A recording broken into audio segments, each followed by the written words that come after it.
Chapter 653. After the Spring Lantern Festival, Pai Lupi, Fang Xianling, Du Ruhui, Zhang Sun Wuji, and other courtiers discussed and accepted Li Wangya's proposal. It was officially confirmed that the national games of the Tang dynasty would be held in Chang'an City in March of the 4th year of Zhengguan. Pai Lupi issued an imperial edict and announced it to the world. The envoys of various countries also sent messages to their respective countries, asking them to start recruiting people to participate in the games and prepare to leave for Chang'an.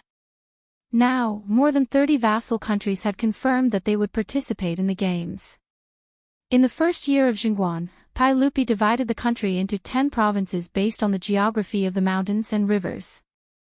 They were Guanyi Province, Hunan Province, Hedong Province, Hebei Province, Shannan Province, Longyu Province, Huainan Province, Jiangnan Province, Jiannan Province, and Lingnan Province.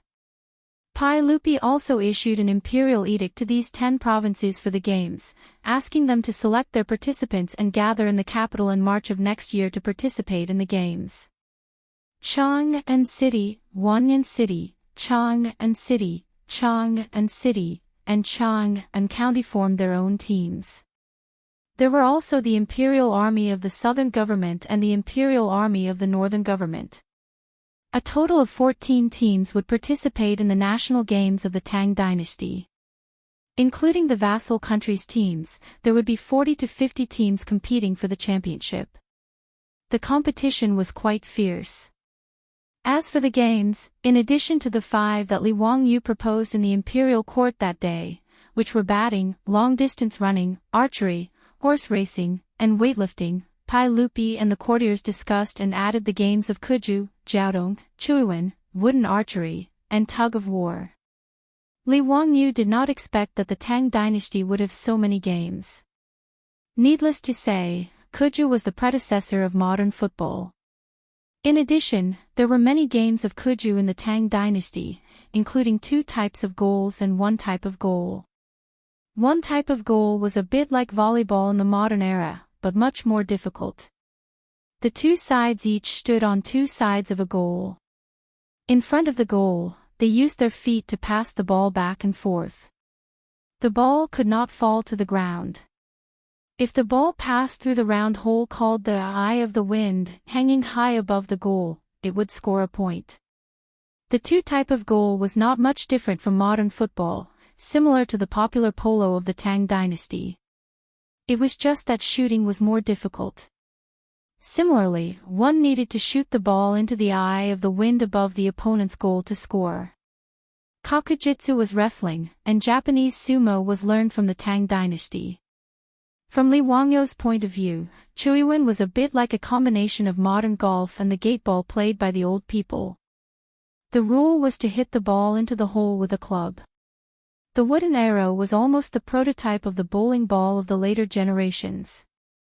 10 wooden pillars were written with red pen: benevolence, righteousness, propriety, wisdom, faith, warmth, kindness, respect, thrift, yield. The other 5 wooden pillars were written with black pen: slow, arrogant, mischievous, greedy, promiscuous. During the match, the wooden ball would roll out. If it hit the red wooden pole, it would win, and if it hit the black wooden pole, it would lose. Needless to say, the tug-of-war was the same as the rules of the later generations. The only difference was that the tug-of-war in the Tang dynasty was too spectacular. The rope was more than 1,000 feet long. Thousands of strong men were involved in the tug-of-war. Tens of thousands of people were watching at the scene. A row of bare-chested warriors were beating drums to cheer them on. The scene was full of smoke and dust, like a landslide. According to the records of the Feng family, this kind of scene once made the Yamen guests, scholars, and commoners at the scene, so much so that the Xiongnu people lost their tendons and bowed again, saying, "If the monarch is here, his country will perish." The tug-of-war could scare the Xiongnu envoy to pee his pants, which showed how powerful it was. The national games of the Tang dynasty naturally attracted a lot of discussion among the people in Chang'an. Games was a new term that had never been heard of before. It sounded very interesting. In this era, there was no concept of national fitness. It was a prosperous era to let the people eat and not starve, not to mention the concept of nutrition and fitness. This was the so-called, the poor study and the rich practice martial arts. Without enough food, or even a large amount of meat, it was impossible to train a body of muscles. As for studying, it was relatively cheap. At least eating porridge and starving did not affect one's studies. The people wanted to have fun. After all, there were too few entertainment activities in the Tang dynasty. Although the people had never seen the national games of the Tang dynasty, it did not affect the people's yearning and expectations. Li Wangyu took this opportunity to apply to the Pai Lupi for a new baseball stadium, but he did not expect to be directly rejected. It was not that the Pai Lupi was reluctant to give the land to Li Wangyu, but that the civil and military officials in the imperial court were jealous. When Li Wangyu wanted to spend 20,000 taels of gold to build a baseball stadium, he was mocked by the people of Chang and for being a spendthrift, and the officials in the imperial court also secretly made fun of him. But when the baseball stadium, which cost 20,000 taels of gold, was completed and put into use, the profits it generated in just 2 short days shocked the officials. For 2 consecutive days, the Dazhao baseball stadium was filled to the brim. After the officials from the Ministry of Civil Affairs did some calculations, they were shocked to find that the Wuxia County Count Li Wangyu had earned no less than 10,000 strings of cash just from selling tickets. Needless to say, there was also the income from the lottery tickets and the cooked water and food in the stadium. The Minister of Civil Affairs, Dai Zhou, estimated that in a year, Li Wangyu relied on this baseball stadium to earn no less than 300,000 strings of cash. After seeing Dai Zhou's calculations, the officials were speechless. Who the hell said that the Wuxia County Count Li Wangyu was a spendthrift? Those officials who secretly laughed at Li Wangyu's spendthrift now felt a burning pain in their faces. Their faces were slapped by the numbers given by Minister Dai. After the embarrassment, they were full of jealousy. In front of such a huge profit, how could the officials in the imperial court sit still? Naturally, they wanted a share of the profits. Building a baseball stadium only cost 20,000 taels of gold and 120,000 strings of cash. It could be earned back in half a year. Only a fool would not do such a thing. In fact, Li Wangyu's Dazhao baseball stadium did not completely belong to him. Early in the construction of the baseball stadium, Li Wangyu was very tactful. He went to Empress Xianxia and offered 40% of the shares with both hands. He also gave 20% of the shares to Qing Yaojin's residence. When building the baseball stadium, he borrowed a large amount of gold from Qing Yaojin. It would be unreasonable if he did not get some of the benefits. As for the tickets to the baseball stadium, Li Wangyu did not take that many. He had already asked Pai Lupi for permission. Half of the income from the tickets would be given to the 22 Imperial Army squads. In the end, the baseball stadium would also provide a large sum of money as a reward for the champion of the league tournament. However, Dai Zhou's prediction was not wrong. According to the calculations of Li Wangyu and his beautiful boss, even if half of the income from the tickets and the operating costs of the baseball stadium were deducted, the annual income would not be less than 200,000 strings of cash. In other words, every year, Pai Lupi and Li Wangyu, the uncle and nephew, would each receive no less than 80,000 strings of cash from the baseball stadium. Qing Yaojin would also receive 40,000 strings of cash as a bonus. Although Pai Lupi could earn a lot of money from it, he could not use this as a reason to stop Dai Zhou and the other suggestion. After all, he was first and foremost the emperor of the Tang dynasty.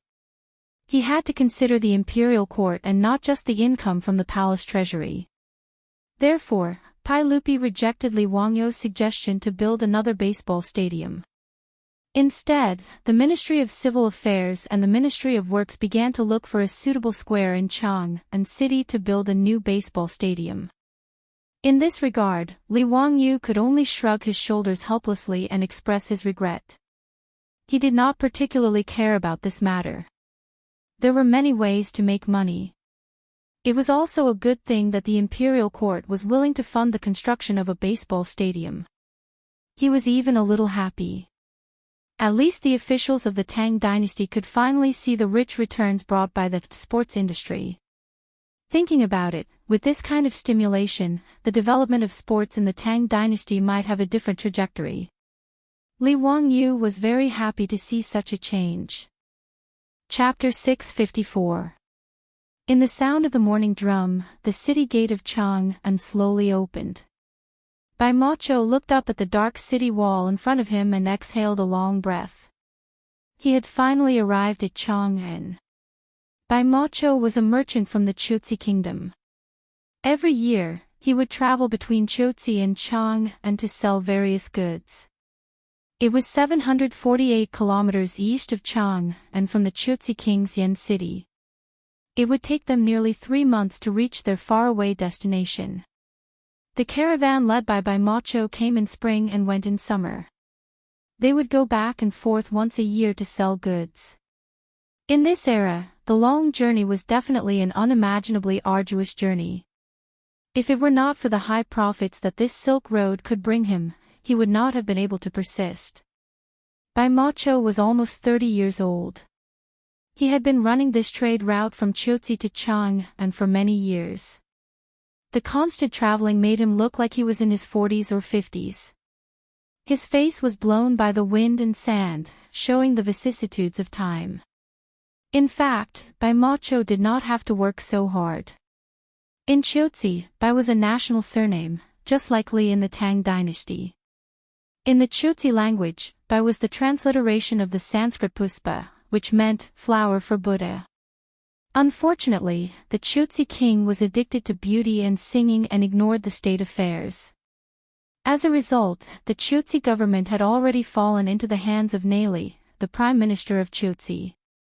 Bai Macho and the other members of the royal family were suppressed by Prime Minister Neli, so their lives became difficult. As a last resort, Bai Macho, who was only 18 years old, was forced to follow a caravan from the western region and began to learn how to do business to support his family. The walnut powder, benzoin, and fine horses produced by Chuzhi could be sold at a high price after being shipped to Chang'an. The silk and porcelain sold from Chang'an were even more precious than gold. In the blink of an eye, Bai Macho had been running on this silk road for nearly 10 years. After many years of arduous business journey, he had accumulated a lot of property. Even in the Chuzhi kingdom, Bai Macho was one of the top merchants. Originally, Bai Macho wanted to reach Chang'an before the Lantern Festival this year. He had spent several spring lantern festivals in Chang'an city, and he was fascinated by the bright night lights of tens of thousands of homes. It was a pity that a dozen of the camels in the caravan had some problems, which delayed the journey for a few days. They missed the chance to celebrate the Spring Lantern Festival in Chang'an again. Right now, Bai Macho only wanted to enter the city as soon as possible. After unloading the goods at the warehouse in the Western Market, he would go to the Yahu People's Tavern and have a good drink to relieve the pain of the 3 months of traveling. There were a lot of caravans waiting to enter the city. At the city gate, there were soldiers guarding the city to check the entry documents and conduct public inspection. The officials of various cities in Chang'an were checking and registering the caravan's goods. Therefore, the speed at which they were allowed to enter the city could not be considered too fast. Bai Macho's caravan was not small. There were nearly 100 people and more than 300 camels. They carried goods worth no less than tens of thousands of strings of coins. He estimated that the caravan would not be able to enter Chang'an city without 2 to 4 hours. Thinking of this, Bai Macho felt a little irritated. He really wanted to go to the Who's Tavern and drink a cup of good wine. Just as he was feeling annoyed, he saw a team of nearly 100 carriages coming from afar. They did not even line up and directly entered the city through the illustrious Virtue Gate. The soldiers guarding the gate did not stop them at all, as if they did not see them at all. What made Bai Mohu feel even more strange was that these carriages had 4 wheels. The size of the carriages was also much larger. There were also different colored handles on the carriages. He simply jumped off his horse and walked in front of a soldier guarding the gate. He placed his hand on his chest and saluted. "This soldier, may I ask why these carriages do not need to be inspected and can directly enter the city?" The soldier guarding the gate was an old soldier. He was quite polite to the caravan from the western regions. Hearing his question, he could not help but smile. "Manager, have you not been to Chang'an for a long time?" "Yes, I left Chang'an in the 4th month of the 2nd year of Xingguan. I am a merchant from the Chutzi kingdom. It is not easy for me to go back and forth." Bai Mohu sighed. The old soldier nodded. "No wonder you don't know. These carriages are not for transporting goods. They are public carriages in Chang'an city. Therefore, there is no need to inspect them. May I ask what is the meaning of public carriages?" Bai Mohu asked hurriedly. The old soldier explained, I think you also know that Chang'an city is big and it is not easy to live there. In such a big city like Chang'an, it is not easy to travel without a horse.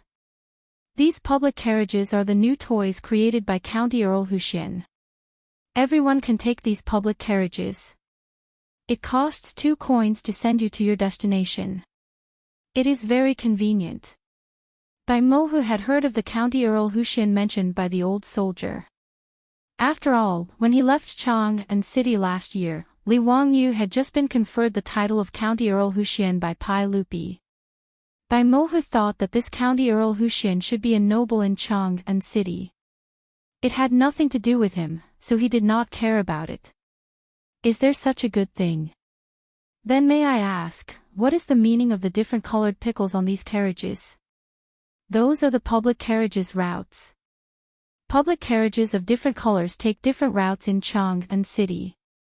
Manager, you are going to the Western Market, right? Do you see the carriage with the green handles? Take the carriage and it will send you directly to the Western Market. After Bai Mohu thanked the old soldier, he thought for a while and simply greeted the manager of the caravan. He was going to enter the city first and rest in the Western Market's Hu Tavern. After leading the caravan into the city, he would go to the warehouse to meet the caravan. After telling the manager of the caravan, Bai Mohu took a servant and stopped a carriage with the green handles in front of the Mingde gate according to the old soldier's instructions. "Hello, Lang Jun. I am going to the Western Market. Can I take your carriage?" Bai Mohu politely greeted the coachman of the carriage. "Yes, come on up. 2 coins per person and put it directly into the box." Seeing his dressing, the coachman knew that it was his first time in a carriage. He smiled and introduced, "Lang Jun, please take care of your monkey. Don't let it disturb the other guests later." The monkey that the coachman mentioned was the one that Bai Mohu kept. At this moment, it was squatting on his shoulder, squeaking and looking around. This monkey was not a pet that he kept. It was a guard in the caravan that was used as a lookout and a warning. The Silk Road from Chang'an to the western region was not smooth sailing. In addition to the desert, mountains, grasslands, and wilderness, these harsh tests of nature, the biggest enemy of the caravan was the bandits. The merchants on the Silk Road mostly carried silk, pearls, gems, and gold coins. They were precious and relatively light, which made them easy to transfer and sell. They were the most attractive fat meat in the eyes of the bandits. In order to protect themselves, the caravan traveling to the western region was not small and had a certain amount of armed forces. Monkeys were smart and alert, and they had a lot of energy. Most of the caravan in the western region would keep monkeys as a lookout at night to prevent wild beasts or bandits from attacking the caravan. Later archaeologists had unearthed many figurines with monkeys and camels on the Silk Road in the western region for this reason. In the Journey to the West written by Wu Qinzhen, the monkey that Sun Wukong was based on originated from the monkeys kept by the caravan on the Silk Road. Of course, Bai Mohu kept monkeys in his caravan. Because this monkey was quite clever, Bai Mohu liked it very much. Therefore, no matter where he went, he liked to bring this monkey with him. Don't worry. This monkey is very obedient. It won't cause any trouble. That's good. The coachman nodded and did not say more. He waved the whip and the carriage moved forward slowly. Bai Mohu and the servant sat in the carriage and looked around curiously. They felt that everything was very novel. He did not expect that in just half a year away from Chang'an, there would be such a novel thing as a public carriage. The carriage moved forward. Soon, Bai Mohu found something new. Chapter 655. There was also a pile of paper printed with ink on the public carriage, but Bai Muchuan did not know what it was for. While Bai Mohu was puzzled, he saw the carriage slowly stop, and a passenger got on the carriage. The passenger was a young man dressed like a scholar. When he saw Bai Mohu, a barbarian merchant in the carriage, he bowed to him politely as a greeting. Coachman, today's newspaper is out. Great, I'll buy one. Including the fare, it's 3 coins. I've put it into the money box. The scholar threw out a copper coin and grabbed a newspaper. He sat down and began to read it with great interest, ignoring the bumpy carriage. Bai Mohu could not hold back his curiosity. He hesitated for a while, but still could not help asking, Sir, may I know what you're buying? The scholar smiled and said, This is a newspaper. Oh, it's a report and analysis about the batting matches. Batting matches? Bai Mohu was a little confused. He certainly knew about batting matches. Polo was the favorite sport of the Western region. But it was hard for him to understand why there was a newspaper analysis about the batting matches. Seeing his confusion, the scholar explained, It's the Royal Batting League of the Tang dynasty. It was created by the Earl of Hu County. There are 22 imperial batting teams in total. Every rest day, they will catch and kill each other. It's very exciting. And this newspaper is to report about these matches. The Earl of Hu County again. This was the second time Bai Mohu heard the Earl's name today. He made a mental note of the Earl's name. It seemed that the Earl of Hu County was also a great nobleman in Chang'an. After Bai Mohu thanked the scholar, he also put in a coin and bought a newspaper from the coachman. As a member of the royal family of Cheesy Country, he certainly knew Chinese characters. This was also a compulsory course for the nobles in the vassal states around the Tang dynasty. Many vassal states that did not have a native language even directly used the Central Plains language as their own language. This was not unusual. Bai Mohu flipped through the newspaper with great interest. He was very interested in the contents of the newspaper. Excuse me, may I know where the Great Zhao batting field is? Bai Mohu looked at the information about the batting match in the newspaper and asked the scholar curiously. Speaking of this Great Zhao baseball field, it's really amazing. This was a baseball field that Count Huxian had spent 20,000 taels of gold to build. It could hold 100,000 people at the same time. It was a spectacular sight and could be called a miracle. When Lang Jun is free, he must go and take a look. This Dezhao baseball field is where Daoist Square and Zhaoxing Square were originally located. Speaking of the Great Zhao baseball field, the scholar's face was full of pride. When Bai Macho heard that, the shock and astonishment in his heart could not be expressed in words. Was it that county Count Hu again? 20,000 taels of gold to build a baseball field. TSK, even a wealthy merchant like Bai Mohu was speechless upon hearing this number. What kind of person was this count? He was so inconceivable. And a batter's field that could hold 100,000 people was beyond Bai Mafo's imagination. The total population of Chutsi country was less than 100,000 people. How magnificent would this building be? Bai Mohu made a mental note of this baseball league and the Great Zhao baseball field. He planned to go and see for himself what kind of grand occasion the next day of the game would be. While he was talking with the scholar, passengers kept getting into the carriage. Soon, not only was the carriage full of people, but there were also many passengers standing in the middle of the carriage. After many passengers got into the carriage, those who were literate would happily buy a copy of the newspaper like the scholar and read it with great interest. Those who were illiterate would beg for someone to explain the content of today's newspaper to them. Bai Moho looked at the people in the carriage who were talking about the game. It was very lively. Everyone, that Li Tianxiu published another article. Have you read it? Of course. On the next day of the game, I might buy a lottery ticket according to Li Tianxiu's analysis. Alas, it's a pity that I didn't believe Li Tianxiu in the last round. Who would have thought that the young Duke of Lai Manor could only guess the results of 2 games correctly? I've lost too many times. Isn't that right? Who would have thought that? I wonder who this Li Tianxiu is. He actually got 4 out of 5 correct. That's amazing. TSK, TSK. In the last round of the game, I saw someone take 5 taels of gold and buy a lottery ticket according to Li Tianxiu's analysis. At that time, I persuaded him to come. Now it seems that he is a smart person. 5 taels of gold became 8 taels of gold. That's really amazing. Alas, why didn't I bet with that person that day? There was a sigh in the carriage. In the last round of the game, most people bought a lottery ticket after reading Duhe's prediction. Unexpectedly, they lost so badly. Because of that, Duhe and the other fops were almost cursed by the people of Chang and City. No one expected that the little-known Li Tianxiu, who was laughed at before, would write an analysis and prediction article in the newspaper so accurately. Out of the 5 games, he guessed 4 right. How amazing was that? Some of the commoners who had lost the match even guessed that County Count Hu and Li Tianxiu had colluded to cheat. However, there was no market for such speculations.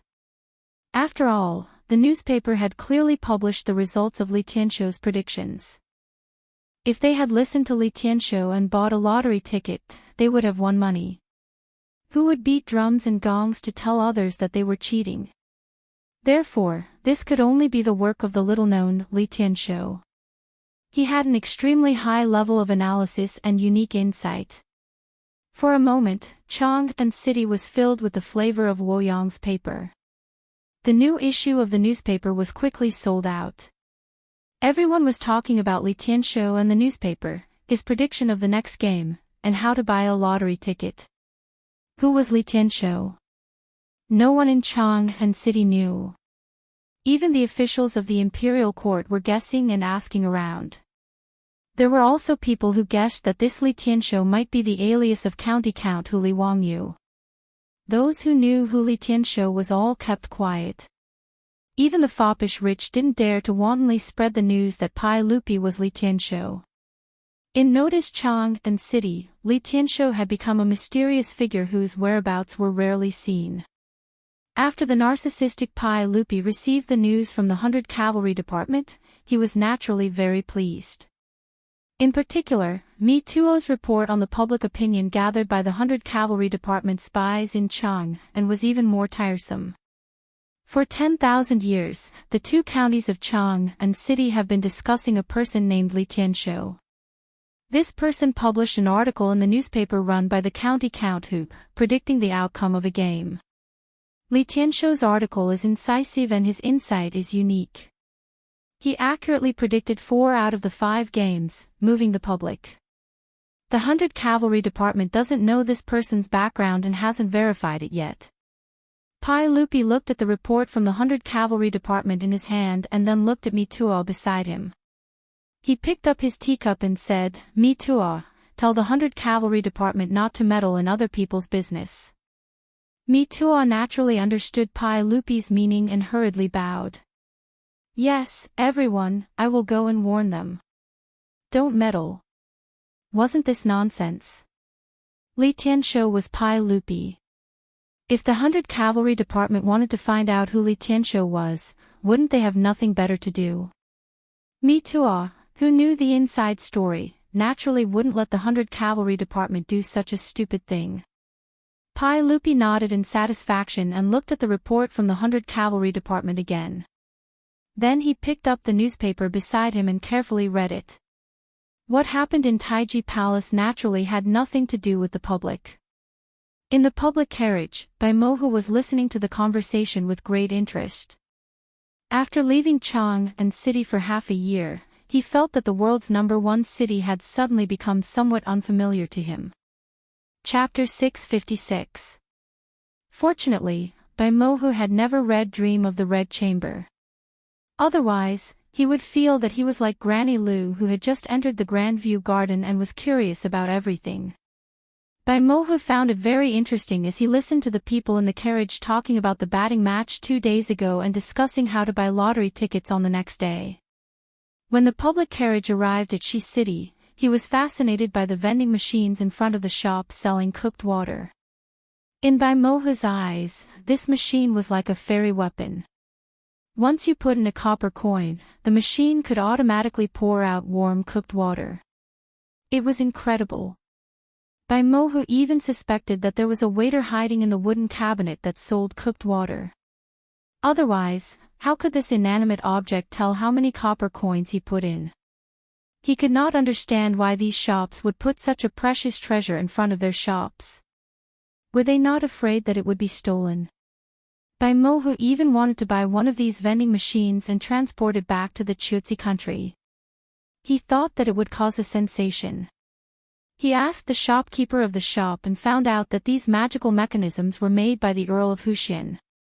This was the 3rd time he heard the name of this earl today. Bai Mohu held the bamboo tube full of cooked water and thanked the shopkeeper. Then he strolled in Shi City with his monkey sitting on his shoulder and the servant following behind him. He had just taken a few steps when he saw someone playing gongs and drums in front of him. It was very lively. Bai Mohu squeezed into the crowd curiously and found that it was a shop with a sign saying, Tang Dynasty Lottery. Many people had gathered in front of it. He took a closer look, but he did not find any goods in the shop. As for what lottery tickets were, Bai Mohu was even more confused. Could it be something like colorful brocade? Excuse me, may I know what this shop sells? Bai Mohu asked the passerby curiously. This is a shop selling lottery tickets. Of course, it sells lottery tickets. The passerby looked at him in confusion and then looked at his clothes. He suddenly realized something. You just arrived in Chang'an, Langjun. This lottery ticket is also a kind of gambling. One bet only costs 2 copper coins. If you bet on a set of numbers, you can win 200 taels of gold at most. If you're interested, you can try your luck by buying a few lottery tickets. Hearing that he could win 200 taels of gold by spending only 2 coins, even a great merchant like Bai Mohu's heart skipped a beat. How could there be such a good thing in the world? While he was feeling suspicious, he saw an official in the Tang Dynasty uniform standing in front of the lottery shop shouting to the surrounding people, the 15th round of the Tang Dynasty lottery has been opened.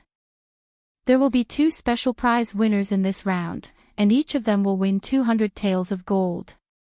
This official was the one in charge of supervising the issuance of lottery tickets in the Ministry of Civil Affairs. As soon as he finished speaking, there was another round of envious discussion. Ladies and gentlemen, just as County Count who said, you can buy as much or as little as you want in the lottery. You have to buy as much as you want in the lottery. Early, middle, late, and early, you have to win. The 16th lottery of the Tang Dynasty is now on sale. You can come in and buy it now. With the living example of a lottery winner, it naturally attracted the common people and merchants in Shi City to rush into the lottery shop and take out a few copper coins to buy lottery tickets.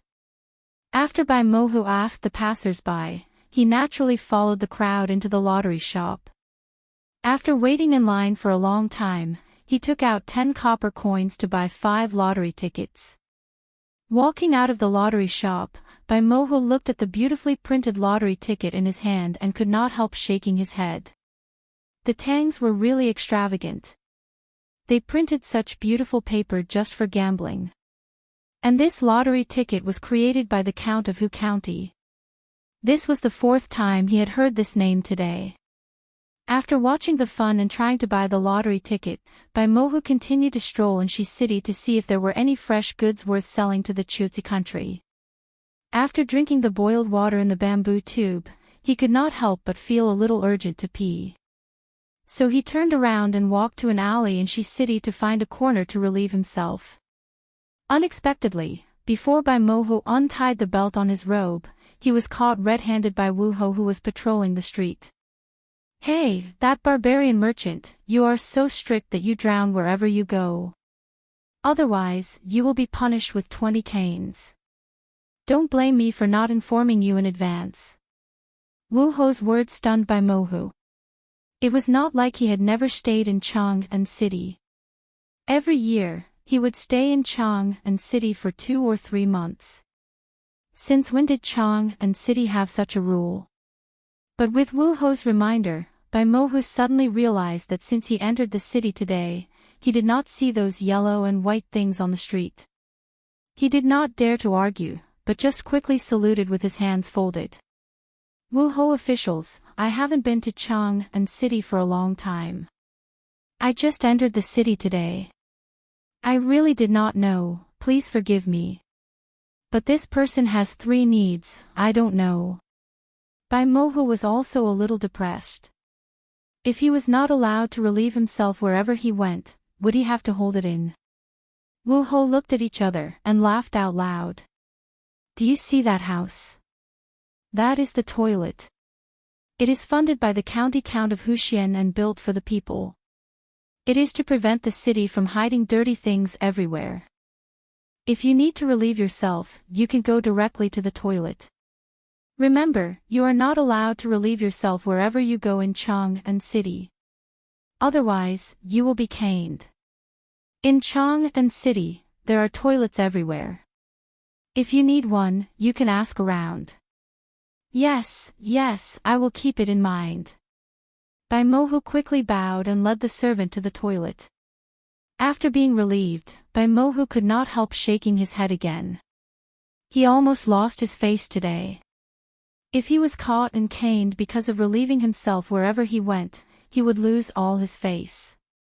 It was that Count of Wuxian again. Bai Mohu really did not know how to evaluate this count. He only felt that after entering Chang'an City today, all the things he heard seemed to be related to this count. And he had lived in Chang'an City for a long time, but he had never heard of this mysterious count before. He could not help but be curious about this Count of Wuxian. If Bai Mohu did not know that his identity was different from that count, he would like to pay a visit to this mysterious noble of the Tang dynasty. Although he was also a member of the royal family of the Chuzi country, in front of the powerful Tang dynasty, even an 8th or 9th level official in Chang'an City would not look him in the eye. Bai Mohu already knew this from his many years of experience in business. The Tang dynasty was such a huge empire that it was impossible for people not to be in awe of it. Thinking of this, Bai Mohu could not help shaking his head with a wry smile. Then, he walked into a bookstore. Every time he came to Chang'an City, he would come to these bookstores to see if there were any new books for sale. Bai Mohu felt that all kinds of books from the Central Plains must be worshipped. The culture of the Central Plains was too attractive to him. He even often thought that after he no longer needed to run around doing business, he would live in Chang'an City and spend the rest of his life studying those poems, policies, decrees, scriptures, and moi. That was the life he wanted most. Walking into the bookstore, Bai Mohu couldn't help but exclaim softly. Why were those copied books for sale in the bookstore all gone? Instead, they were replaced by stacks of square-shaped, bound books. "Shopkeeper, why don't I see any books for sale?" Bai Mohu asked curiously. Sir, have you just come to Chang'an City? You don't know that the bookstores in Chang'an City now no longer sell those hand-copied books. The shopkeeper laughed. Oh. Why is that? It's all thanks to Count of Wuxian. He came up with the craft of engraving printing. Now these books are all printed by engraving and then bound into books.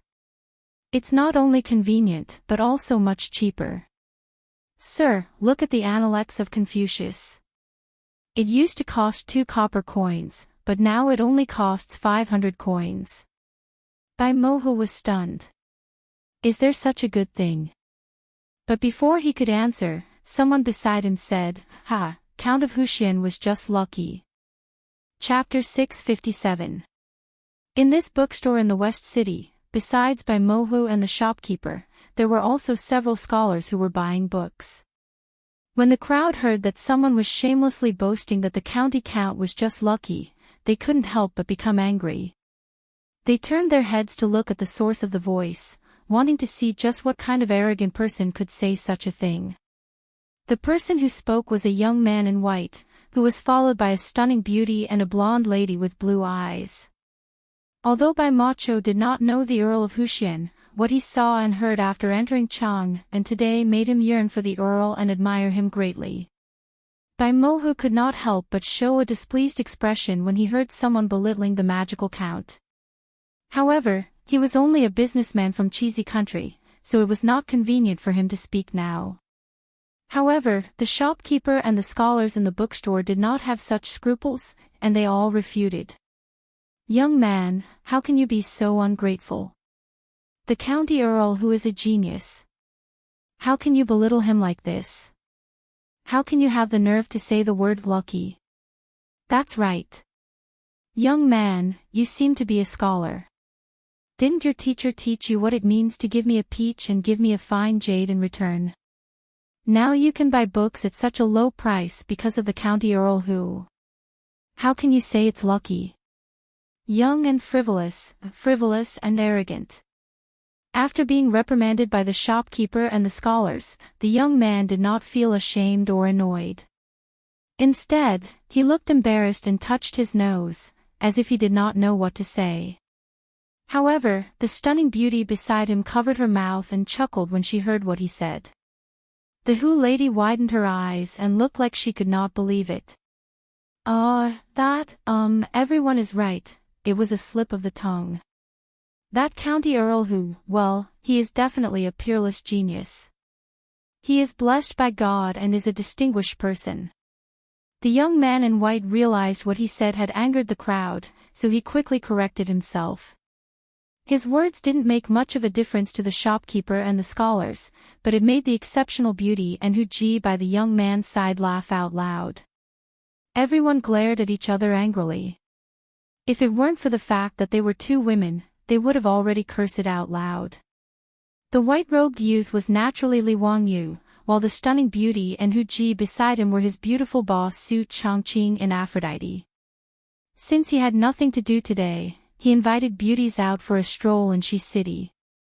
As for that girl, Perrin, because of a few pimples on her face, she was unwilling to go out and stayed in the manor. In this regard, Li Wangyu also shook his head. Even Perrin, this lass, had started to show off. As expected, there was no difference between a girl and a woman. Thinking about those young ladies in the future, if they didn't turn on the beauty filter when taking photos, it would be like taking their lives. Thinking about it, it was the same principle. Li Wangyu entered the bookstore not to buy books, but to see how the sales of his 3 kingdoms were doing. Deep down, this man was actually similar to Pai Lupi in that they both liked to secretly peep at others praising them. After entering the bookstore, Li Wangyu was strolling around when he heard the shopkeeper and the Hu merchant talking about him.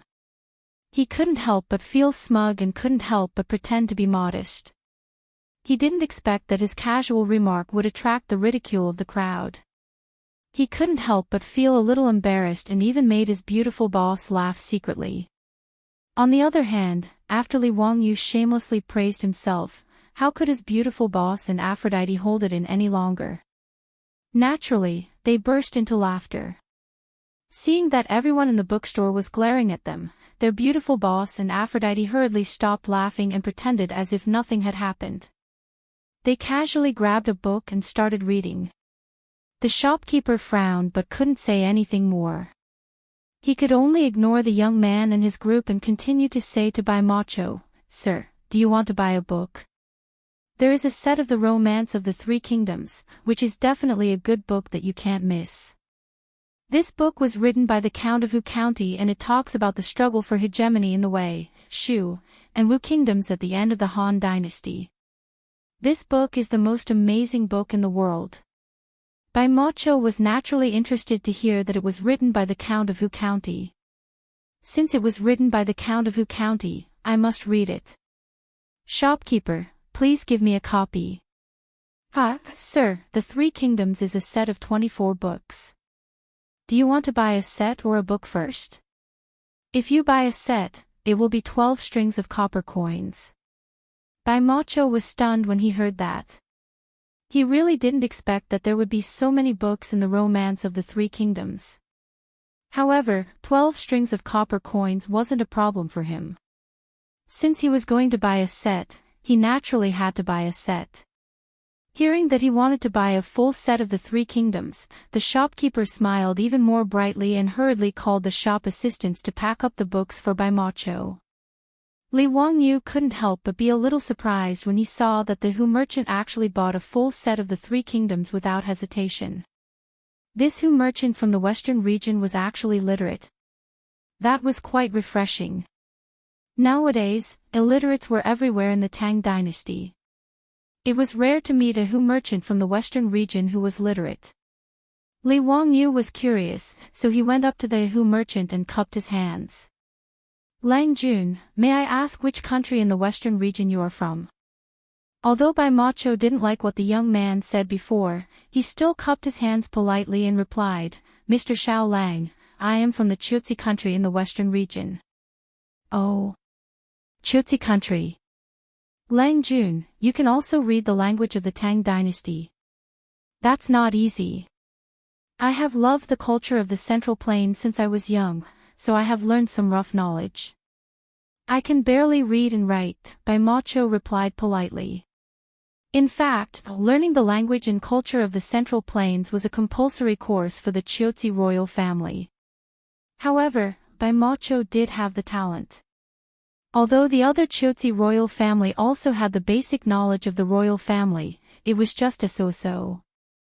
There were very few who were as proficient as him. In fact, this situation was not rare in the countries around the Tang dynasty. Almost all the aristocrats in the countries had to learn the language of the Tang dynasty. If they didn't, they would be laughed at. Li Wangyu saw that the Chutzi merchant had an extraordinary way of talking, so he wanted to make friends with him. He was also interested in the Chutzi culture. After all, in the future, the Chutzi civilization had disappeared in the long river of history. It was one of the 22 ancient countries that disappeared in the history of Wuxia. Today, he met a Chutzi merchant who was ready to read the Three Kingdoms. It was worth chatting with him. Thinking of this, Li Wangyu cupped his hands again and said to Bai Macho, "Lang Jun, if you are free, how about I treat you to a drink? I am interested in the Chutzi culture, so I would like to ask for your advice." Well, Bai Macho was a little hesitant about Li Wangyu's invitation. After all, he didn't have a good first impression of this young man. He felt that this young man was young and frivolous, so he didn't want to get close to him. While Bai Macho was thinking about how to decline, he heard a noise outside the bookstore. He and the others couldn't help but look to the side to find the source of the noise. Chapter 658. The street outside the bookstore was in an uproar at the moment. The matter was not complicated. It was just a dispute caused by a few well-dressed young men on horseback who knocked over the wicker basket of a roadside peddler. However, the well-dressed young men who were obviously in the wrong did not apologize. Instead, they signaled the troops behind them to beat up the peddler. The peddler was badly battered and his goods were all overturned and trampled. "You blind thing, you broke my precious horse. Even if I beat you to death, you won't be able to compensate me." Bah, continued to beat him. The arrogant attitude of this group of people annoyed the onlookers in the West Market. However, looking at the well-dressed young men and the deterrence of the strong troops, no one dared to speak up for the peddler who was beaten. Everyone was angry but did not dare to speak up. The shopkeeper of the bookstore and the group of scholars who had reprimanded Li Wangyu with righteous indignation were all speechless at the moment. The crowd just shook their heads silently, but no one intended to stop them.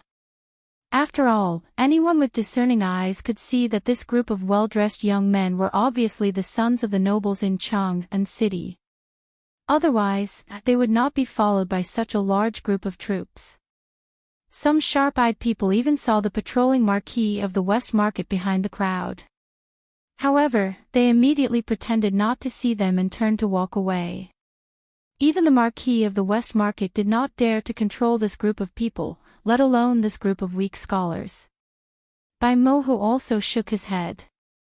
Such cases of the nobles bullying the common people were indeed everywhere. Even a powerful empire like the Tang dynasty was no exception. Li Wangyu and his beautiful boss changed their expressions when they saw this scene outside the bookstore. I didn't expect that this group of bastards would dare to come back to Chang and city so soon. Changqing, you and Avro wait in the bookstore for a moment. I'll go find them. After Li Wangyu finished speaking, he rolled up his sleeves and was about to walk out of the bookstore. However, his beautiful boss stopped him. Wangyu, let's forget it. It's been so long. The beautiful boss looked slightly worried. Li Wangyu spat on the ground and said, "Bah, these bastards, I've wanted to teach them a lesson for a long time." Back then, this group of bastards ran away quickly and didn't manage to catch them. It's only been half a year. Since they dare to come back to Chang'an, I have to play with them. The reason Li Wangyu was so angry was naturally because of the group of violently dressed youths. These people were Wang Ziqiao, Jin Kongbua, and the others, who had been sent out of Chang and by the aristocratic families after they had offended Li Wangyu and returned to their families to lie low. Li Wangyu hated Jin Kongbua so much that the roots of his teeth itched. This bastard actually wanted to kidnap his beautiful superior for him to abuse. If it wasn't for the fact that his beautiful superior coincidentally met Empress Xianxia, she might have forced Li Wangyu, who was still a virgin at that time, to use explosives to open a path and risk his life against Xinjiang. At that time, he was just a commoner. Although he had used Empress Xiangxuan's power to force Xinjiang to lower her head and admit her mistakes, he hadn't hurt her at all. To the Xing family of Xinjiang, the gold was not even worth mentioning. If Xing Yuanshou hadn't been wrestling with Pai Lupi at that time and wanted to force Pai Lupi to confess his crimes, even Jin Kongbua might not have been sent back to Xinjiang. As for Wang Ziqiao and the others, they were sent back to Taiyuan and other places by their respective families because they had sent their subordinates to Sun's bookstore in the East City to commit murder and arson. However, it was obvious that this group of fops wasn't someone who could hold back. How could places like Xinjiang and Taiyuan compare to the prosperity of Chang'an? Therefore, after half a year, this group of legitimate sons of aristocratic families rushed back to Chang'an before New Year's Eve. Li Wangyu didn't know anything about this at first, but he didn't expect to run into this group of fops bullying the common people when he was out strolling today. Seeing Li Wangyu's resolute attitude, his beautiful superior naturally couldn't say anything more. She could only silently tell him to be more careful before pulling Afro to the side. Since they were out strolling today, the Niu brothers and the troops naturally followed them. However, Li Wangyu disliked them for being too bright and only ordered them to follow him from a distance and not disturb his date with the two girls. Seeing Li Wangyu come out of the bookstore, Niu Yong, Niu Wu, and the others hurriedly followed him. The Niu brothers naturally recognized Jin Kongbua, Wang Ziqiao, and the others. When they saw these fops taking advantage of their power to bully others, they were so angry that they couldn't wait to beat them up. However, since Li Wangyu didn't say anything, they naturally couldn't be nosy and cause trouble for Li Wangyu. Niu Yong, Niu Wu, it shouldn't be a problem to take care of those bastards, right? Li Wangyu waved at them and called the troops to his side. Don't worry, Lang Jun. My brother and I are enough to beat those bastards up. Niu Wu cracked his knuckles as he replied fiercely. That's good. You guys go and beat those bastards up. Li Wangyu pointed at Jing Kongbue and the others. Niu Wu responded excitedly. Just as he was about to step forward, Niu Yong pulled him back. Lang Jun, what about the sons of the Jing family, the Wang family, the Lu family, and the Chui family? Isn't that a little inappropriate? After all, Niu Yong was more mature and prudent. He was worried that he and the others would cause trouble for his Lang Jun by beating up those bastards. Li Wangyu looked around and picked up a brick from the corner of the street. He weighed it in his hand and said, "You guys go and beat up all their lackeys. I'll take care of those good-for-nothings myself." He knew that Niu Yong was right. Jing Kongbue and the others had different statuses. If his troops beat them up, it would be troublesome. Since that was the case, he would do it himself. At most, he would go to the Taiji Palace to fight a lawsuit with those aristocratic families. There was nothing for him to be afraid of. When Niu Yong saw this, he could only smile bitterly. He ordered the troops behind him, "You guys, protect Lang Jun. Don't let him get hurt." The troops of the Li family were all old soldiers recruited from the Jin Wu guards. Although they didn't know what conflict their Lang Jun had with those bastards, they weren't afraid. Anyway, they just needed to listen to their Lang Jun's orders. With their Lang Jun's close relationship with the sage, beating up those bastards wasn't a big deal to them. Just like what Li Wangyu said when he recruited them, his uncle is a sage. In this world, other than those princes, was there anyone who was more dandy than their Lang Jun?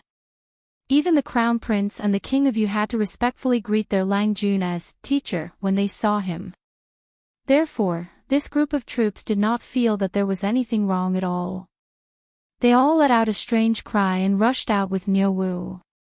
They directly surrounded Jing Kongbue and Wang Ziqiao's troops and gave them a round of beating. The troops of the Zhang and Wang families didn't expect that there would be someone in Chang and who dared to meddle in their business. Originally, their strength was not as good as the Niu brothers and the old soldiers recruited by Li Wangyu. In addition, they were caught off guard. This group of troops of the Zhang and Wang families who were brazenly beating up the peddlers were immediately beaten to the ground by the Niu brothers and the others. They were all beaten up until they cried out in pain. Jing Kongbue, Wang Ziqiao, and the others were also stunned. Then, they flew into a rage and said, "Who are you? How dare you beat up the troops of the Zhang and Wang families? Do you want to die?" Before they finished their words, they saw Li Wangyu holding a brick. He separated the crowd and walked over. "Child Jing, Child Wang, Child Lu, Child Chui, long time no see. I miss you very much." Chapter 659. Li Wangyu's appearance caused Wang Ziqiao, Cui Daogu, Lu Xiyang, and Cui Hong to stare blankly for a moment before quickly reacting. "Li Wangyu, did you order the prefectural troops to commit murder? What do you want to do? Do you want to become enemies with the 5 families and 7 hopes? Surnamed Li, you've got guts. Do you really think that you can do whatever you want just because you're a county earl? Hurry up and tell your prefectural troops to stop. Do you really want to shed all pretense of cordiality with us?" Li Wangyu couldn't help but laugh at the clamoring of the nobles. "You bastards, why didn't you say that you were condoning murder when you ordered your troops to bully others?" "That's right, I was the one who ordered the beating. Not only do I want to beat up your lackeys, but I also want to beat up all of you bastards." Li Wangyu's words caused Wang Ziqiao to involuntarily take a few steps back.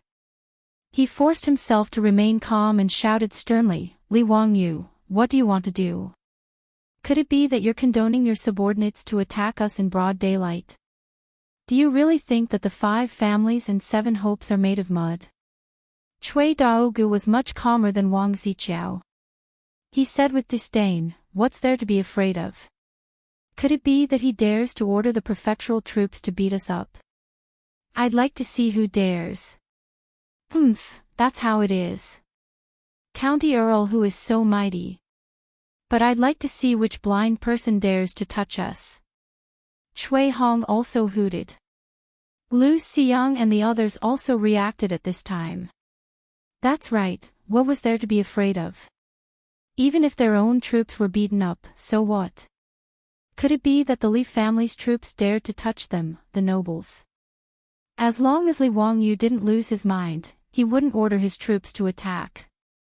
Otherwise, if this matter got out of hand, even if Pai Lupi could protect Li Wangyu, his troops would still be in trouble. If the Lai Hot's troops didn't make a move, how could they be afraid of Li Wangyu? Now it was 5 against 1. Not only did they have more people, but they were also older than Li Wangyu. Why should they be afraid of this young man? Wang Ziqiao and the others' words made Jing Kongbo glare fiercely at Li Wangyu. Li Wangyu recognized Jing Kongbo, but it was Jing Kongbo's first time seeing Li Wangyu. Back then, Li Wangyu only hid in the dark and dug a hole for Jing Kongbo. The two of them didn't meet face to face. However, Jing Kongbo was not a stranger to Li Wangyu, who had cheated the Jing family of Xingyang several times. Hearing this person's name, Jing Kongbo was almost sick of it. This bastard Tian Shenu is Li Wangyu. Jing Kongbo pointed at Li Wangyu and asked the young masters beside him. Wang Ziqiao and the others immediately nodded and didn't forget to add fuel to the fire. Yes, it's him. Brother Kongbo, I'm afraid you don't know that you were forced to leave Chang, and because of this person. The young lady in the carriage is one of Lai Hot's people. Hearing this, Jing Kongbo's eyes suddenly turned red. So your Tian Shenu is Li Wangyu? That stinky woman that day is one of your people? Was the gambling house of the Jing family cheated by your Tian Shenu? I'll kill you today. After he finished speaking, he ignored everything else and pounced on Li Wangyu. He raised his fist and punched Li Wangyu's face. Jing Kongbo was originally a reckless person, and he had always been unscrupulous. He didn't care whether Li Wangyu had a noble title or whether he was Pai Lupi's nephew or the crown prince's teacher. Right now, all he could think of was how to beat Li Wangyu up to vent his anger. This guy had a good idea, but he neglected 2 things. First, Jing Kongbo's body had been hollowed out by wine and women. Although he was much older than Li Wangyu, he was very weak. That seemingly ferocious fist appeared to be weak and powerless in the eyes of the bystanders. Second, he completely ignored the deterrent power of the brick in Li Wangyu's hand. Therefore, Jing Kongbo suffered a tragedy. Li Wangyu leaned to one side to avoid Jing Kongbo's fist. Then, without hesitation, he raised the brick in his hand and slammed it on Jing Kongbo's face. If I don't beat his face until it blossoms, he won't know why the flowers are so red. Li Wangyu succeeded in one hit, and he was very happy. He couldn't help but think of the classic line of Sun Wukong in the lotus lamp. When Wang Ziqiao and the rest saw that Li Wangyu really dared to hit Jing Kongbo, and with one hit, he made Jing Kongbo's nose and mouth spurt out blood, they were scared out of their wits and screamed. Jing Kongbo was hit by Li Wangyu's brick, and almost fainted. He only felt his vision go black, and then came the sharp pain. His head was buzzing, and he saw stars. His body went soft and fell to the ground. He was stunned for a while, and then he screamed like a pig being slaughtered. Li Wangyu still felt that it wasn't enough. When he thought that his beautiful boss was almost harmed by this scum in front of him, his heart was burning with anger. Li Wangyu didn't care about Jing Kongbo's continuous screams, and directly raised his leg to kick him, making him roll on the ground like a rubber ball. Wang Ziqiao and the others were all intimidated by Li Wangyu's ferocious and fierce actions. Not only did they not dare to stop him, but they also retreated. Their bodies were shaking like seeds, and they covered their mouths with their hands. They didn't even dare to breathe. The 2 brothers, Niu Yong and Niu Wu, were afraid that Li Wangyu would kick Jing Kongbo to death and cause a lot of trouble, so they hurried over to hold the furious Li Wangyu. Lang Jun, don't hit him, Niu Yong whispered in Li Wangyu's ear. Li Wangyu was happy to hit him, and he also vented the anger in his heart. When he heard Niu Yong's words, he calmed down. He spat at Jing Kongbua, who was howling on the ground, and then turned his head to glare at Wang Ziqiao and the rest. Count who, what do you want to do? This is Chang'an City, there are laws. Don't mess around. Wang Ziqiao was so scared that he couldn't speak clearly. Jing Kongbua, the eldest son of the Jing family in Xinjiang, and the son of Jing Yuanshou, was beaten by Li Wangyu until his face was covered in blood and he couldn't get up. How could they not be afraid? Wang Ziqiao, Cui Daogu, and the rest didn't expect that Li Wangyu, this young man, would be so fierce and so ruthless. Even though they used to fight with Qing Chumo and his group of playboys, they had never seen someone like Li Wangyu, who directly hit his face with a brick. Li Wangyu threw the brick in his hand to the ground, and patted the dust off his hands. Pay up. Pay what money? Wang Ziqiao and the rest were dumbfounded. Li Wangyu beat up his own troops, beat Jing Kongbua until his face was covered in blood, and still asked them to pay up. Was there any law? Li Wangyu pointed at the peddler who was being helped up by his troops. You beat him up and kicked over his goods, so you naturally have to pay up. What? But if you don't want to pay up, do you want me to argue with you? Seeing that he was about to pick up the brick on the ground, which was still covered in Jing Kongbua's blood, Wang Ziqiao and the rest immediately screamed, Pay, we will pay. After saying that, Wang Ziqiao hurriedly took out 5 taels of gold from his waist, and signaled his troops who had struggled to get up to give it to the beaten peddler. The peddler was a little submissive. He waved his hands and didn't dare to accept. I don't want so much, I don't want it, these things are not worth so much money. Li Wangyu glared at him. I told you to take it, so take it. Why are you talking so much nonsense? I'll take the extra money for your medicine. Hearing Li Wangyu's words, the merchant who was beaten received the gold ingot gratefully and bowed to Li Wangyu. He didn't even bother to pick up the goods on the ground. Instead, he turned around and dived into the crowd of onlookers, disappearing without a trace. Li Wangyu wasn't angry. This kind of commoner didn't dare to cause trouble. They were afraid of the revenge of the noble families. This was common sense. He didn't bother to pay attention to Wang Ziqiao and the rest. He patted the dust off his clothes and walked back to the bookstore. He smiled at the barbarian merchant. This gentleman, how about it? Do you have time to let me treat you to a drink? The bookstore was deathly silent. They had all seen the scene just now. No one would have thought that this white-clothed youth was the Hu County Count that everyone had been talking about. Chapter 660. The shopkeeper of the bookstore and the few scholars all had awkward expressions on their faces. They were actually reprimanding County Count Hua and asking him to admit that he was a genius. It was simply comical no matter how one thought about it. Amidst his shock, Bai Macho bowed deeply to Li Wangyu. I wouldn't dare to disobey a noble's invitation. Li Wangyu smiled. In that case, please. I know of a Hu tavern in Shi City that's rather peaceful. Just as he finished speaking, he suddenly felt that something was amiss. He seemed to have said something wrong. Sure enough, the look from his beautiful boss made him feel uneasy. Li Wangyu hurriedly turned to explain to his beautiful boss. Actually, I've only been there once. It was Qing Chumo and the other bastards who insisted on dragging me there. You can ask Afro if you don't believe me. I only went to the Hu tavern that time to save her. As he spoke, he kept shooting glances at Afro, hoping that she would defend him. However, Afro covered her mouth and snickered. Sister Chongqing, Lang Jun did save me from that Hu tavern, but I don't know if he went there again after that. Li Wangyu almost vomited blood and died after hearing Avro's words. This lass was really going to get beaten up. He glared hatefully at Afro's round buttocks. If it weren't for the time and place, Li Wangyu would definitely let her know the consequences of slandering Lang Jun. His beautiful boss cast him aside. Alright, I didn't say anything. What are you feeling guilty about? I've never been to a Hu tavern before. You don't mind Afro and I taking a look, do you?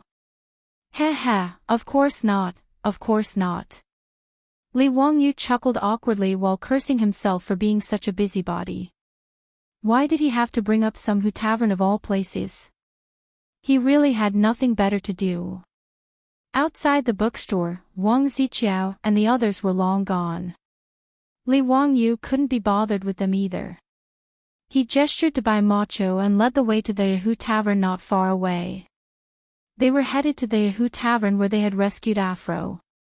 The Hu tavern owner naturally remembered Li Wangyu, and Afro, who was behind him, was still fresh in his mind. Although the Hu shopkeeper did not know Li Wangyu's true identity, he knew that he was a noble and quickly came out to welcome him. Noble lady, please come in. Are you not traveling with the young duke and the others today? Prepare an elegant room for me. Pick some good wine and dishes and send them up. Also, arrange for a few Hu girls to sing and dance to liven things up. Li Wangyu nodded slightly and instructed the Hu shopkeeper, prepare a table of wine for my subordinates. The Hu shopkeeper acknowledged and personally led Li Wangyu's group of 4 into an elegant room. Then, he immediately went to arrange for a banquet and Hu concubines to serve them. This was the first time Su Chongqing had come to a Hu wine shop. He didn't find this place repulsive, only curious. Aphrodite, on the other hand, couldn't help but feel a little dejected. After all, she hadn't had a great time in this Hu wine shop back then. If Li Wangyu hadn't rescued her from the sea of fire, she really couldn't imagine what would have happened to her. This was especially so when the Hu girls appeared. Even in such a cold season, they were still wearing revealing clothes and twisting their bodies to the music to entertain the guests. This made Aphrodite even more upset.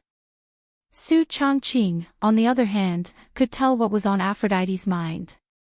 He instinctively took pity on her and hugged her affectionately, consoling this pitiful girl.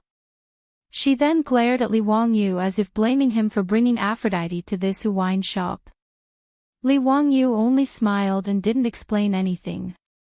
In fact, it wasn't a slip of the tongue when he said that this was a Hu wine shop. Deep down, Li Wangyu also wanted his beautiful boss to know more about Aphrodite's past life and see how pitiful the Hu girls in this Hu wine shop were. After all, he could tell that even though his beautiful boss was nice to Aphrodite on the surface, she was much more distant and not as close to Perrin as she was to her. Of course, this wasn't Su Chongqing's fault. After all, no woman would be too close to a mistress. It was only because they were now in the Tang dynasty that his beautiful boss was so tolerant of Li Wangyu and acquiesced to Aphrodite's existence. On the other hand, the scumbag was thinking about how to have 2 women on each side, so he naturally had to put in a lot of effort to build a good relationship with the women in his residence. The reason he brought the 2 girls to the Hu wine shop was naturally to prove to his beautiful boss that he really wanted to save the poor girl Aphrodite from the sea of fire, and that he wasn't impulsive when he saw the young version of Angelina Jolie. Li Wangyu didn't care what his beautiful boss was whispering to Aphrodite and Aphrodite. He simply smiled at Bai Macho and said, "May I know your name, Lang Jun?" "My surname is Bai and my name is Bai Macho. You can just call me by my name." Bai Macho hurriedly bowed. "Bai? Hee, you're much older than me. Why don't I just call you Old Bai?" Li Wangyu couldn't help but grin, but he was thinking about Old Bai, Bai Zhantang, who was good at the sunflower acupuncture technique in the TV series, Wuxia Chronicles. Old Bai. Bai Macho was a little stunned.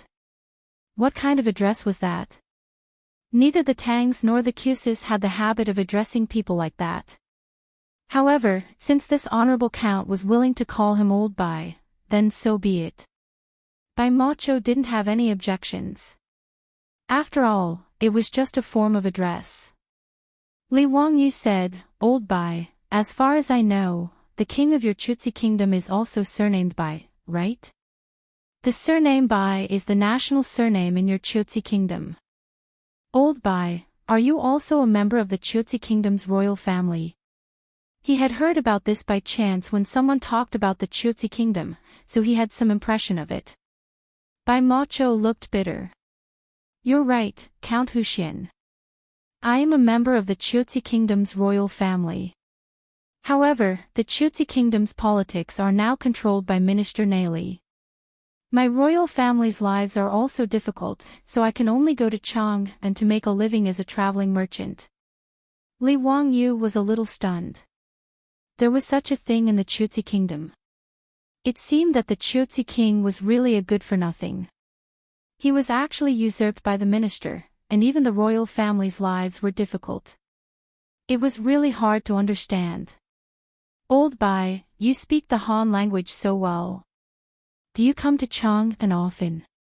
Yes. Every year, I lead the caravan on this Silk Road and return from spring to summer. It has been more than 10 years since then, Bai Macho replied respectfully. Li Wangyu picked a topic that interested him and asked Bai Macho about the Chutzi kingdom's customs and people. It was an eye-opener for him. He suddenly thought of something and asked, "Oh right, Old Bai, what kind of goods do your caravan mainly sell from Chang and back to Chutzi?" "Mainly silk, brocade, porcelain, and bronzeware." Hearing this, Li Wangyu couldn't help but smile. "I have something good to recommend to you. If you sell it to the western regions, you'll definitely make a lot of money." "Old Bai, are you interested?" Naturally, Bai Macho nodded repeatedly. "Please enlighten me, Count Huxian. Do you have any burning knives in the tavern?" Li Wangyu asked Hu Ji, who was serving him in the elegant room. Hu Ji nodded quickly. "Of course, we have a distinguished guest." "Then bring me a jar," Li Wangyu ordered. Hu Ji immediately trotted to fetch a jar of burning knives wine. What Li Wangyu wanted to introduce to Bai Macho was this highly concentrated liquor. Since the burning knives wine was listed on the market, it had always been in short supply. There was no need to worry about selling it. However, the wineries in the Qinling Mountains were getting bigger and bigger. Li Wangyu thought that with the harvest at the end of autumn this year, the output of the wine would definitely reach a higher level. With so much wine, it was natural that they should export it to the western regions through the Silk Road and earn more gold for the Tang dynasty. After Hu Ji brought the wine, Bai Macho quickly got up and took the jar. He respectfully poured wine for Li Wangyu and filled a bowl for himself. "Count Huxian, what kind of wine is this?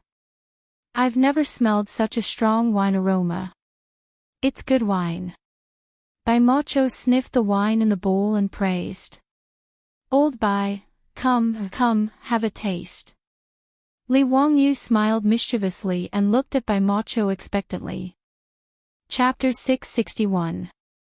It was also one of Li Wangyu's vile interests to see people who had never drunk hard liquor before in their first attempt at drinking hard liquor. And Bai Mohu satisfied his vile interests very well. He habitually raised his head and poured the whole bowl of wine into his mouth. Then, he coughed violently and uncontrollably. Bai Mohu's face turned red and he kept coughing. Apparently, it was his first time tasting such a strong wine. He was caught off guard and almost spat out the wine in his mouth. After a long while, Bai Mohu exhaled a breath that smelled of wine. "What a strong wine, good wine. It's my first time tasting such a strong wine. May I ask you, what's the name of this wine? Why haven't I tasted it since I came to Chang'an?" The name of this wine is Burning Knife. It means that when you drink it, it feels like a hot knife scraping through your throat. It's the strongest wine. Old Bai, it's normal that you haven't tasted it. It's only been half a year since this wine was sold in Chang'an. How about it? Do you think it'll be popular if it's sold in the western region? Li Wangyu clapped his hands and laughed. Bai Mohu's eyes lit up.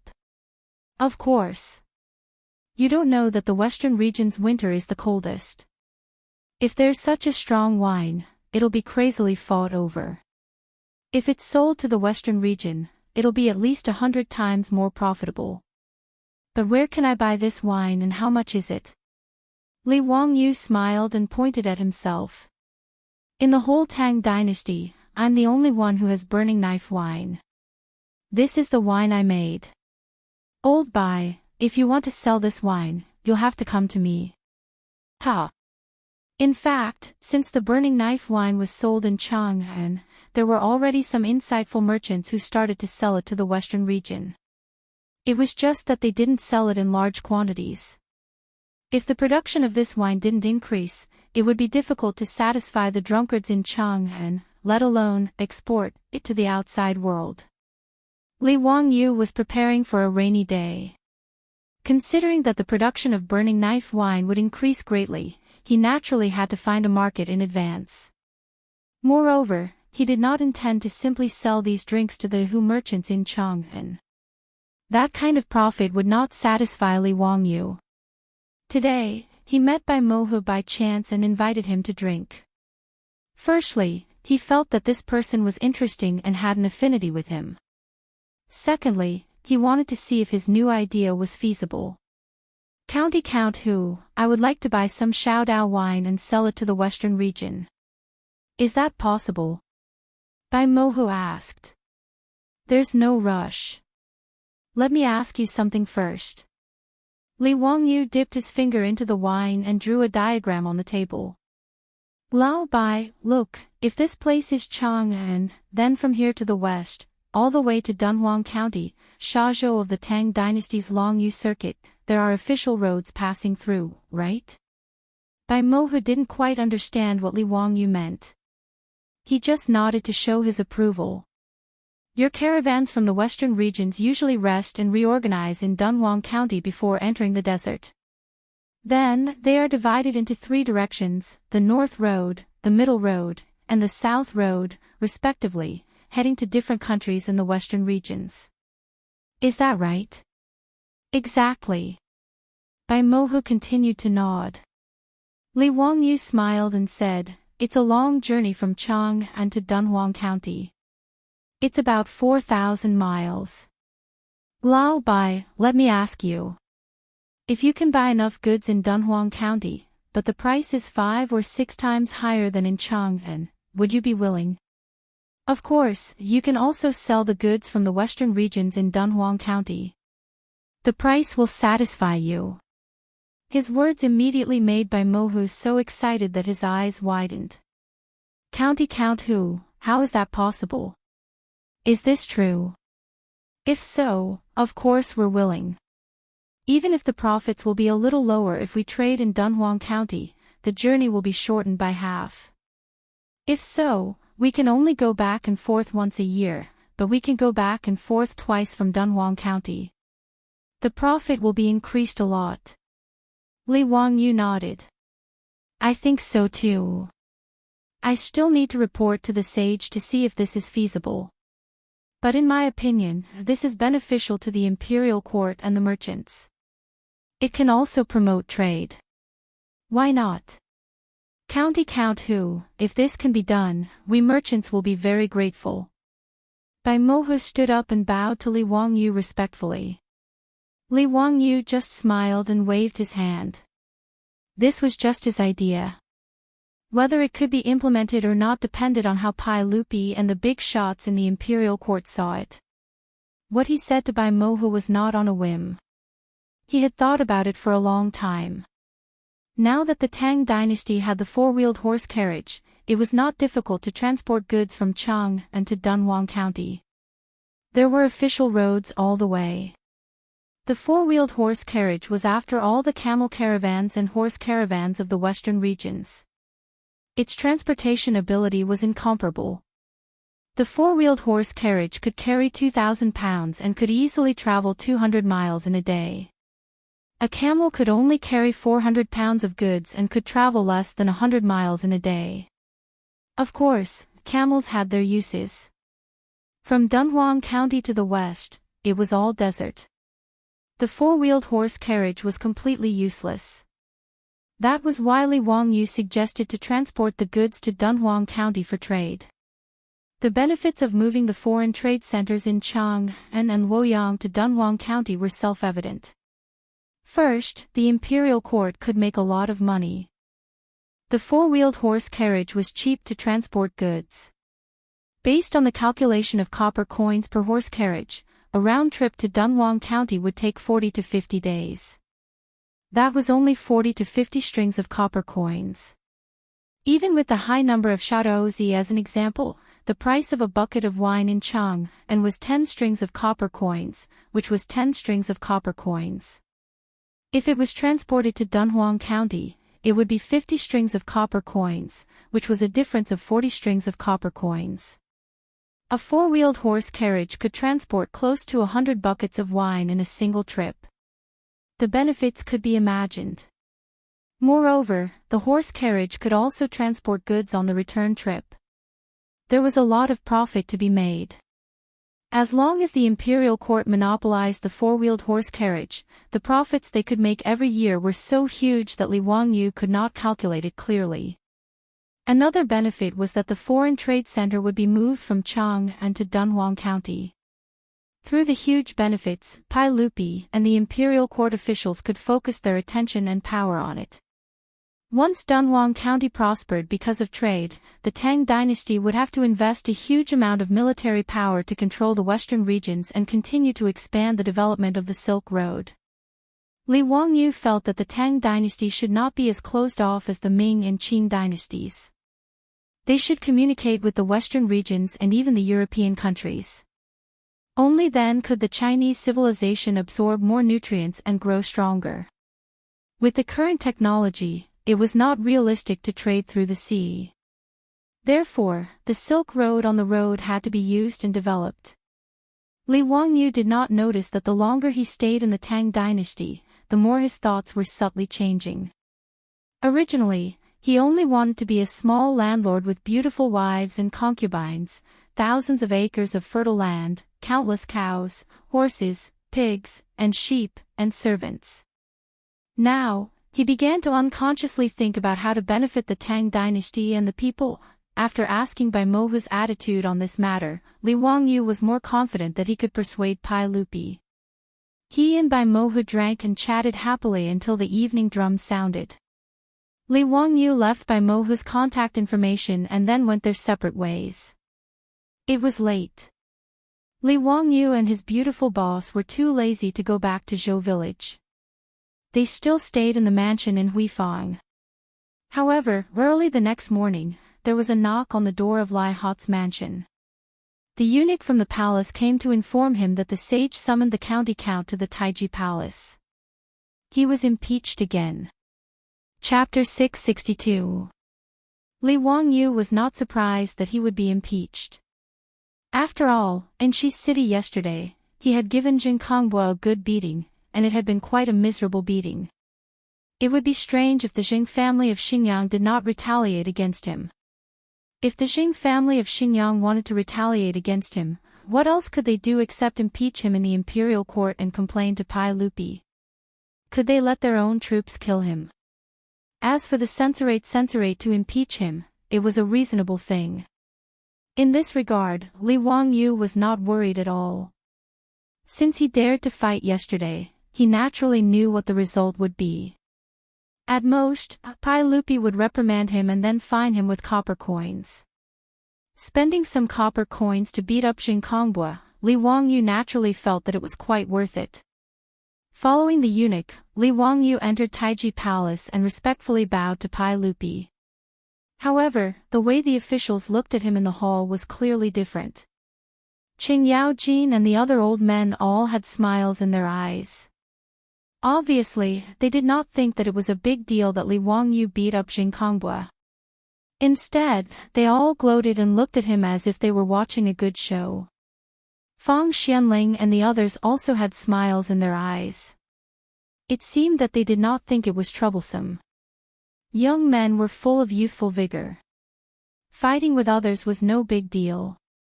If it were not for the Jing family of Xingyang and the 5 families, this kind of thing would be very shameful in Taiji Palace. As for the officials from the aristocratic families, they naturally looked at Li Wangyu with extreme displeasure.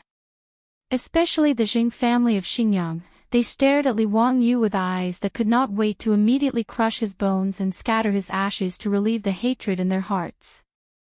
It should be known that for the aristocratic families, in Shi City yesterday, Li Wangyu did not beat up Jing Kongbua, the legitimate son of the Jing family, but the face of the aristocratic families. It could be said that from the founding of the Great Tang until the 3rd year of Jingguan, only Li Wangyu had dared to viciously slap the faces of the great clans. Li Wangyu, yesterday in Shi City, did you have a conflict with Jing Kongbua, the legitimate son of the Jing family of Xingyang? Pai Lupi directly asked, but his words made Jing Yuanshou and the others frown. What did he mean by a conflict? Didn't that mean that both sides were responsible? The one who was beaten yesterday was his eldest son, and he was beaten quite miserably. Because of this matter, Jing Yuanshou's wife, Jing Lushi, who was from the Lu family of Fanyang, when she saw her son, whose face was covered in blood. Had it not been for Jing Yuanshou's intervention, Madame Zenglushi, who loved her son dearly, would have led the Jing estate's troops to fight Li Wangyu to the death. Although Jing Yuanshou was not as impulsive as his wife, he naturally could not tolerate this. Therefore, it was reasonable for him to impeach Li Wangyu today. Of course, this matter could not be hidden from Pai Lupi. Yesterday, after Li Wangyu beat up Jing Kongbua in Shi City, a secret agent of the 100 Cavalry Department reported this matter to the palace. Pai Lupi's attitude towards this matter was only to laugh and scold, and then he ignored it. It was not a big deal anyway. Even if he handled it impartially, at most he would be fined a certain amount of copper coins, which was not painful at all. Hearing Pai Lupi's question, Li Wangyu only shook his head and said, "Your Majesty, yesterday I did not have a conflict with Jing Kongbua. I just saw injustice on the road and pulled out my sword to help." "Oh.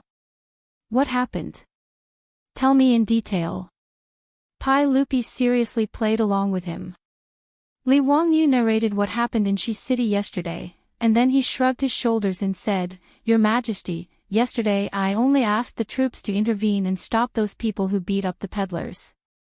As for that young Master Jing, yes, he made the first move and tried to beat me, so I was forced to fight back. I was just defending myself." His words made Qing Yaojin and the others roll their eyes. Although they did not understand what Li Wangyu was talking about, they roughly understood what he meant. "You beat up Jing Kongbua so miserably, and you still have the nerve to say that you are innocent. Do you have any shame?" Moreover, the Tang dynasty had detailed rules for fighting between two parties. The Tang dynasty law had a rule: if a fake person beats a person and does not injure him, he will be flogged 40 times. If a person does not offend a person and is beaten innocently, he will be flogged 20 times. In other words, even if Li Wangyu did not make the first move and resisted the beating, according to the Tang dynasty law, he would still be flogged 20 times. Of course, he had a noble title, so he only needed to pay a fine of copper coins. In the eyes of Pai Lupi and the officials, this matter was over. Li Wangyu only needed to pay a fine of copper coins. As for Jing Kongbua, according to the Tang dynasty law, he would be flogged 40 times, but obviously no one would interfere. Pai Lupi was too lazy to continue arguing about this matter, so he casually reprimanded Li Wangyu and told him not to be frivolous and impudent in the future. He also punished him with 10 caddies of copper coins as a warning to others. Jing Yuanshou did not object to this, but his face was ashen and he did not say a word. Pai Lupi, Li Wangyu, and the officials all thought that Jing Yuanshou had tacitly agreed with Pai Lupi's punishment. When the matter was over, someone stood up. "Your Majesty, I have something to report." The person who spoke was the Assistant Minister of the Ministry of Justice, Wang Shizhong. He was the second in command of the Ministry of Justice and also a member of the Wang clan of Taiyuan. Pai Lupi looked at the shocked Li Daozong in the hall. Obviously, his cousin did not know why Assistant Minister Wang had stood up. Report, Pai Lupi's face darkened, and he felt that something was wrong, but he still let Wang Shizhong continue. Your Majesty, last night, the bad people of the Ministry of Justice arrested a Hu merchant in a hostel in Likenfang. From his luggage, they found a map of Chang and city, as well as the maps of the defense forces of Dunhuang County, Wuxia County, Xianxia County, Wuwei County, and other counties. I think that this person must be a spy of the Turks who spied on the military intelligence of the Tang dynasty in the name of business. The bad people Wang Shizhong mentioned were the officers in charge of investigating and arresting in the Tang dynasty. Their leader was the bad marshal. Pai Lupi and the officials could not help but frown when they heard Assistant Minister Wang Shizhong's words. If what Wang Shizhong said was true, this Hu merchant must be a spy. But would it be so simple? What did Assistant Minister Wang Shizhong mean by mentioning this at this time? After all, even if they caught a spy who spied for the Turks, it was not worth mentioning in Taiji Palace. Moreover, it was obvious that even Li Daozong, the Minister of Justice, did not know about this. Li Wangyou's brows furrowed. He had a bad feeling about this. Barbarian merchants. His heart skipped a beat. The 5 surnames and 7 hopes could not be so crazy, right? The Assistant Minister of Justice's next words made Li Wangyou's heart sink to the bottom. Your Majesty, there is no need to trouble Your Majesty with this matter, but after the bad marshal interrogated the Hu merchant, he learned that this matter seems to have something to do with the Count of Wuxian.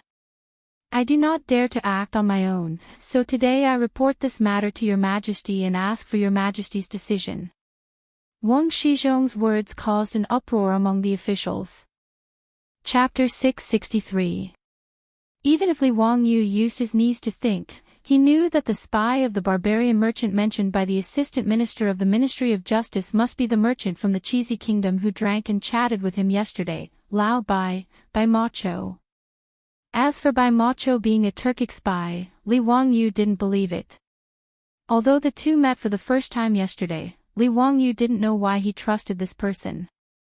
Moreover, why would a wealthy merchant of the Qiuzi royal clan take such a risk to help the Turks gather intelligence? Also, how could there be such a coincidence? Yesterday, he had beaten Jin Kongbua half to death, and today, he was impeached. When he entered the main hall, he immediately revealed that he had caught a Hu merchant spy last night. Li Wangyu didn't believe that this was a coincidence at all. Moreover, the Assistant Minister of the Ministry of Justice said that this matter had something to do with him. This was clearly a conspiracy of the aristocratic families. Li Wangyu raised his eyebrows. May I ask what this matter has to do with me, Assistant Minister Wang? Please speak frankly, Assistant Minister Wang. The Assistant Minister of the Ministry of Justice, Wang Shizhong, looked at Li Wangyu with a fake smile and said, Don't be anxious, County Count Hu. Perhaps that Hu merchant couldn't endure the punishment and made false accusations. It might not have anything to do with County Count Hu. He then bowed to Pai Lupi, Your Majesty, according to the interrogation of that Hu merchant, the map of Chang and city was given to him by County Count Hu yesterday. There was also a secret letter to the Turkic people that was found by the underlings. According to that Hu merchant, it was also given to him by County Count Hu. Also, according to the investigation of the underlings, County Count Hu and this person drank and talked for a long time in a wine shop in Shi City. The shopkeeper of the wine shop and a group of Hu concubines can testify to this. The Assistant Minister of the Ministry of Justice, Wang Shizhong's words made Pai Lupi frown. He definitely didn't believe that his nephew was in cahoots with the Turkic people. As the founding county count of the Tang dynasty, why would Li Wangyu need to be in cahoots with the Turkic people? What benefits would there be? He wasn't the only one who didn't believe it.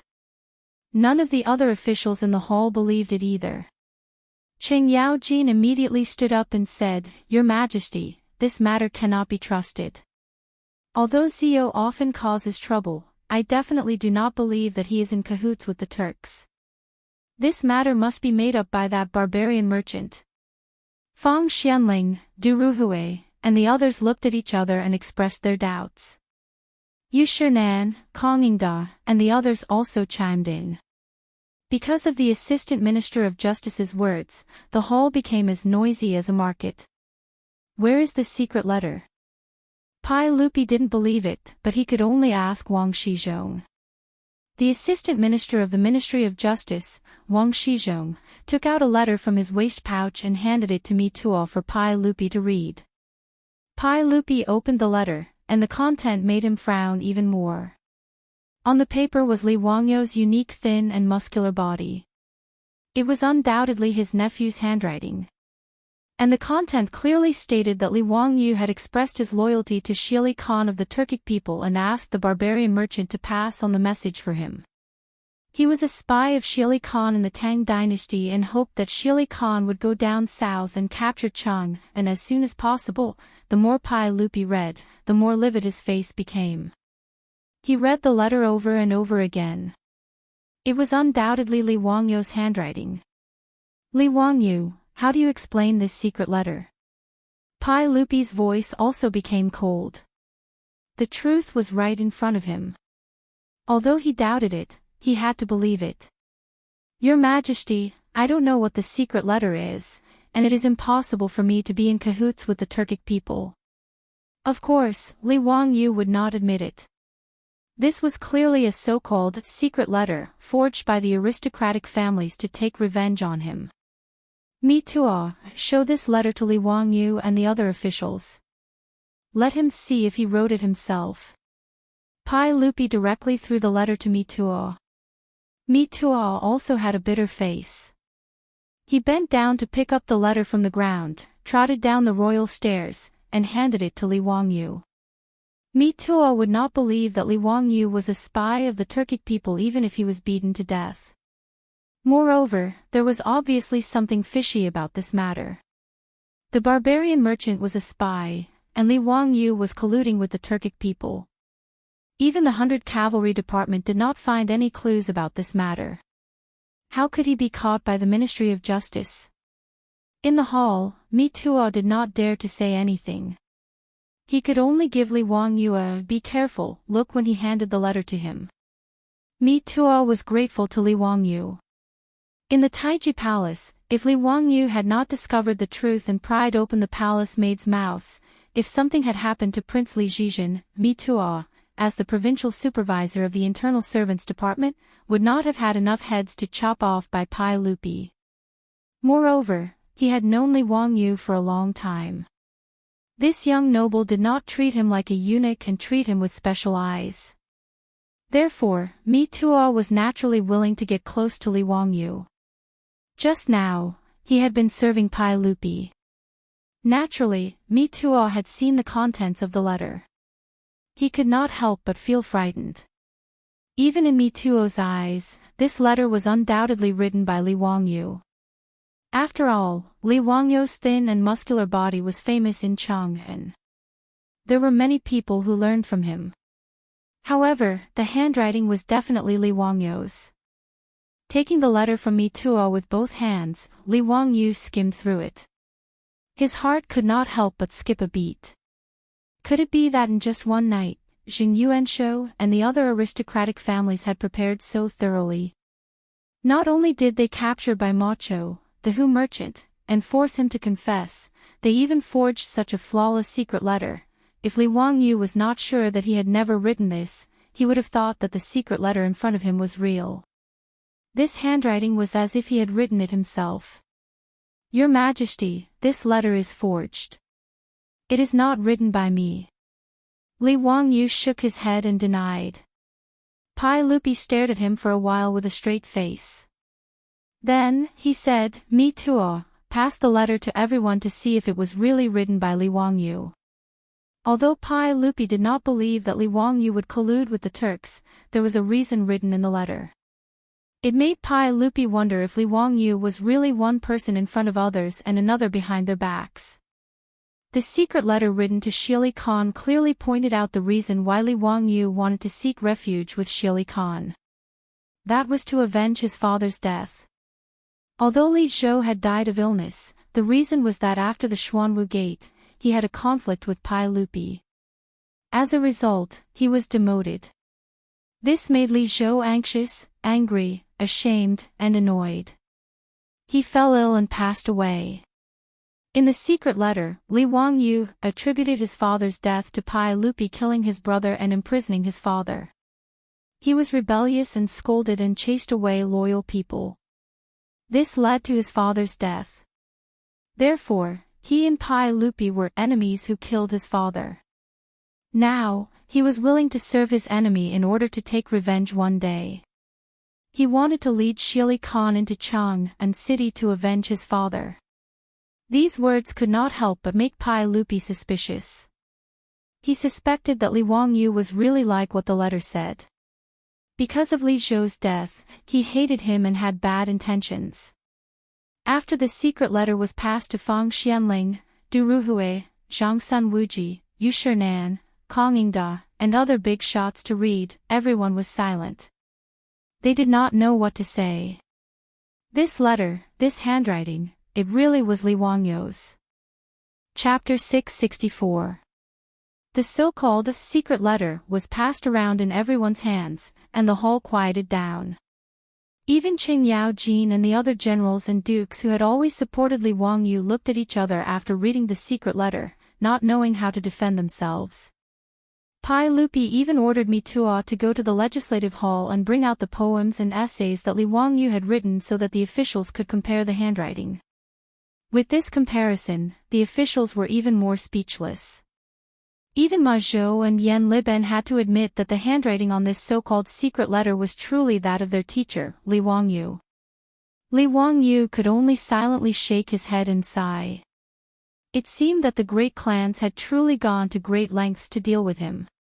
It was clear that only an expert could create a handwriting imitation that not even he could recognize, and it was certainly not something that could be done in a short amount of time. And it had only been half a day since he had beaten up Jing Kongbua in Shi City. It was clear that the great clans could not have prepared such a flawless letter in such a short amount of time. When he thought of this, Li Wangyu felt a chill run down his spine.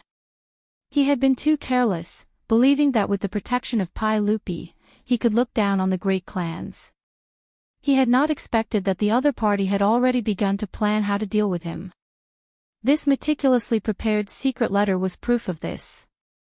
Although the officials from the great clans said nothing, they couldn't help but rejoice. It was clear that these officials from the great clans wanted to see Li Wangyu run out of luck. As for the previously ashen-faced Xing Yuanshou, who had not said a word, he finally spoke, "Your Majesty, regardless of whether or not this secret letter was written by County Count Hu, we should investigate it thoroughly and give the court and County Count Hu an explanation." His words seemed to be speaking from a fair and just standpoint, but they were actually filled with evil intentions. Investigate. How would they investigate? They naturally had to take Li Wangyu to prison and have the 3 bureaus interrogate him. But now, regardless of the witnesses and material evidence, the aristocratic families had already prepared everything. As long as Li Wangyu was imprisoned, they wouldn't need to worry about not getting the results they wanted. Pai Lupi's expression was also very conflicted. On one hand, he did not want and did not believe that his outstanding nephew would hate him for Li Zhou's death and collude with the Turks. But on the other hand, as an emperor, his paranoia made him wonder if Li Wangyu really didn't hate him because of Li Zhou's death. He had asked Li Wangyu this question when they were in the Li family's old mansion. At that time, he was very satisfied with Li Wangyu's answer. But what if it was Li Wangyu acting? For a moment, Pai Lupi was at a loss. In the main hall, Li Wangyu was still quite calm at this moment. After seeing this forged so-called secret letter, he immediately began to think about how he could break out of this situation and clear his name. He could naturally tell that this letter was forged by someone else. But the key was how he could prove to Pai Lupi that the letter was forged. Although there were records in ancient books, as early as the Three Kingdoms period, the governor Guiyuan used handwriting comparison to find the person who anonymously slandered Cao Cao. But that was only a comparison of similar handwriting, and thus recognized that it was written by the same person, not that the handwriting was forged. And in the water margin, the literature star sacred-handed scholar Xiao Rang even forged the Grand Tutor Kai Jing's handwriting to write a letter to his son Kai Jiu. At that time, even Kai Jing's own son could not tell whether it was real or fake. From the Three Kingdoms to the Qing dynasty, Wuxia's ancient handwriting investigation and identification basically relied on the hazy senses to judge. In the case of a secret letter, like this one, where the fake could be passed off as genuine, and the forger flatly denied it, usually the officials would be helpless and the case would drag on for a long time. Or they could only use torture to force the forger to admit it, thus hastily closing the case. In short, if he wanted to use handwriting identification to prove that he was framed by the aristocratic families, it would be quite difficult. Li Wangyu was pondering how to prove his innocence and escape the death trap set up by the aristocratic families, when he heard Jing Yuanshou speaking to Pai Lupi. "Your Majesty, I don't really believe it. This letter was personally written by County Count Hu, but as for the handwriting, I really can't tell. Perhaps someone could really imitate County Count Hu's handwriting so perfectly, but there's no telling. Dare I ask Secret Supervisor Yu, Yanggong, the two of you are famous calligraphers in the Tang dynasty. Dare I ask if the two of you can imitate someone else's handwriting so perfectly?" Jing Yuanshou continued to criticize Li Wangyu.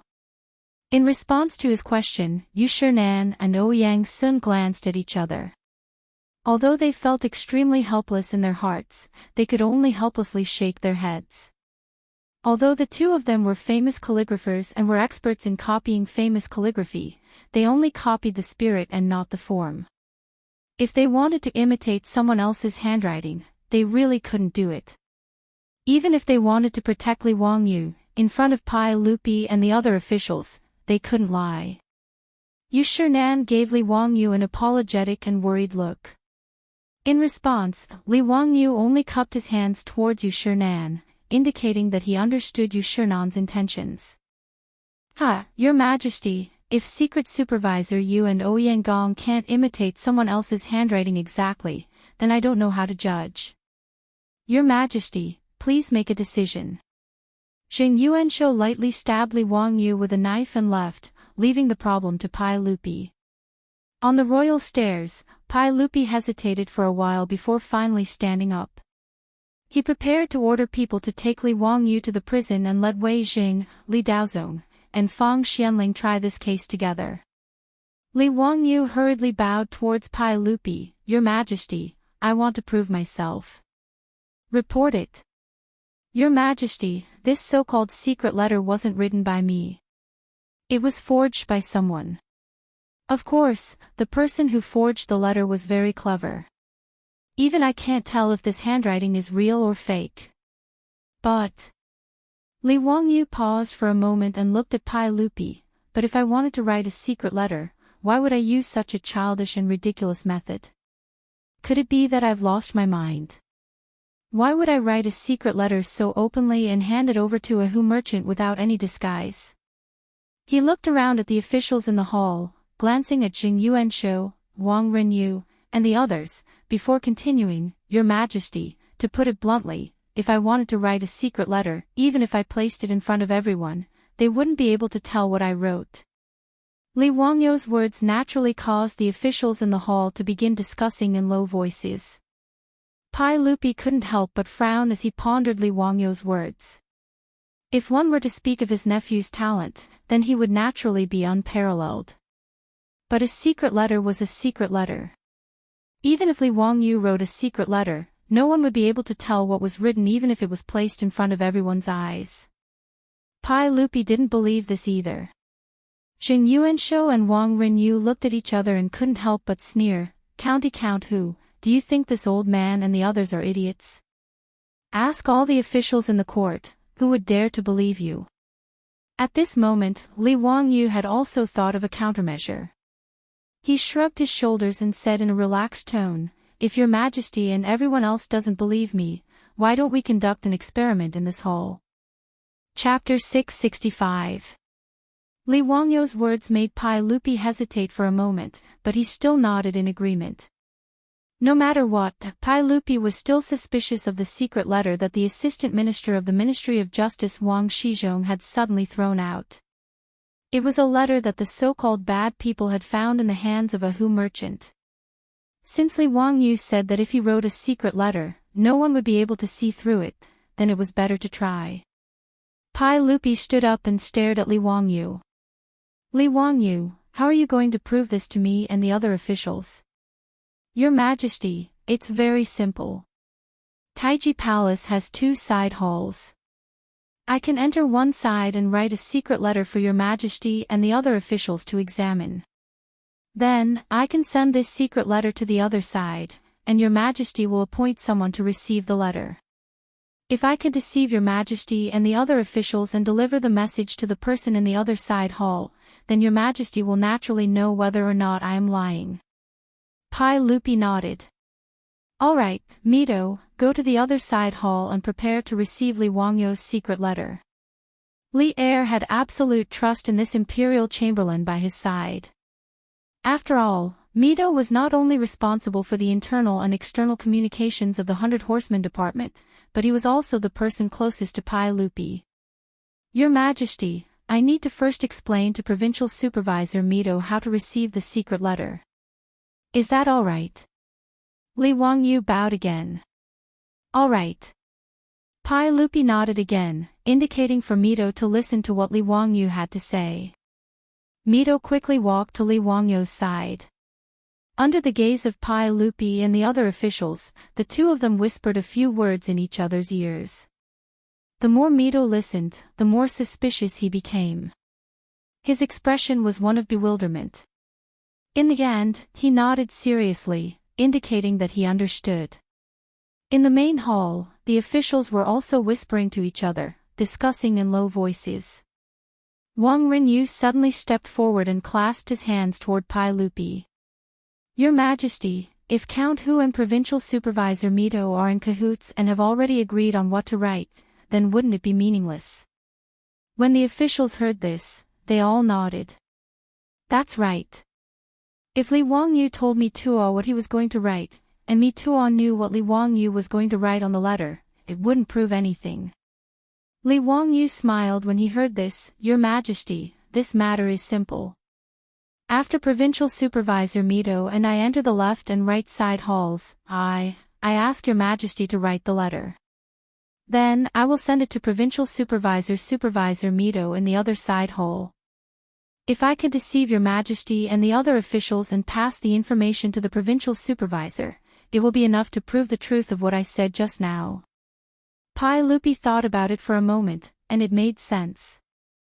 If Li Wangyu really was a spy, then he naturally had to choose the most secretive way to send the message. If he could really pass the message to Mi Tuo without him and the civil and military officials, then this so-called secret letter was worth discussing. Seeing Li Wangyu so certain, Wang Rinyu and Jing Yuanshou looked at each other. They all saw a trace of worry in each other's eyes. But now that things had gotten to this point, there was no point in saying anything more. They could only wait and see. Moreover, Wang Rinyu, Jing Yuanshou, and the others didn't believe Li Wangyou's words at all. To be able to send the message in front of all the officials without anyone knowing, this matter was too legendary. After Li Wangyu and Mito finished talking, they had the eunuchs in the hall prepare some things for the two of them and put them in the side hall. Everything was ready. Your Majesty, I and Mito are ready. We can start. Li Wangyu said. Pai Lupi nodded, good. Li Wangyu, you go to the left side hall. Mito, you go to the right side hall. Li Wangyu and Mito immediately nodded and went to the left and right side halls. After the two of them entered, the doors of the two side halls were tightly shut. At the same time, there were palace guards arranged by Pai Lupi to guard in front of the hall to prevent someone from secretly sending messages for them. After everything was ready, Pai Lupi picked up a pen and paper. After thinking for a while, he wrote a paragraph. After folding the paper, he signaled the eunuchs to send it to Li Wangyu in the left side hall. After a short while, the door of the left side hall opened. The eunuch sent a letter and handed it to Pai Lupi. Pai Lupi curiously opened the letter, but couldn't help but be stunned. He was holding a piece of white paper in his hand. There was no writing on it. Did you take out the wrong letter? Why is it a piece of white paper? Pai Lupi glared at the eunuch in charge of delivering the letter. In Pai Lupi's opinion, the eunuchs must have made a mistake and accidentally sent out a piece of white paper. The eunuch quickly knelt, in reply to everyone, I definitely did not make a mistake. This letter was personally given to me by County Count Hu to be delivered to the Mito provincial supervisor. Hearing this, Pai Lupi became even more curious. He repeatedly read the letter in his hand and carefully examined it against the light. In the end, he could only confirm that it was a normal piece of white paper. Seeing that he couldn't see any problems, he could only signal for the eunuchs to take the secret letter to the officials in the hall. Wang Rinyu, Xianxia, and the others rushed to take the secret letter. They also repeatedly read it, but they couldn't see any problems. A piece of white paper without any writing was passed around in the hands of everyone. No one could see anything wrong with it. Ha, Your Majesty, it can't be a piece of white paper, right? That county count whose so-called secret letter is just purposely mystifying. Xianxia laughed coldly. Wang Rinyu also twirled his beard and smiled. I think that County Count Hu and the Mito provincial supervisor didn't use this piece of white paper to send messages, right? Your Majesty, please search the eunuch just now. I think that the real secret letter should be hidden on him. This piece of white paper is just a smokescreen. Pai Lupi felt that Wang Rinyu's words made sense. He immediately waved his hand at the palace guards, indicating for them to search the eunuch in charge of delivering the message. The eunuch didn't dare to argue. With a long face, he was searched from head to toe by the palace guards. Even his hair wasn't spared. However, it was clear that they didn't find anything hidden. Xianxia was still worried and said to Pai Lupi, Your Majesty, why don't you give this paper to me and let me personally deliver it to the Mito provincial supervisor? Okay. Pai Lupi naturally nodded his head in agreement. Under the gaze of Pai Lupi and the officials, Xianxia took the piece of white paper and walked to the right side hall. He knocked on the tightly shut door and handed the piece of white paper to Mito. The door of the hall closed and opened again very quickly. Mito walked out from the middle and walked to the front of the imperial stairs with a sad face. He knelt down in front of Li Er and said, Everyone, this servant is not a spy. When Pai Lupi heard this, he suddenly stood up from the throne. Mito, what did you say? What was the content of my handwritten letter? Did Li Wangyu really write a secret letter to you? Mito nodded. The secret letter that County Count Hu wrote to me was, there is a spy in the palace, and it has been found to be Mito. Everyone, I'm not a spy. When Pai Lupi heard this, he became a Spartan. What Mito said was the words that he had casually written on the paper and sent to the left side hall. But how did these words get to Mito? Chapter 666. This result was not only unexpected by Pai Lupi, but also by all the civil and military officials in the hall. Li Wangyu walked out of the side hall and took out the piece of paper that Pai Lupi had personally written. He displayed it for everyone to see, and it was exactly as Mito had said. How is this possible? Could it be that the Count of Wuxian really has such supernatural abilities? Yes, this old man looked at the paper that was sent to the side hall very carefully. It was a blank piece of paper. There is no mistake about this. But it was a blank piece of paper. This old man even used light to look at it, but I did not see any trace of it. But how did Provincial Supervisor Me know the contents of Your Majesty's letter? Could it be that someone sent him a secret message? There is definitely something fishy about this. In this old man's view, someone must have done something in secret. If you say that the blank piece of paper was a secret letter, this old man would definitely not believe it. The hundreds of officials discussed among themselves, whispering into each other's ears. The originally solemn and serene Taiji Palace was now buzzing with noise. It was extremely noisy. Li Wangyu bowed once more to Pai Lupi. Your Majesty, does your Majesty believe what this subject said just now? Just as this subject said, if this subject wanted to write some secret letter to that dog fart Shili Khan, how could it be so childish? This so-called secret letter is just too much of a humiliation to this subject's intelligence. Pai Lupi silently nodded. If this nephew of his really had a way to secretly send a message, he naturally wouldn't have so openly handed over such an important secret letter to Shili Khan to a Hu merchant. However, Pai Lupi needed to understand whether Li Wangyu really had a way to send a secret letter through a blank piece of paper or if he had some other trick up his sleeve. Li Wangyu, tell me, how did you send a message to me Tuo through a blank piece of paper? Pai Lupi asked. Li Wangyu smiled and said, Your Majesty, this matter is extremely simple. This subject. Before he could finish speaking, he heard someone shout, Wait, Your Majesty, this matter cannot be announced to the public. Everyone looked over and saw that it was Li Jing, the Minister of War. Pai Lupi frowned. Duke Wei, what do you mean?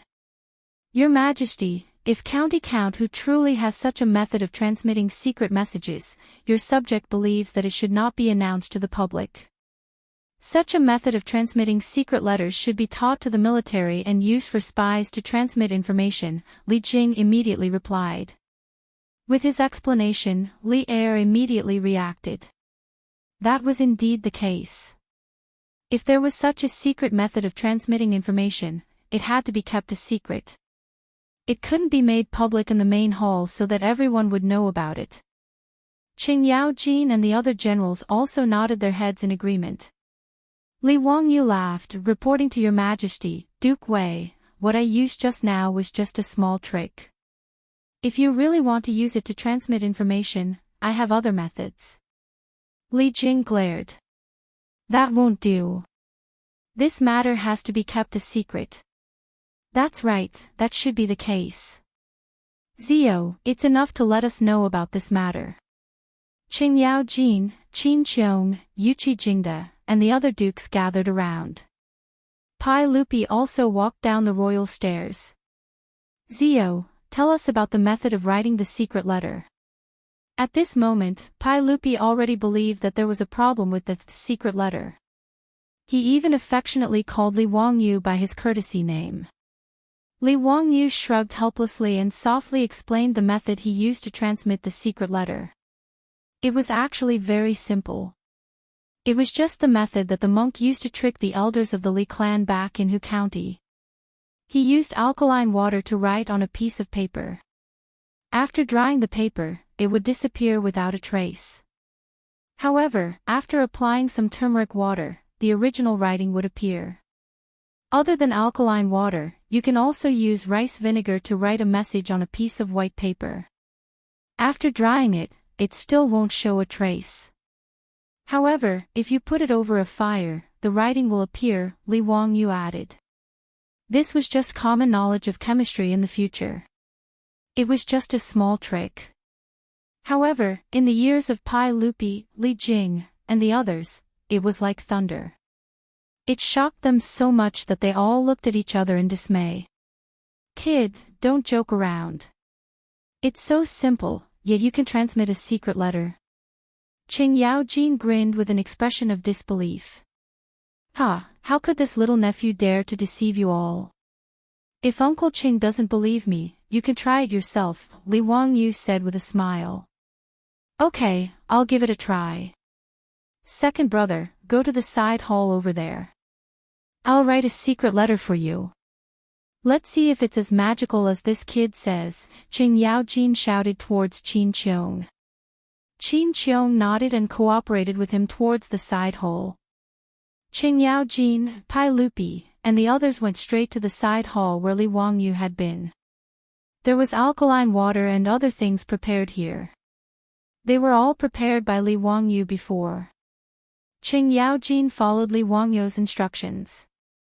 He dipped the brush in alkaline water and started to write on the paper. After he finished writing, he dried the paper. The paper was just like before. There was not a single trace on it. It was like a piece of white paper. Pai Lupi, Qing Yaojin, and the others looked at it for a long time before passing the paper to the palace guards and telling them to send it to Qin Qiong. However, at this time, Qin Qiong walked out of the side hall. He pointed at Qing Yaojin and scolded with a smile, "Qing Yaojin, it's fine if you say bad things about me, but you actually drew a face." Pai Lupi, Li Jing, and the others looked at each other and laughed. Wasn't what Qing Yaojin wrote on the paper just now a joke about Qin Qiong? Moreover, Qing Yaojin, this old fellow, drew a face on the paper. Pai Lupi no longer had any doubts. He smiled and patted Li Wangyou's shoulder. He walked back to the throne and slapped the armrest.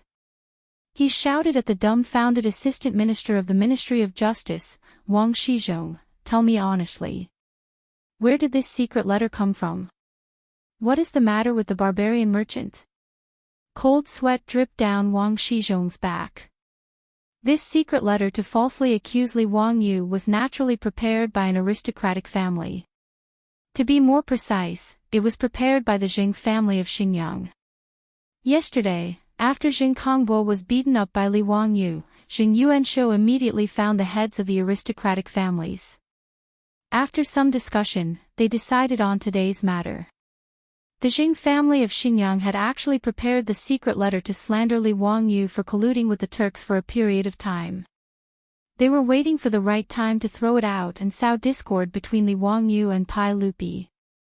After all, Li Wangyou had made the aristocratic families of the 5 surnames and 7 Wangs suffer and ruined their plans several times. This included the aristocratic family's careful planning. They spent a lot of energy to create the replacement of the crown prince with a leopard cat. It was also because of Li Wangyou's interference that their plans failed. How could the aristocratic families not be afraid of Li Wangyou? They all wanted to get rid of him quickly.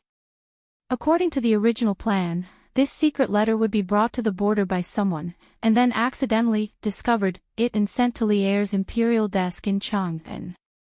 But yesterday, his eldest son was beaten up so miserably by Li Wangyou.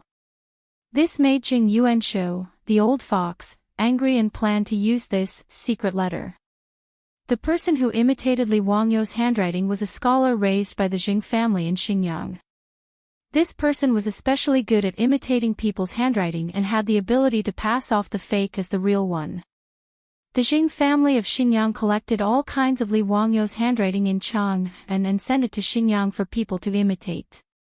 It took more than a month to create such a secret letter that was almost impossible to distinguish between the real one and the fake one. In the eyes of Jing Yuanshou, Wang Rinyu, and other heads of aristocratic families, even if Li Wangyou had a lot of mouths, he would not be able to explain clearly what was going on with this secret letter. Even if Pai Lupi had doubts, he had to believe it in the face of the ironclad facts. Even if Li Wangyou would not be punished, he would at least have to suffer a little. And Pai Lupi would have a thorn in his heart.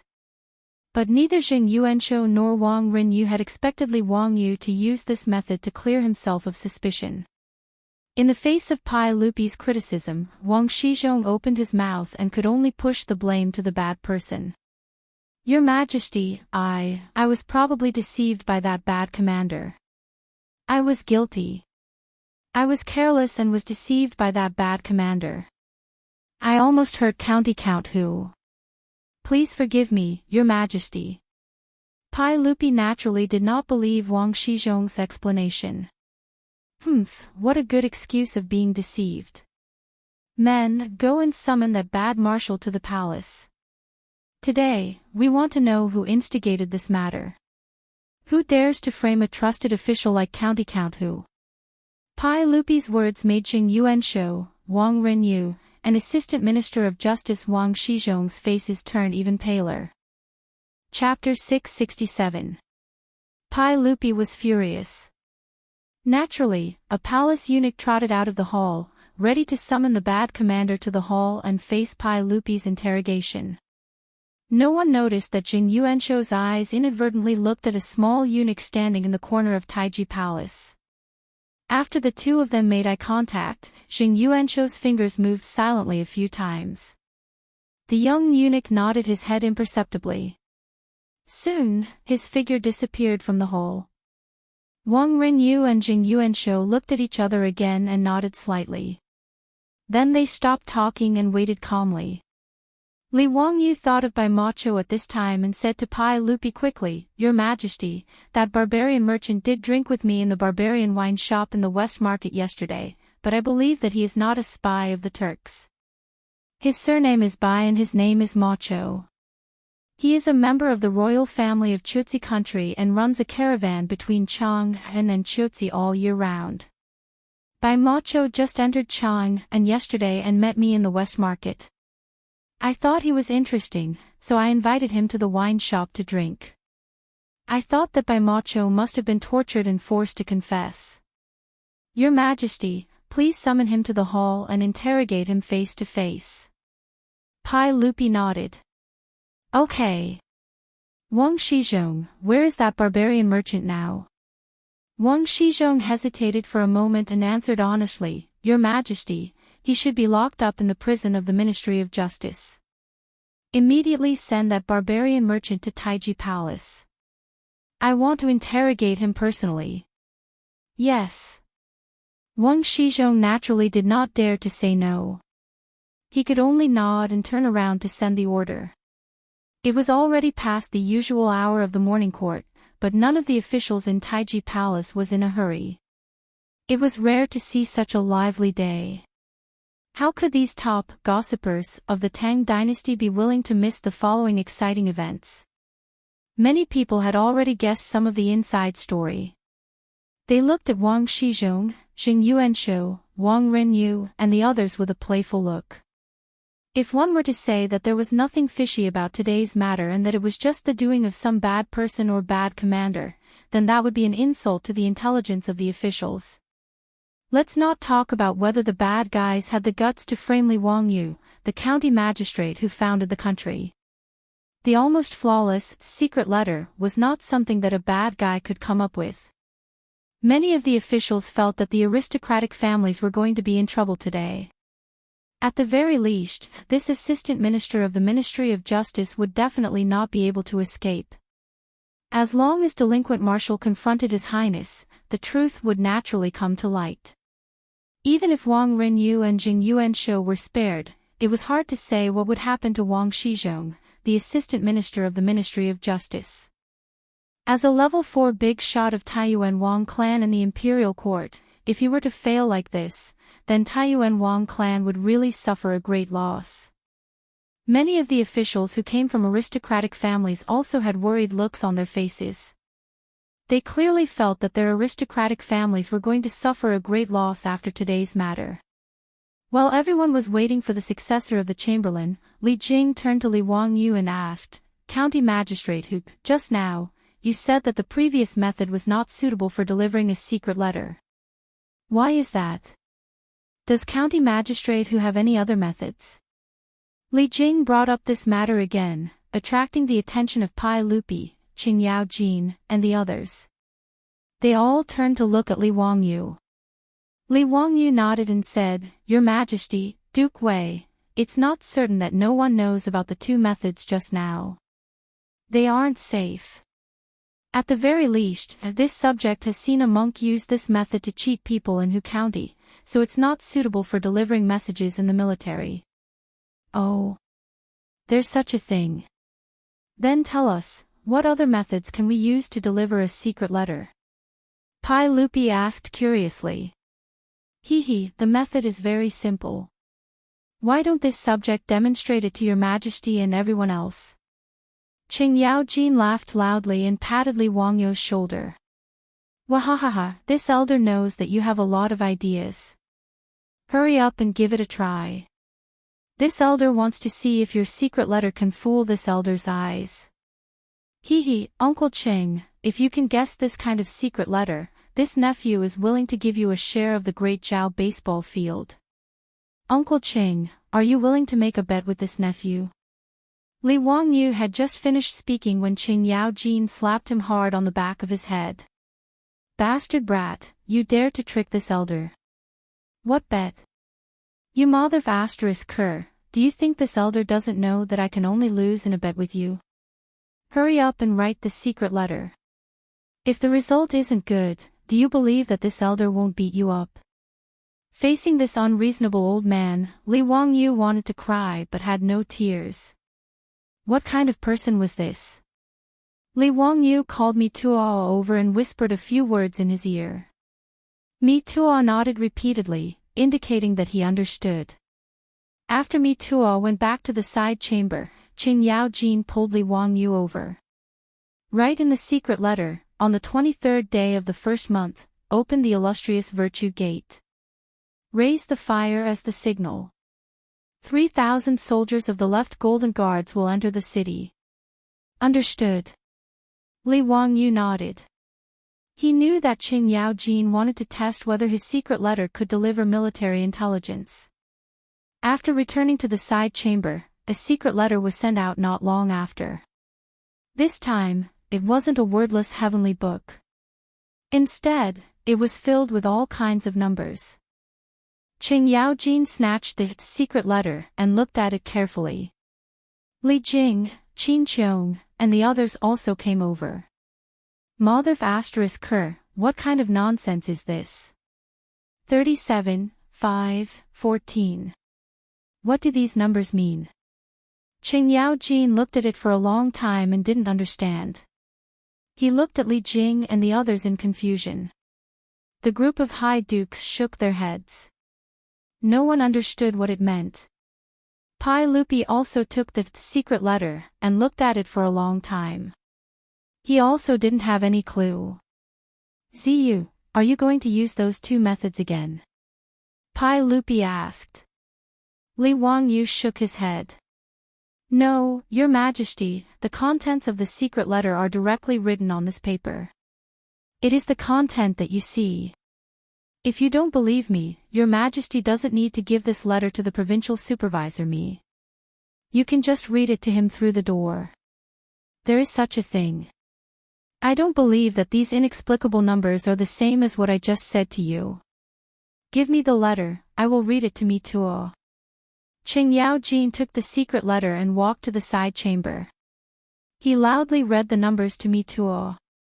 Not long after he finished reading, Michigan Tuo opened the door and walked out.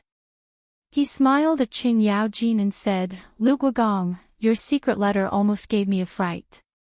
The contents of the secret letter said, on the 23rd of the first month, open the illustrious virtue gate.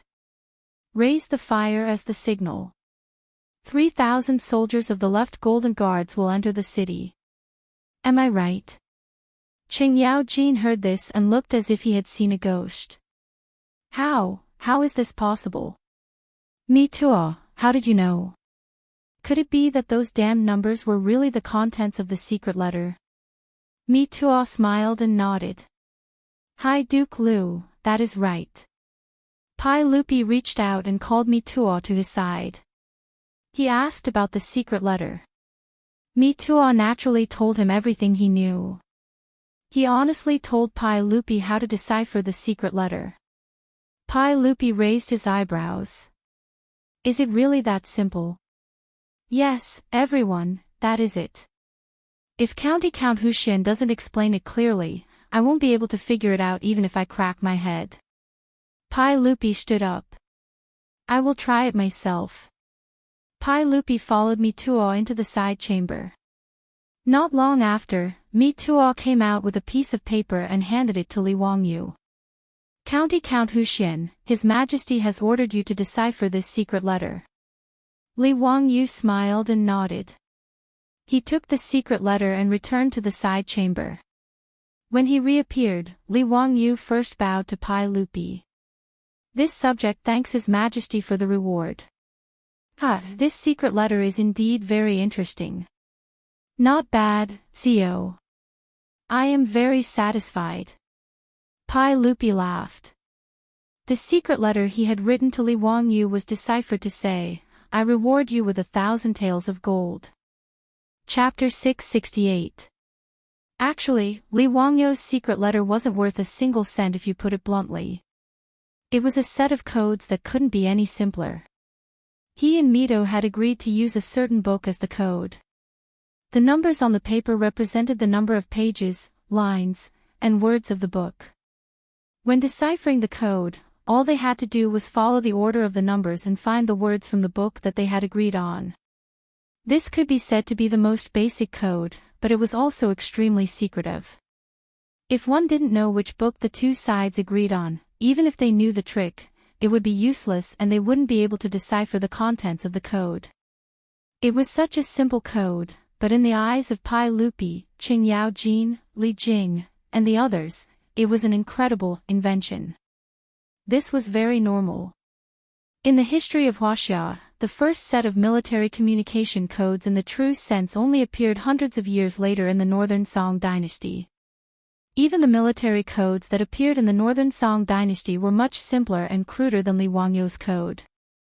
The Northern Song dynasty's military code had a total of 40 phrases that were commonly used in the military. Then, the 40 phrases were numbered. Then, they would agree on a 5-character poem as the key to decipher the code. When it was necessary to use the secret letter, he would write the poem.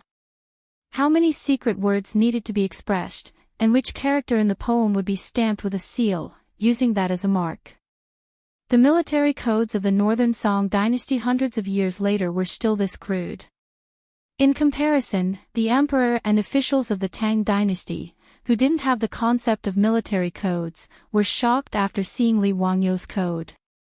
After Li Jing figured out the meaning of the numbers, he couldn't help but excitedly rub his hands. Good, good. Your Majesty, Count Huxian will record this as a great merit. I've been in the military for my entire life, but I've never heard of such a way of dealing with secret letters. This way, there won't be any leakage of information during a war, or any falsification by the enemy. Good, this is really good. Li Wangyou was a bit embarrassed by the praise. He rubbed his nose and lowered his voice. Your Majesty, according to this method, we can also make a special code book. In other words, the commonly used Chinese characters were summarized and each character was represented by a number. These numbers could be unrelated. In this way, unless someone has the same codebook, no one will be able to decipher the contents of these numbers. His words made the eyes of Pai Lupi, Li Jing, Qing Yao Jin, and the others even brighter. Everyone, including Pai Lupi, knew how important it was for the military to be able to transmit information in complete secrecy. Pai Lupi was so excited that he slapped Li Wangyou's head. Zio, you bastard. If it weren't for this matter today, would you still be hiding it and not be willing to hand it over? Qing Yao Jin also grinned and said, Your Majesty, if I had known earlier, I would have framed this kid a few times earlier. Let's see if he still dares to hide anything. Li Wangyou didn't know whether to laugh or cry at these two people. What the hell was this? Why did it seem like he was the one in the wrong? Hee, uncle, I just didn't think of it for a moment, Li Wangyou said with an embarrassed smile. He was just a white-collar worker in the future. How could he have thought of a code book? If he hadn't been framed by an aristocratic family and wanted to prove his innocence, he really wouldn't have thought of this method. Whether it was Pai Lupi or the officials, no one believed that the bullshit secret letter was written by Li Wangyou to Shili Khan. With these various secret methods to transmit information without anyone knowing, who would be stupid enough to write a so-called secret letter? Wouldn't their brains be flooded with water? Pai Lupi was excitedly discussing with Li Jing, Qing Yao Jin, and the other military leaders how to use the code book Li Wangyou had taught them today. A chamberlain came to report that the Hu merchant had been sent from the Ministry of Justice's prison to Taiji Palace. Summon him to the palace for questioning. Pai Lupi sat back on the throne. The Hu merchant caught by the hoodlums was indeed by Macho. However, he didn't walk to the palace. Instead, he was carried up by the palace guards. When Li Wangyu saw the appearance of the Chutzi merchant he had met yesterday, his eyes immediately became bloodshot. He turned his head and glared at the assistant minister of the Ministry of Justice, Wang Shizhong. Bai Macho's appearance could only be described with one word: miserable. It was quite miserable. He didn't know how many punishments Bai Macho had suffered since he was caught by the hoodlums last night. Li Wangyu looked at him. There was almost no intact piece of flesh on this merchant's body. His body was covered with bloody wounds. Many of the wounds were like the lips of a baby. They were so deep that his bones could be seen. Not only was Bai Macho covered with bloody wounds, but he had also been unconscious for a long time. If it weren't for the rise and fall of his chest, Li Wangyu would have thought that this Chutzi merchant had been beaten to death. Pai Lupi also frowned and was very dissatisfied. Wang Shizhong, why did you beat him up like this? Wang Shizhong hurriedly stood out to shift the blame. Your Majesty, I didn't intervene in this matter. Everything was handled by the hoodlum. I only received the hoodlum's report this morning.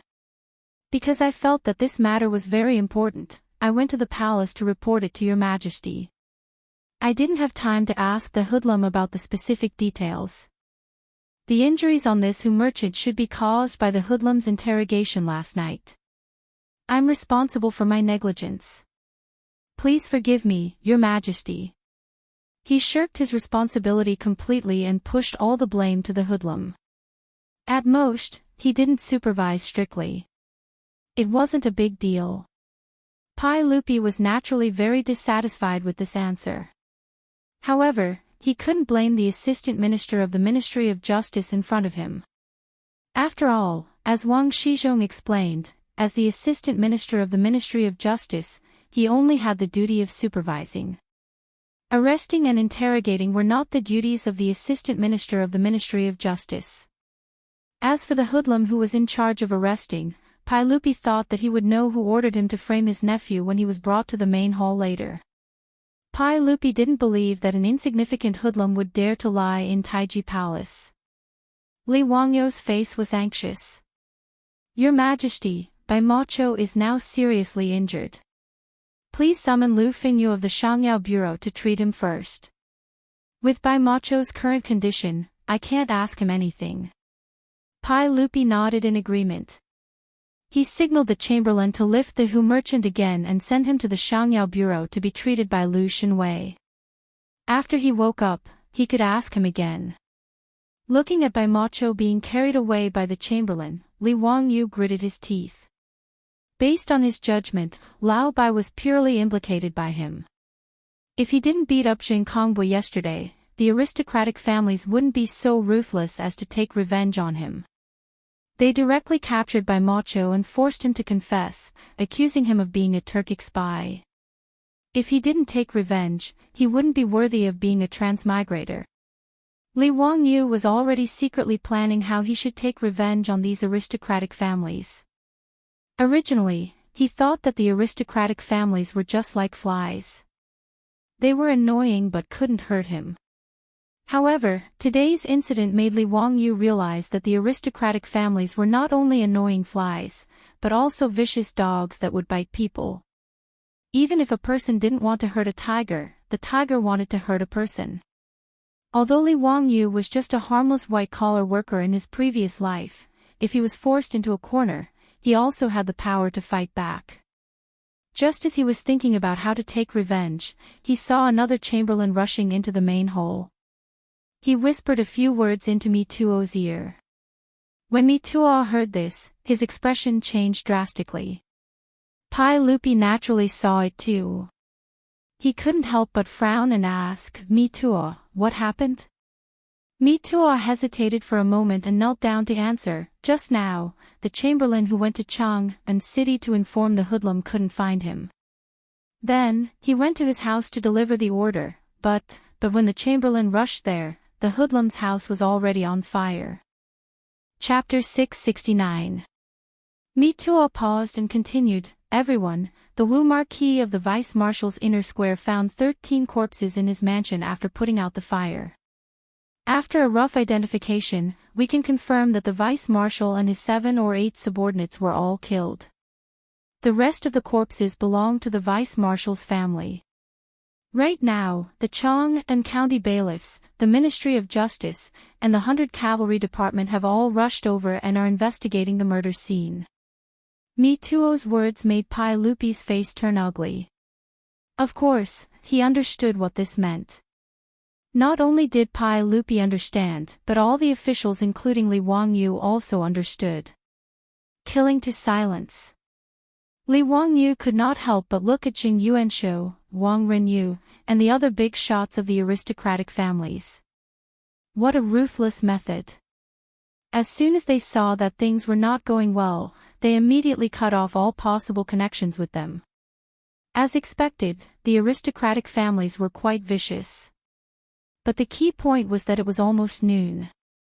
It had not even been 2 hours since Pai Lupi ordered people to summon the vice-marshal. In such a short time, not only did the aristocratic family spread the news from the Taiji Palace, they were also able to kill people in broad daylight. Thinking of this, Li Wangyu felt a chill run down his spine. These aristocratic families were like icebergs hidden under the surface of the sea. It was unknown how terrifying and huge they were. Li Er, who was sitting on the throne, also thought of this point. That was why his expression became so ugly. Pai Lupi did not care about the death of the vice-marshal and the vice-marshal. What he cared about was the power hidden in the dark by the aristocratic families. As the emperor of the Tang dynasty, Pai Lupi would never allow such a thing to happen under his watch. After the vice-marshal was killed, today's matter could only come to an end. Even if everyone in the palace knew the whole story, there was no evidence.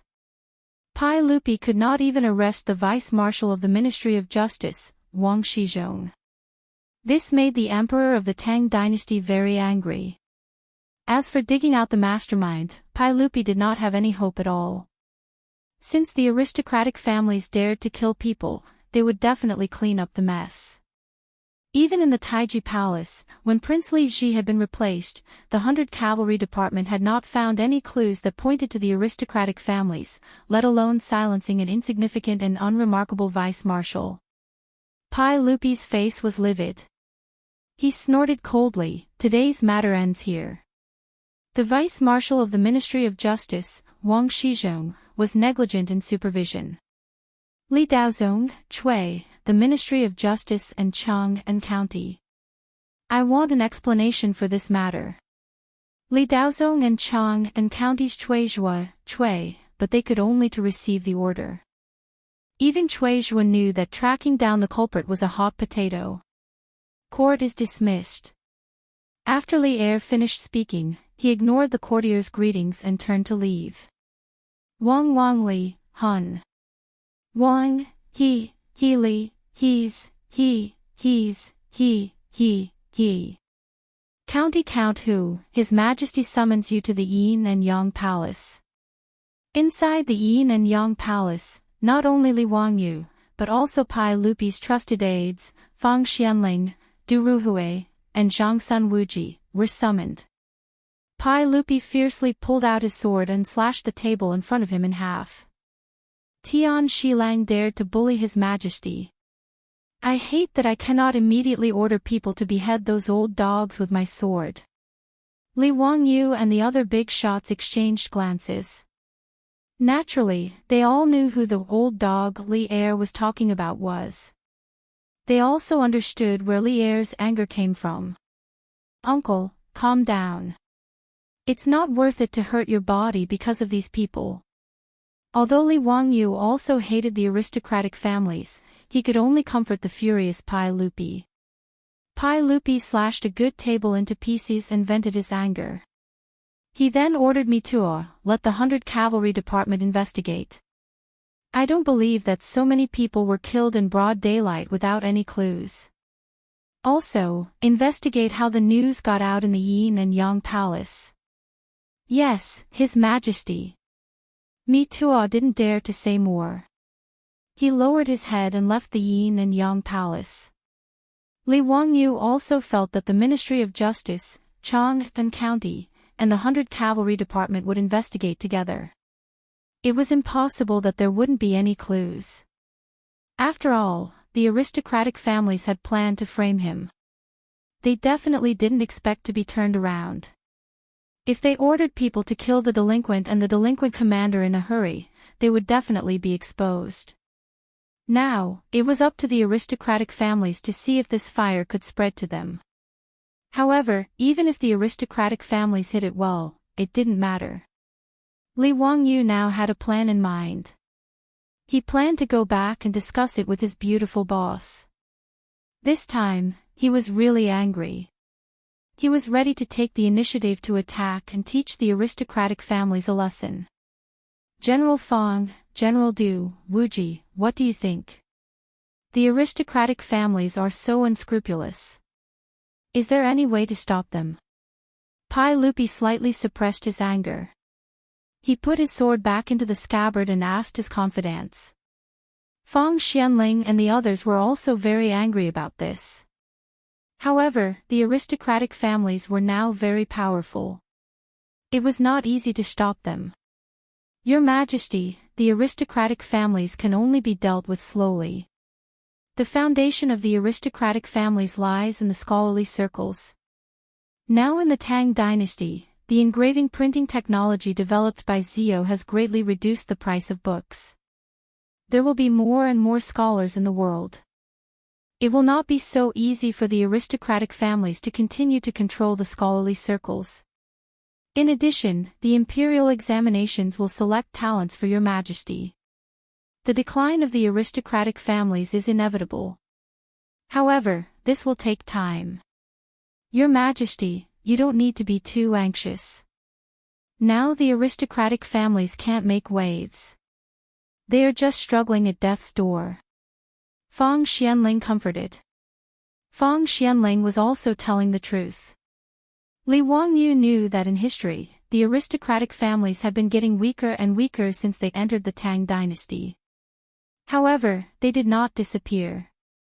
It was not until the chaos at the end of the Tang dynasty that the aristocratic families and the Tang dynasty disappeared in the long river of history. Pai Lupi was naturally aware of this, but he was still dissatisfied. Humph, now the imperial examinations are popular.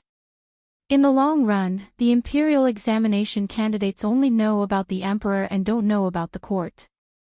It will be a big disaster. I want to continue to improve the imperial examinations, but I don't know where to start. Do you have any good suggestions? Pai Lupi was very proud of the imperial examination system of the Tang dynasty. He even said that, all the heroes in the world are in my hands. However, as time went by, Pai Lupi was surprised to find that the aristocratic families benefited from the imperial examinations. After all, the aristocratic families had an incomparable influence among the scholars and the common people. Even the descendants of Pai Lupi wanted to marry the daughters of the 5 surnames, let alone the nobles and common people.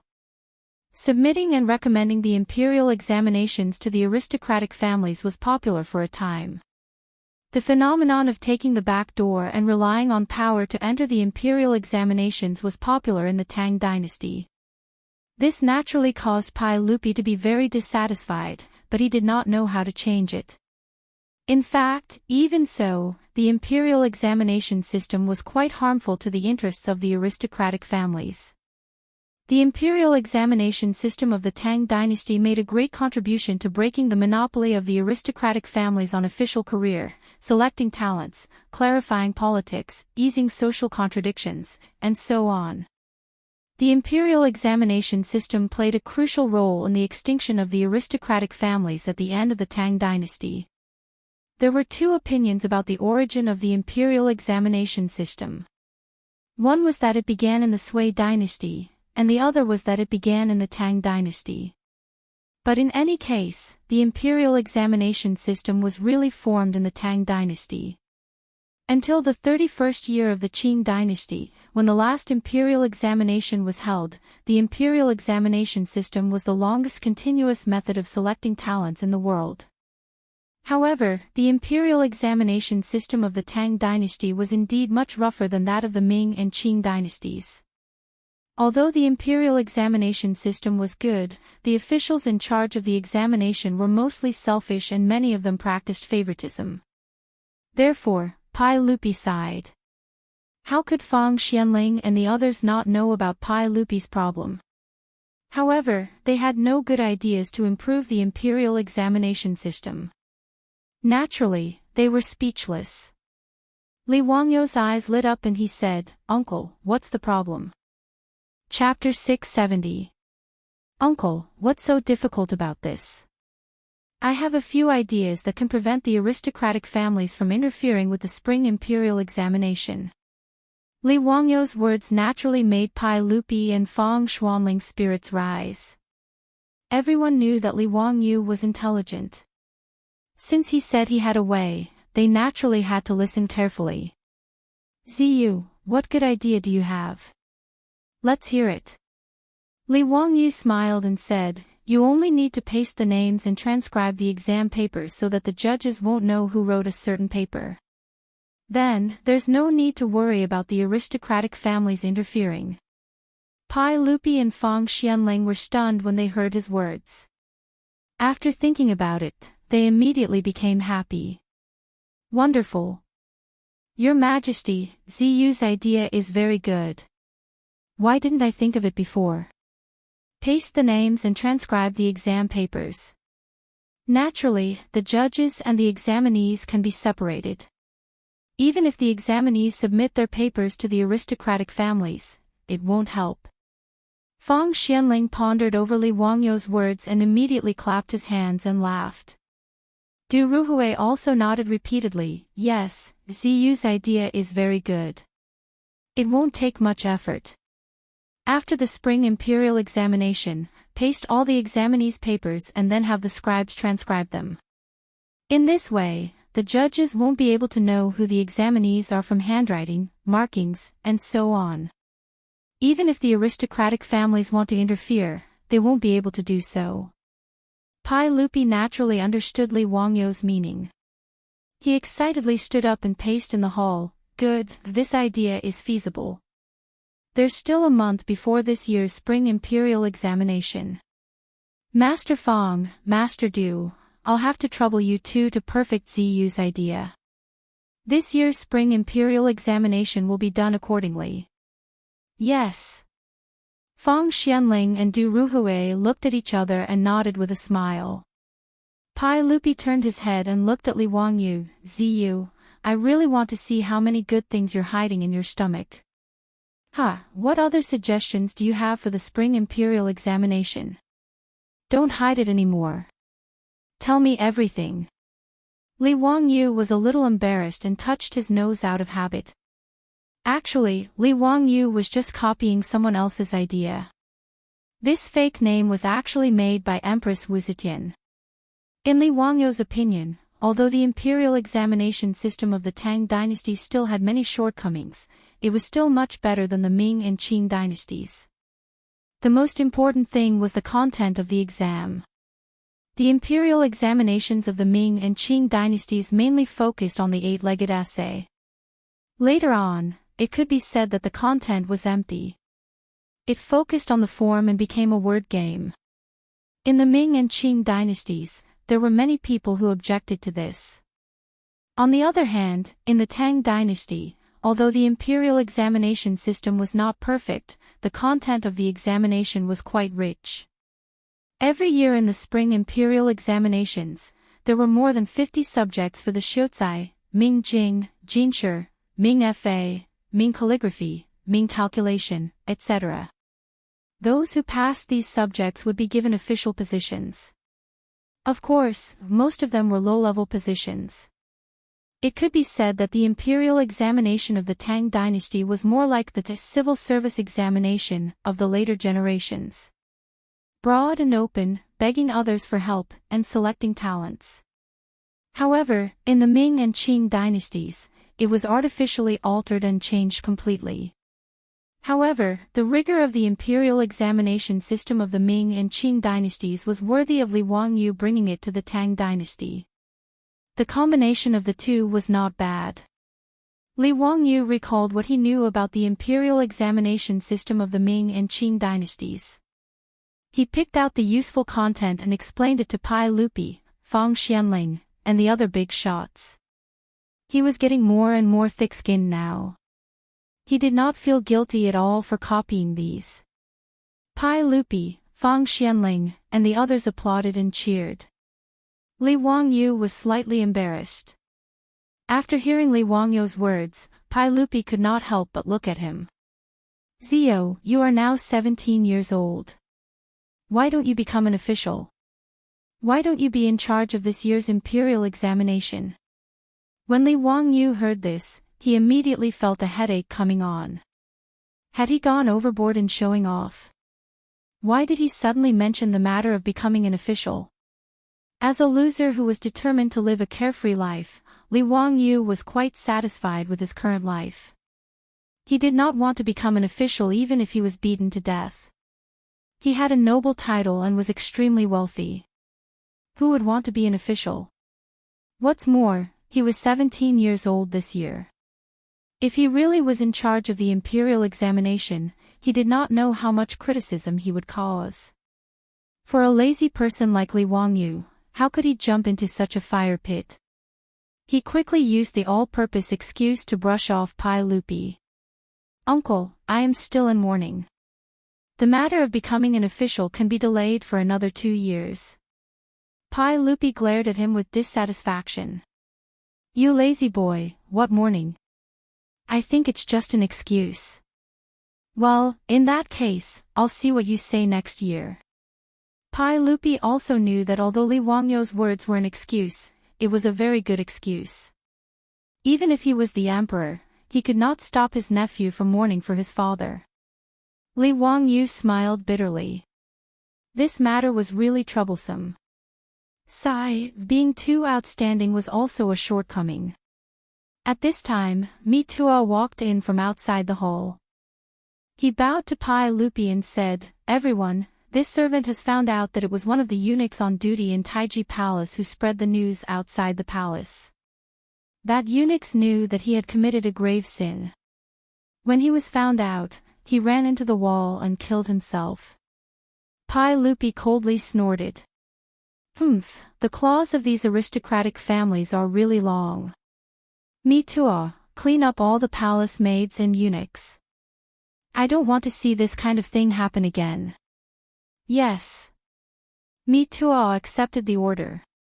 Li Wangyu knew that with Pai Lupi's order, no one knew how many people would die in Taiji Palace in Noda. But he could not stop it.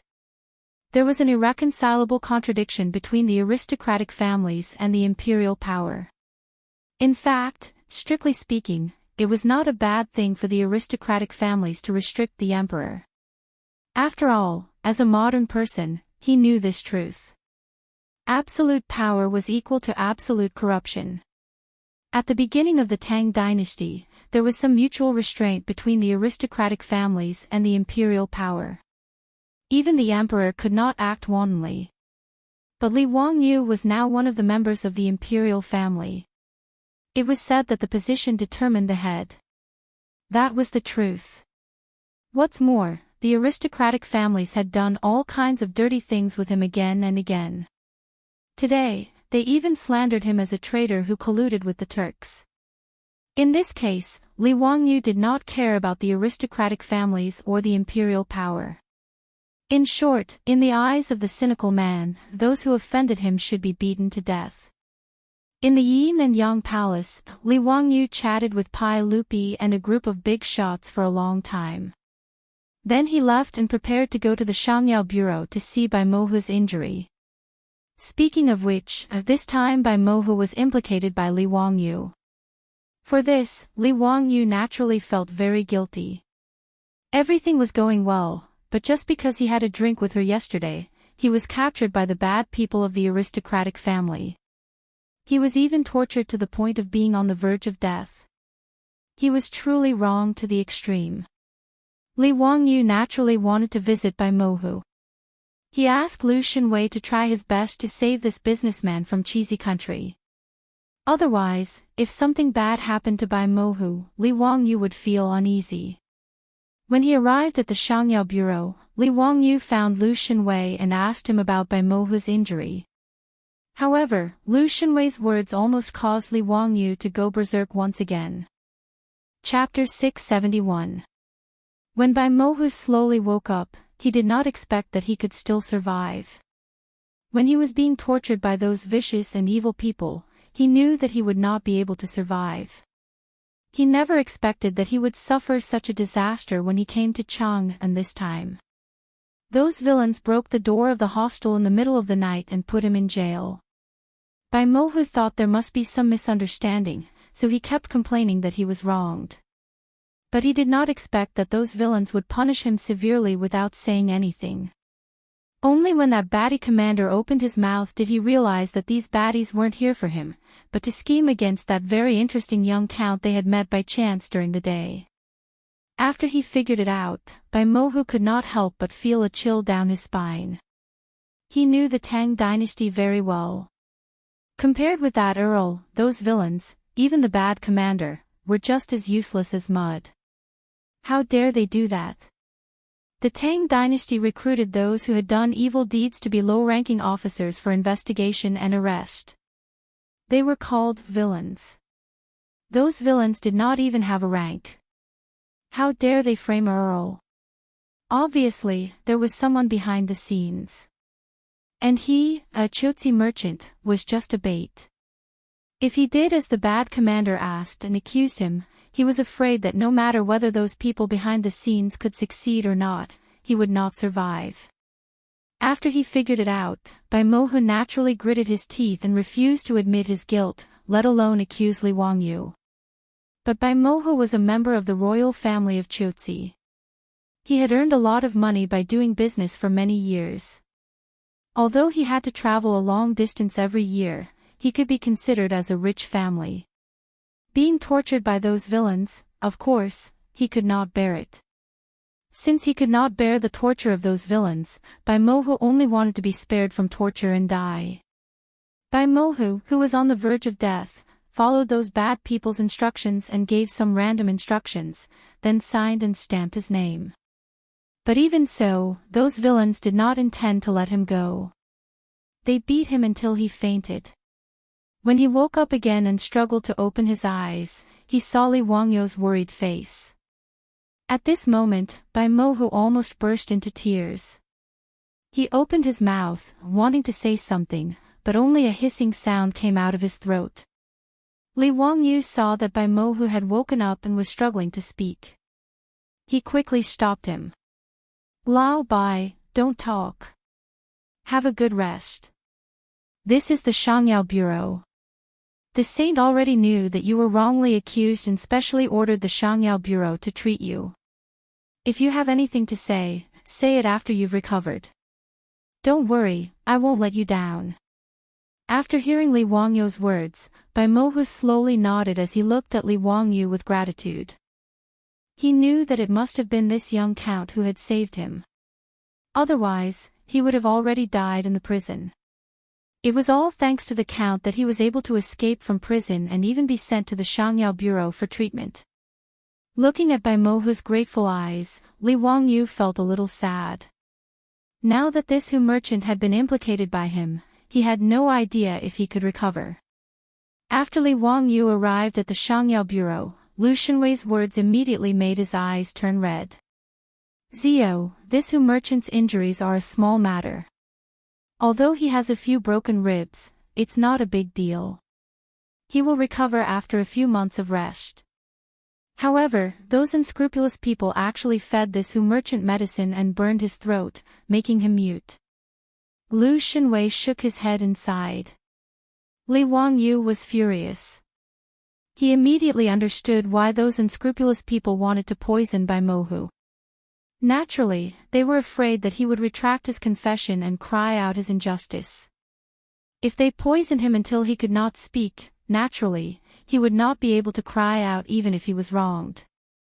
Aristocratic families, what a vicious method. "Brother Xinwei, can this Hu merchant's throat be cured? Will he be able to speak in the future?" Lu Xinwei shook his head.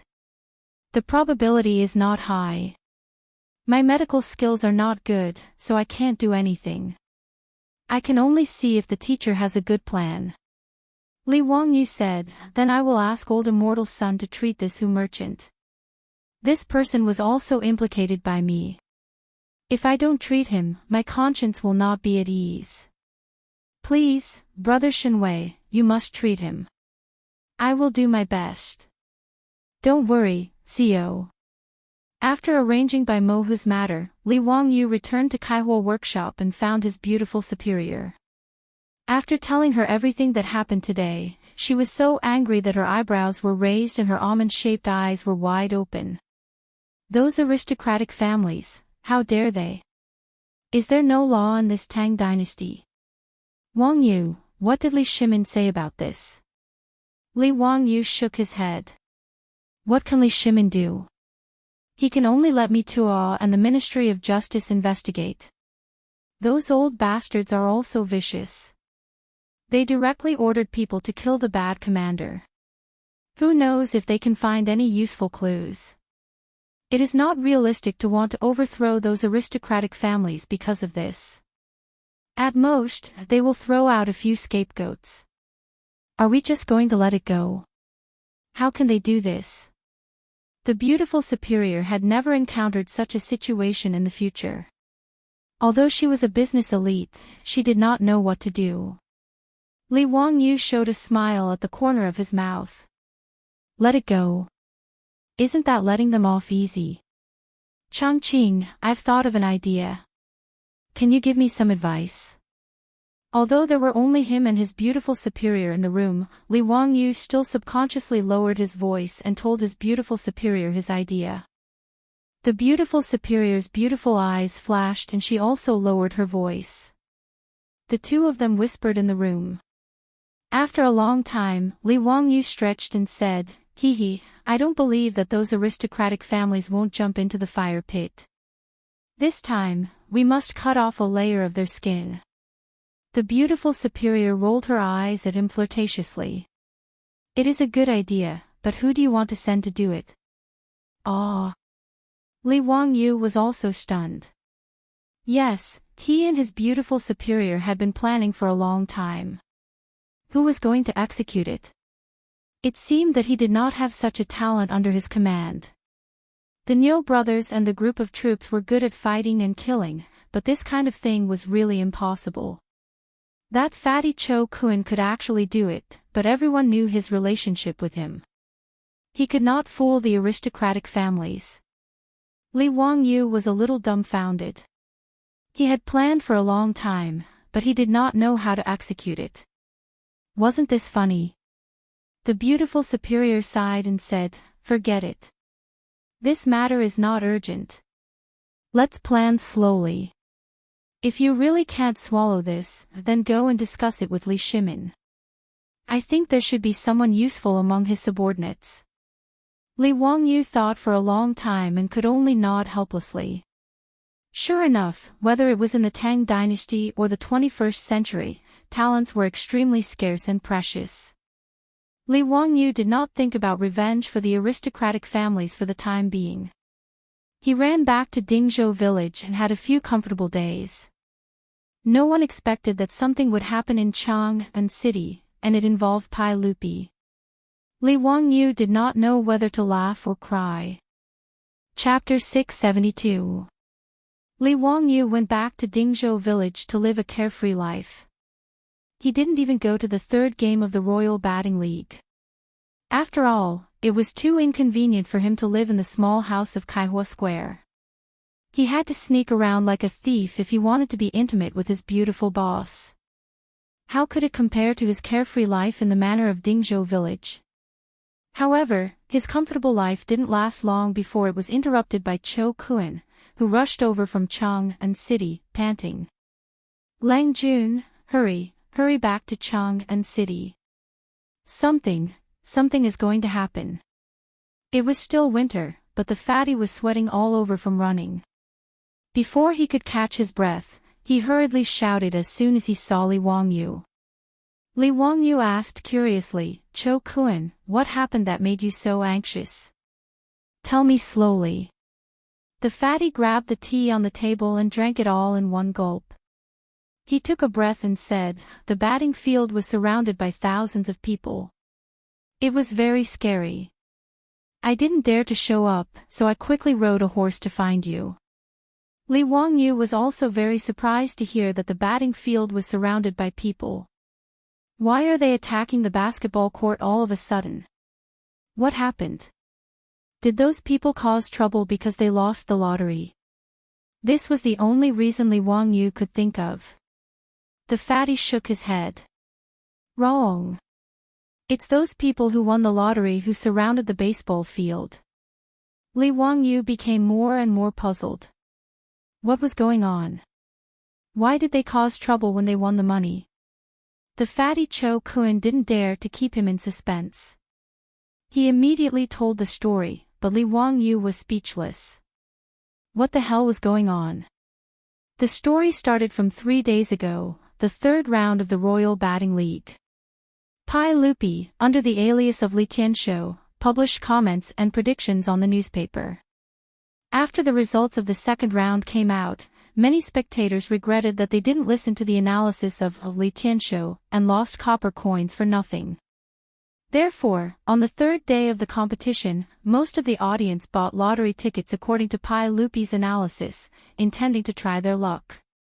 It was unknown whether it was Pai Lupi's luck or his analysis, but the results of the 5 matches on the third day were exactly the same as what he had analyzed in the news. He had even predicted 2 draws accurately. Countless people tried to buy lottery tickets according to Li Tianshou's analysis, but they all regretted it. Why didn't they buy more? They had missed a good opportunity to make a fortune. As for those who didn't believe Li Tianshou's analysis and bought the lottery ticket, they were even more upset. Others had already placed the opportunity to win money in front of him, but he actually turned a blind eye to it. It was really annoying. As for the foppish playboys, they were beaten up as expected. For a time, they were cursed by many Chang and citizens. It was an unexpected disaster. In short, the ball news and Li Tianshou became popular. Those who had bought the lottery immediately put the name Li Tianshou on the altar. To be able to analyze the strength of 10 teams so thoroughly, it was simply amazing. Therefore, on the day that the new issue of the ball news went on the market, countless citizens rushed to the streets as soon as the doors opened, waiting for the public carriages that sold the ball news. "Driver, give me a copy of the ball news." "I want one too." Don't fight, give me one." "Tian Shilang, can you read?" "Why are you fighting?"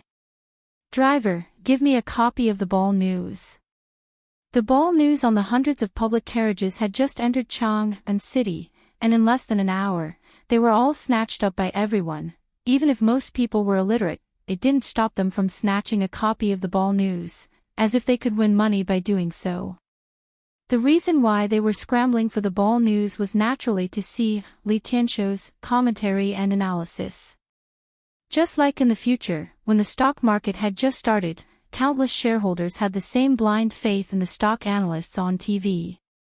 And Li Tianshou had the results of 2 consecutive matches as proof, so naturally, everyone had to believe in him. Many people were already rubbing their hands and preparing for the next match. They might have to invest a lot of money to buy lottery tickets according to Li Tianshou's analysis. The ball news was priced at 1 coin, which was extremely cheap. Li Wangyu was naturally losing money by selling the ball news at this price. However, his purpose was not to make a profit with the ball news, but to attract more spectators to the stadium to watch the match through the ball news. At such a low price, it was naturally only a thin piece of paper. It mainly recorded the names of the 5 teams in the next match, as well as a few articles of analysis and prediction. The scholar who had snatched the ball news couldn't wait to unfold the paper and read it carefully. What he did was spoiled. Why was there no article by Li Tianshou on the ball news today? The scholar thought that he had missed something, so he carefully read the articles on the ball news from beginning to end. However, he still couldn't find the article by Li Tianshou that he was looking for. After reading it a few more times, the scholar finally confirmed that there was indeed no article by Li Tianxiu in the Ball News today. He couldn't help but curse, why is there no commentary by Li Tianxiu in this Ball News? There was a group of people around him, eagerly waiting for the scholar to read Li Tianxiu's article to them. When they heard him shout, they were all dumbfounded. What? There was no article by Li Tianxiu. How could this be? Without Li Tianxiu's article, how could they buy lottery tickets? Countless people were still counting on Li Tianxiu's commentary to make a small fortune. How could he not have it? It wasn't easy for Chang and to have such an interesting event like the baseball league. Everyone was talking about these matches in their free time. However, they didn't know much about the 22 Imperial Army batting teams. Naturally, they needed a god like Li Tianxiu to guide them. The Tangs loved to gamble. This baseball lottery was an interesting gambling event. Although it had only been 3 days, there were already a large number of fans buying lottery tickets. In the hearts of these people, Li Tianxiu's name was now shining brightly. Countless people were staring at his article. However, it was gone just like that. How could they endure this? Lang Jun, did you see it clearly? Is there really no article by Li Tianxiu? Why is that? Why does the Ball News dare not publish Mr. Li's article? There must be something fishy about it. Aren't you talking nonsense? It must be that Mr. Li's prediction was so accurate that the Ball News didn't dare to publish it. Everyone, think about it. In the second round, Mr. Li predicted 4 matches correctly. In the third round, he predicted all 5 matches correctly. It must be that the Dazhao batting field was afraid of Mr. Li's article. Otherwise, everyone would buy lottery tickets with Mr. Li. The batting field would definitely lose money. Someone analyzed. Everyone nodded. That's right. It must be so. The Ball News is so despicable. They actually use such a despicable method. Suddenly, someone raised his arm and shouted, "No, I'll go to the Dazhao batting field and ask for an explanation. I want to see Li Tianxiu's article. Let's go together. Let the Dazhao batting field give us an explanation." Similar scenes could be seen everywhere in Chang'an. The people who had read the latest issue of the Ball News were all furious. They made a fuss and rushed to the Dazhao batting field to ask for an explanation. Chapter 673. Leaving aside how speechless Li Wangyu was after he figured out the whole story, Chang and County Magistrate Cui Zhuo broke out in a cold sweat after he received the report from the bailiff. Under the feet of the emperor, the world was clear and bright. Thousands of commoners had gathered to cause trouble at the baseball field. Cui Zhuo couldn't help but shudder. He didn't dare to delay and immediately ordered all the bailiffs to maintain order in the baseball field. Then he hurriedly mounted his horse and rushed to the imperial city to report to Fang Xianling and Du Ruhui. With so many people gathered, what if a fight broke out? Wouldn't it be a big problem? Fang Xianling and Du Ruhui were dumbfounded after receiving Cui Zhuo's report. It was ridiculous that such a thing could happen just because of a small piece of news. Naturally, these 2 big shots were also baseball enthusiasts. They were also very fond of the Royal Baseball League. Thus, the 2 of them were also readers of that newspaper.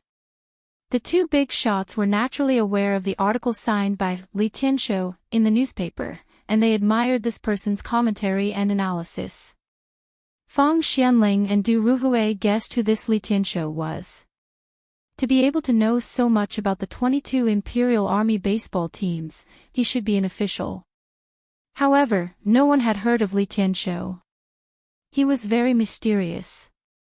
Fang Xianling even asked his son, Fang Yayai, but he didn't get an answer. This was natural. The playboys had been warned by Pai Lupi and didn't dare to reveal his identity. Of course, Fang Xianling and Du Ruhui didn't think that the mysterious Li Tianxiu was Pai Lupi himself. Fang Xianling thought for a while and said to Du Ruhui, "Old Du, let's go see His Majesty. I'm afraid we have to send the Jinwu guards." Thousands of people gathered. "We can't be careless." "Of course. Let's go to the palace." Du Ruhui nodded. To mobilize the imperial army, they needed Pai Lupi's order. The two didn't dare to delay and hurried to Taiji Palace. Pai Lupi was currently in the administrative hall, listening to Mituo's report. Replying to everyone, the 100 Horsemen Department has been investigating the matter of the vice commander being silenced for several days. That day, there was a department head from the Ministry of Justice who went to the delinquent commander's mansion before the incident. After the incident, the head of the Bai division had disappeared without a trace. As for the vice-marshal's residence, the 100 Horsemen division found traces of climbing on the courtyard walls. Mido looked at Pai Lupi carefully and continued, "According to the analysis of the 100 Horsemen division, it should be that head officer Bai, after entering his mansion, gathered the bad guys. Afterwards, the assassins sneaked into the mansion through the courtyard walls, and under the cover of the division head, they ambushed and killed the vice commander and his subordinates, and then killed all the women and children in the mansion. After that, they poured kerosene and set the scene on fire." Pai Lupi frowned and interrupted, "I don't want to hear this. Mido, tell me, what useful clues have you found?" Mituo crawled on the floor, not daring to raise his head. Reporting to everyone, the 100 Horsemen division is still investigating the whereabouts of division leader Bai. As for those assassins, we have yet to find any clues. Pai Lupi slammed the table. "What is the 100 Horsemen division doing? After so many days, we still haven't found any clues. Could it be that those aristocratic families acted in a hurry and cleaned up the mess so cleanly?" Mido didn't dare to reply and could only silently endure Pai Lupi's anger. Just as Pai Lupi was getting angry, he heard a servant report that Prime Minister Fang and Prime Minister Du had requested an audience. "Prime Minister Fang, Prime Minister Du, is there something wrong?" "Your Majesty, there are thousands of citizens in Chang and who have surrounded the Dazhao baseball field. The citizens are agitated and we are afraid of causing trouble. Therefore, we request Your Majesty to send out the left and right golden guards to prevent any accidents." Pai Lupi frowned again. Why would the citizens be agitated and surround the Dazhao baseball field? Thousands of citizens was indeed not a small matter. If someone fanned the flames and caused a civil unrest, it would be difficult to deal with.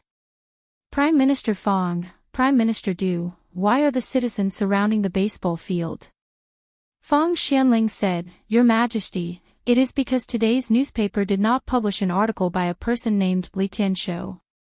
The citizens think that the baseball field did it on purpose, so they were agitated and went to surround the baseball field, demanding an explanation from the baseball field."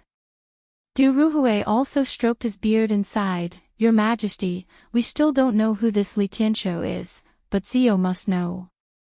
Why don't we summon Zio and ask if we can print another issue of the newspaper to publish this person's article? Otherwise, if the citizens of Chang'an are angry, it will be difficult to deal with." Pai Lupi couldn't help but be dumbfounded when he received the report from the two prime ministers. *CK, just because the newspaper didn't publish his article, thousands of citizens in Chang'an are causing trouble. For a moment, Pai Lupi didn't know whether to laugh or cry. The reason why this issue of the newspaper didn't publish Pai Lupi's article was, of course, not because Li Wangyu or Cho Kun dared not to publish it, but because Pai Lupi didn't write it at all. After the aristocratic family framed Li Wangyu a few days ago, Pai Lupi was in a bad mood and was too lazy to write any commentary. Pai Lupi didn't write, so Li Wangyu didn't dare to ask or urge him. He could only find someone else to write an article and publish it. But he didn't expect that it would cause such a problem. "Your Majesty, we should dispatch the left and right golden guards first, lest something unexpected happens. Also, we should find Zio and ask him who this Li Tianshou is," Fang Xianling said again. Pai Lupi also knew that the matter was urgent, so he immediately ordered Mituo to dispatch the left and right golden guards to the Dazhao baseball stadium to maintain order and prevent the citizens from causing trouble. After Mituo left, Pai Lupi smiled awkwardly. Just as he was about to explain to Fang Xianling and Du Ruhui that he was Li Tianshou, a chamberlain came to report that Imperial Censor Wei was asking for an audience. Your Majesty, the citizens are surrounding the Dazhao baseball stadium. We can't underestimate them. Your Majesty, please immediately summon the county count to the court and reprimand them. Also, that Li Tianshou should be thoroughly investigated to find out who he is and why he's bewitching people. It's really abominable. Wei Jing, the sheep-nosed official, spat at Pai Lupi as soon as he entered the legislative hall. Pai Lupi heard this and immediately stopped his plan to confess that he was Li Tianshou. This sheep-nosed official was stubborn. If he knew that he was Li Tianshou, he would probably nag him for a long time. After all, Pai Lupi was afraid of Wei Jing. Abandoning Nanshan and Taizong Huaiyao, these two matters showed Li Er's complex feelings of respect and fear towards this goat-nosed duke. Eunuch Wei is right. We should teach that bastard Xiao a lesson. If nothing happened today, it would be fine. But if there were any accidents, I would definitely imprison him. Pai Lupi immediately replied righteously and unhesitatingly pushed the blame to Li Wangyu. Your Majesty, that Li Tianshou must also be investigated to find out who he is and whether there are any hidden secrets that can't be revealed. Why is he so bewitching? Wei Jing didn't forget about the culprit who had caused today's incident.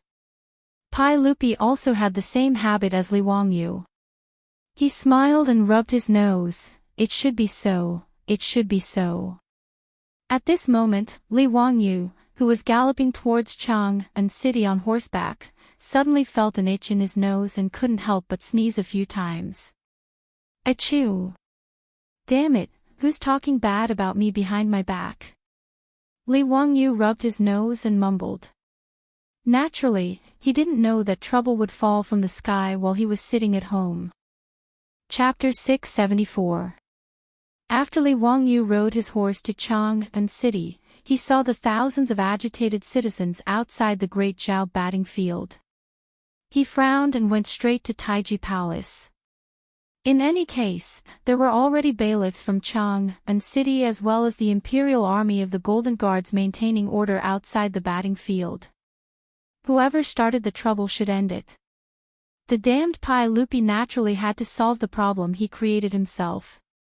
Li Wangyu anxiously rushed to Taiji Palace. Pai Lupi, Fang Xianling, Du Ruhui, Wei Jing, and the others had not yet left. They were still discussing whether or not to forcibly disperse the citizens. Pai Lupi was naturally unwilling. No matter what, the citizens gathered outside the great Zhao batting field were also Pai Lupi's fans. Pai Lupi couldn't help but feel proud that so many citizens were causing trouble because they liked his article. However, he couldn't tell everyone about it. This made him feel uncomfortable.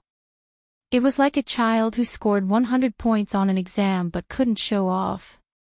This was inhumane.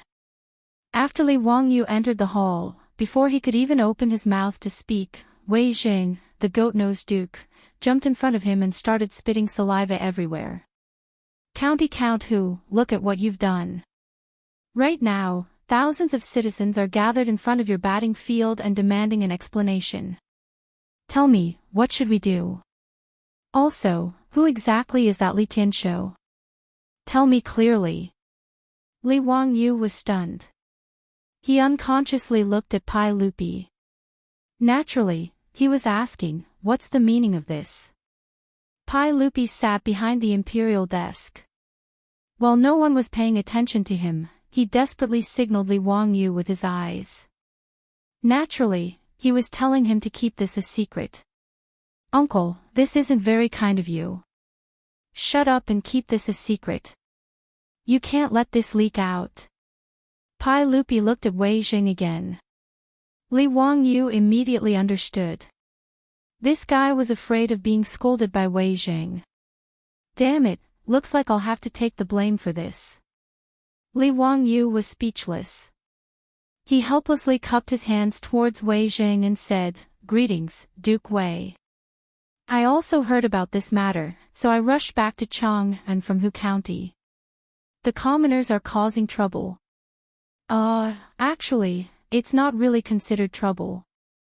It's just a momentary dissatisfaction. It's not a big deal. Bullshit. Thousands of people have gathered in Chang'an City, right under the emperor's feet. How dare you say it's not a big deal? Wei Zheng's spittle almost sprayed onto Li Wangyu's face. Facing this, Li Wangyu could only rub his nose in embarrassment and remain silent. What could he say? That this was all caused by the unreliable Pai Lupi. If you want to blame someone, you can only blame the people for being too addicted to gambling. *CK, the Tang people really are a bunch of gamblers. Li Wangyu thought angrily, but he had completely forgotten who started the lottery to make money and attract the people to bet. Wei Zheng continued to ask, "Let me ask you, who is this Li Tianshou? What is his motive? To incite the commoners to cause trouble like this, it's really abominable." Li Wangyu was speechless. How the hell was he supposed to answer this question? This Li Tianshou, right? Yes, who is this Li Tianshou? Duke Wei, I'm not afraid of you laughing at me, but I don't know either. This Li Tianshou's article was sent to my residence anonymously by someone. I saw that this person's article was well written, so I didn't think too much about it and had it published in the newspaper. Yes, I didn't think this through. Please forgive me, Duke Wei. Li Wangyu held back for a long time before finally coming up with an excuse that wasn't really a reason. Of course, Wei Zheng could tell that he was being perfunctory. He was so angry that he wanted to blow his beard and glare at him. Pai Lupi could only cough dryly and help Li Wangyu to smooth things over. Alright, Duke Wei, don't worry about this Li Tianshou. This person doesn't have any bad intentions. He just wrote 2 articles, it's not a big deal. It's a bit of an exaggeration to say that this person is bewitching people's hearts. Let's talk about how to deal with today's matter. Fang Xianling seemed to have seen something from Li Wangyu and Pai Lupi's expressions. He also laughed and said, "Your Majesty, I think it's better to let the imperial guards and yamen runners drive the commoners away to prevent more trouble." Li Wangyu naturally didn't agree. No matter what, the commoners who gathered outside the baseball field were his customers. If the imperial guards and yamen runners drove them away, they would be resentful and not come to watch the game in the future. He would be the one who suffered a loss. He quickly shook his head. No, the commoners didn't do anything bad. It's unreasonable to drive them away forcefully. How about this? Uncle, please call the 2 baseball teams to the baseball field and play a game. I'll let people open the baseball field and let the commoners watch it for free. After watching the game, the commoners' anger will naturally dissipate. What do you think? Fang Xianling and Du Ruhui pondered for a while and nodded. Zio's idea is good. Your Majesty, let's do it this way. Pai Lupi naturally nodded in agreement and immediately arranged for people to do as they were told. Not many hours later, the county magistrate of Chang'an County, Chuizhua, came to report that the commoners who gathered at the baseball field heard that there was a game to watch and that it was free. They all stopped making a fuss and rushed to the field to watch the game. Everyone was relieved.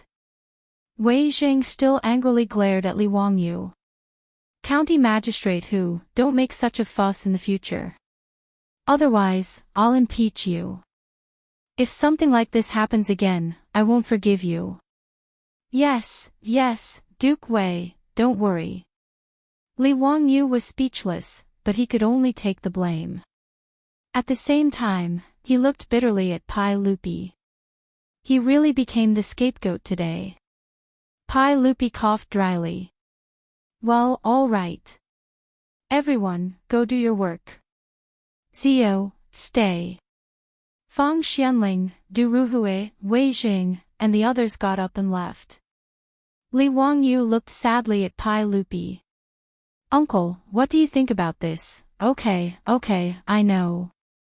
In the future, I'll write an article on time for every game report and have me too. I'll send it to you. Don't act like a little wife. Li Wangyu said, Uncle, these are your words. You can't go back on your words. If something like this happens again, I won't be able to take it. Pai Lupi didn't want to continue this topic, so he quickly changed the topic.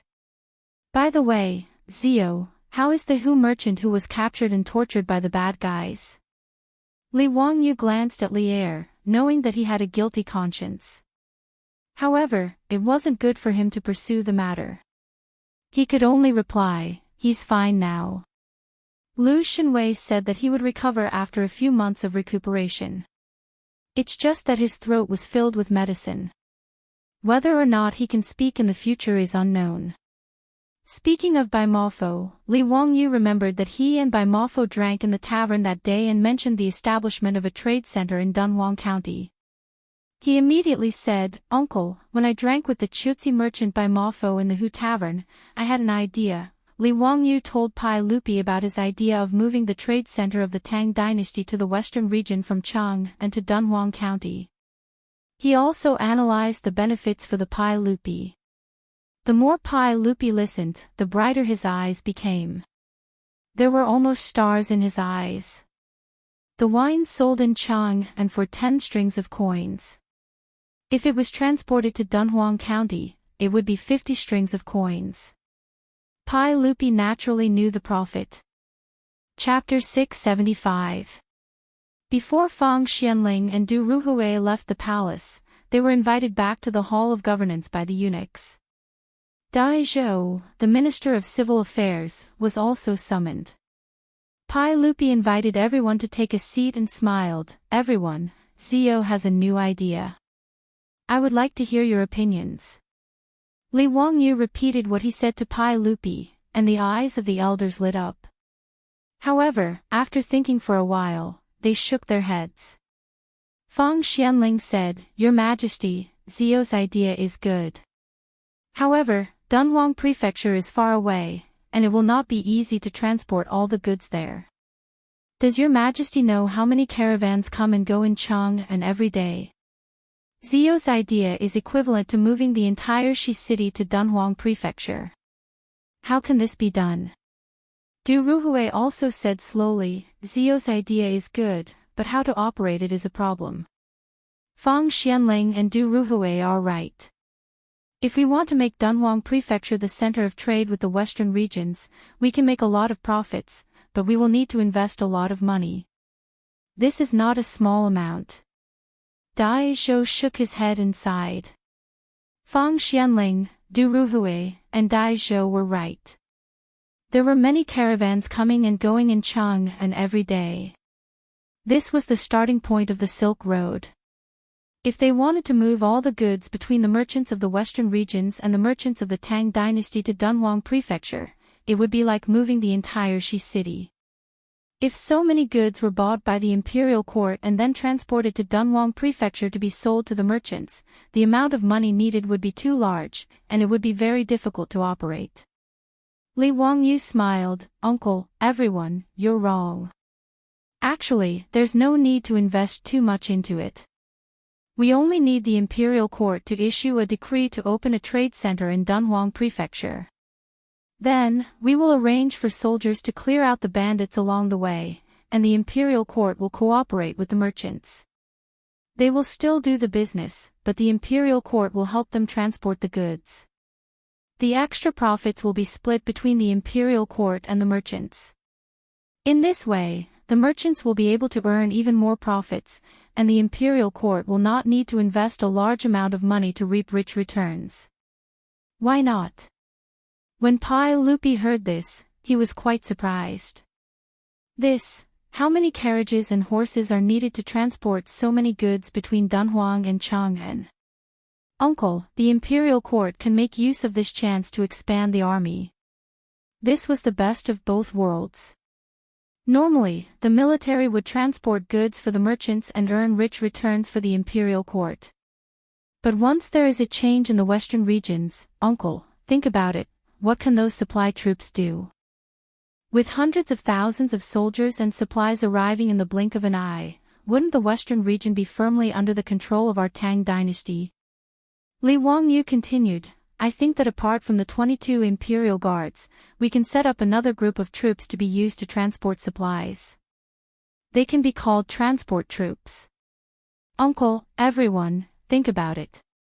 If our Tang dynasty had tens of thousands of transport troops, driving those four-wheeled carriages every day to transport goods all over the Tang dynasty, how majestic would that be? Li Wangyu continued to explain. His plan was to use the four-wheeled carriages to greatly expand the Tang army's logistics and transport troops. The Tang dynasty's territory was extremely vast, but due to the lack of transportation, most of the territory was not developed and used effectively. This was especially so for the western regions, which was beyond their reach. Since ancient times, when China fought wars, it was actually a matter of logistics. As the saying goes, before the troops and horses move, the provisions move first. Transporting provisions from the rear to the front lines was easily hundreds or even thousands of li. One could imagine how difficult it was. Li Wangyu remembered that before he transmigrated, he had seen a China UnionPay advertisement. It was called The Last Transfer of Funds in the North of the Tang Dynasty. Although it was just an advertisement, it made countless people cry. Li Wangyu was also very moved at that time. The background of the advertisement was that after the Anlushan rebellion, the Tang dynasty soldiers stationed in the Anxi Protectorate were cut off from Chang'an. In history, in 790 AD, the Anxi Biting Protectorate was attacked by the Tibetans. Protector General Li Yuanzhong fought to the death, but he was killed. The 7,000 Tang soldiers of the Protectorate were all killed. From then on, only the Anxi Protectorate was left in the western regions.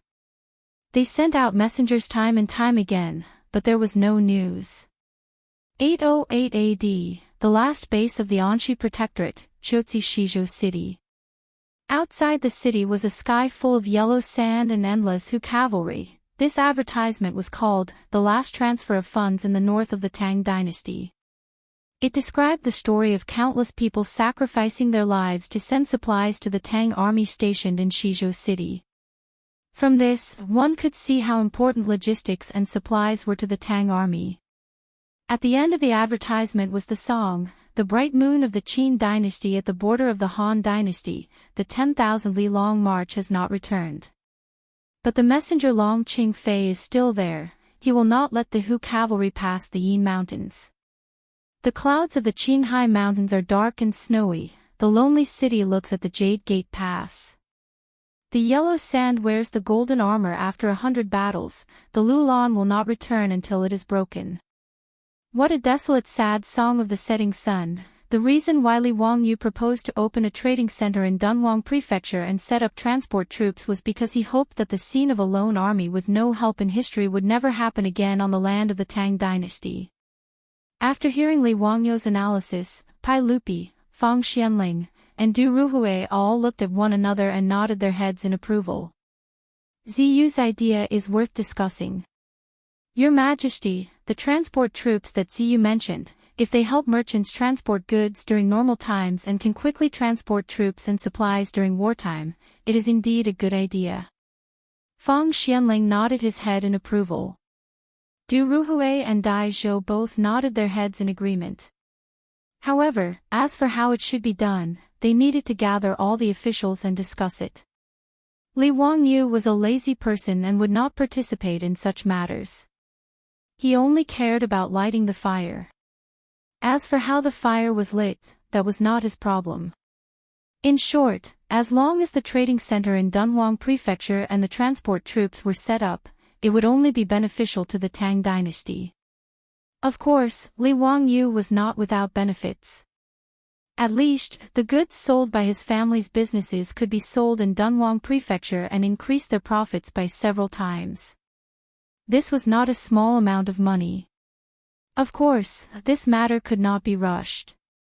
At least the officials in the imperial court had to discuss it in detail and come up with a specific plan before it could be implemented. Seeing that there was nothing else for him to do, Li Wangyu said goodbye to Pai Lupi and left the palace. He then went to the Xiangyao bureau in the imperial city to visit Bai Mohu. Seeing that he was doing well, he felt much better. After comforting Bai Mohu, Li Wangyu left the imperial city and prepared to return home. He had wasted a lot of time in the palace. At this time, the sun was already in the west. Li Wangyu was too lazy to go back to Dingzhou village. He planned to stay in Kaihua Square for one night and return to Hu County tomorrow. His house in Kaihua Square was next door to Jinfu Temple. Jinfu Temple was also a big temple in Chang'an. There were more than 200 monks and they offered incense every day. Li Wangyu naturally did not believe in gods or Buddhas. Although he had inexplicably transmigrated to the Tang dynasty, he still did not think that it was because of gods or Buddhas. In his and his beautiful superior speculation, they were more willing to believe in space-time tunnels than gods or Buddhas. Therefore, although his house was next to Jinfu Temple, Li Wangyu had never entered this famous temple in Chang'an. Today, when Li Wangyu went back home, he rode on a horse and slowly passed by the gate of Jinfu Temple. Out of the corner of his eye, he inadvertently caught a glimpse of a figure and could not help but be stunned. Chapter 676. Li Wangyu suddenly pulled on the reins in front of the Jinfu Temple, causing Niu Wu to ask curiously, "Lang Jun, is something the matter?" I saw an interesting person." "Niu Wu, let's go to the Jinfu Temple." "Speaking of which, I have never been to the Jinfu Temple before," Li Wangyu said as he jumped off the horse and walked into the temple. Niu Wu didn't understand why his Lang Jun suddenly changed his mind and wanted to go to the Jinfu Temple. But he didn't ask too much and hurriedly called for the troops to follow. The reception monk in front of the Jinfu Temple saw Li Wangyu and the others and quickly came forward to welcome them. "Amitba, this little monk greets County Earl Hu. Does County Earl Hu want to enter the temple to pay respects to Buddha?" The reception monk respectfully bowed. Li Wangyu asked curiously, "Oh, you know me?" He immediately realized that he had asked a useless question. In any case, he was the founding county earl of the dynasty and his house was next to the Jinfu Temple. Even if he had never been to the temple, how could these reception monks, who specialized in receiving pilgrims, be so blind that they didn't know who he was? "Since you know me, that's great. I'm not here to pay respects to Buddha, I'm here to find someone." Li Wangyu smiled. The reception monk curiously asked, "Who is County Earl Hu looking for?" "This little monk can help you." Li Wangyu nodded, "It's the monk who just entered the temple." "Little master, do you know who he is?" "The one just now." The reception monk revealed a puzzled expression and thought for a while before replying, "County Earl Hu, that is a wandering monk. He is listed in the temple and his Buddhist name is Wenzai. Is County Earl Hu looking for this master Wenzai?" Li Wangyu nodded, "That's right, I am looking for him." "Little master, please lead the way." Niu Wu was puzzled. When did his Lang Jun know a monk? Of course, he did not know that the monk Li Wangyu accidentally saw was the same monk who had used a colorful rope dipped in brine to trick the greedy elders of the Li family of Hu County into giving him 200 taels of gold back in the county seat of Hu County.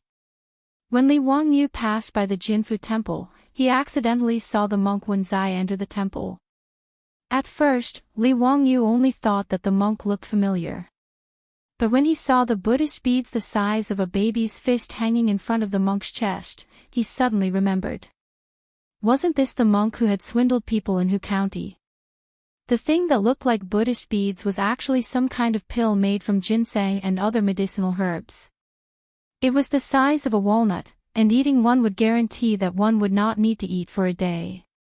Li Wangyu still remembered that day when the monk drifted away. He told the Li clan leader that his Buddhist name was Xingdao and that he was a monk from the Xinghua Temple in Duke Town in Chang'an County. But obviously, it was all a lie. Li Wangyu was very interested in the monk named Wenzai. He didn't want to catch him and bring him to the authorities, but he was curious that the monk also knew how to swindle people, and how skillful he was. What piqued Li Wangyu's interest even more was where the metal sodium he used to cause the Qingshui explosion had come from. Although Li Wangyu was a bad student, he roughly knew that sodium was produced by electrolysis. This was simply a fantasy in the Tang dynasty. Or perhaps he had guessed wrongly and the monk had used some other method. Ba. County Count Huxian, please follow me. Master Wenzai is currently living in the monk's quarters in the back courtyard. The monk in charge of receiving guests did not dare to tarry. He led Li Wangyu and the others into the temple. As a large temple, the Jinfu temple occupied a large area and had an elegant environment. In the Tang dynasty, these temples and Daoist temples were not only used to worship Buddha, but also many scholars and literati liked to come here for sightseeing. With the Jinfu temple as an example, the courtyard was elegant and ancient trees were awe-inspiring. Famous flowers and rare herbs were planted in the courtyard, especially peonies. The elegant Jinfu temple naturally attracted countless literati and literati to come here for sightseeing, meeting friends, admiring flowers, reciting poems, drinking incense, and staying. It was very lively. It was Li Wangyu's first time in the temple, so he wasn't in a hurry to find the monk. He followed the monk to walk around and have a look, which was quite interesting. Speaking of which, the Jinfu temple was also a famous temple. Li Wangyu remembered that among the poems he had memorized, there were several about the Jinfu temple, including Wang Wei's poems for the temple. At this time, the evening drum in Chang'an city was beating, and the literati, young masters, and noble ladies who were sightseeing in the temple had all left. It was time for the monks to do their evening classes in the Jinfu temple, so it was very quiet. The monk led Li Wangyu and the others to a row of monks' quarters and gently knocked on the door of one of them. Ba, Master Wenzai, a distinguished guest is here. The door of the monk's quarters opened quickly with a squeak. The monk who opened the door was the one who cheated the Li clan elder in the county seat of Hu County. The monk, whose Buddhist name was Wenzai, bowed to the monk with one hand and said, Ba, thank you, young master. May I know who the distinguished guest is?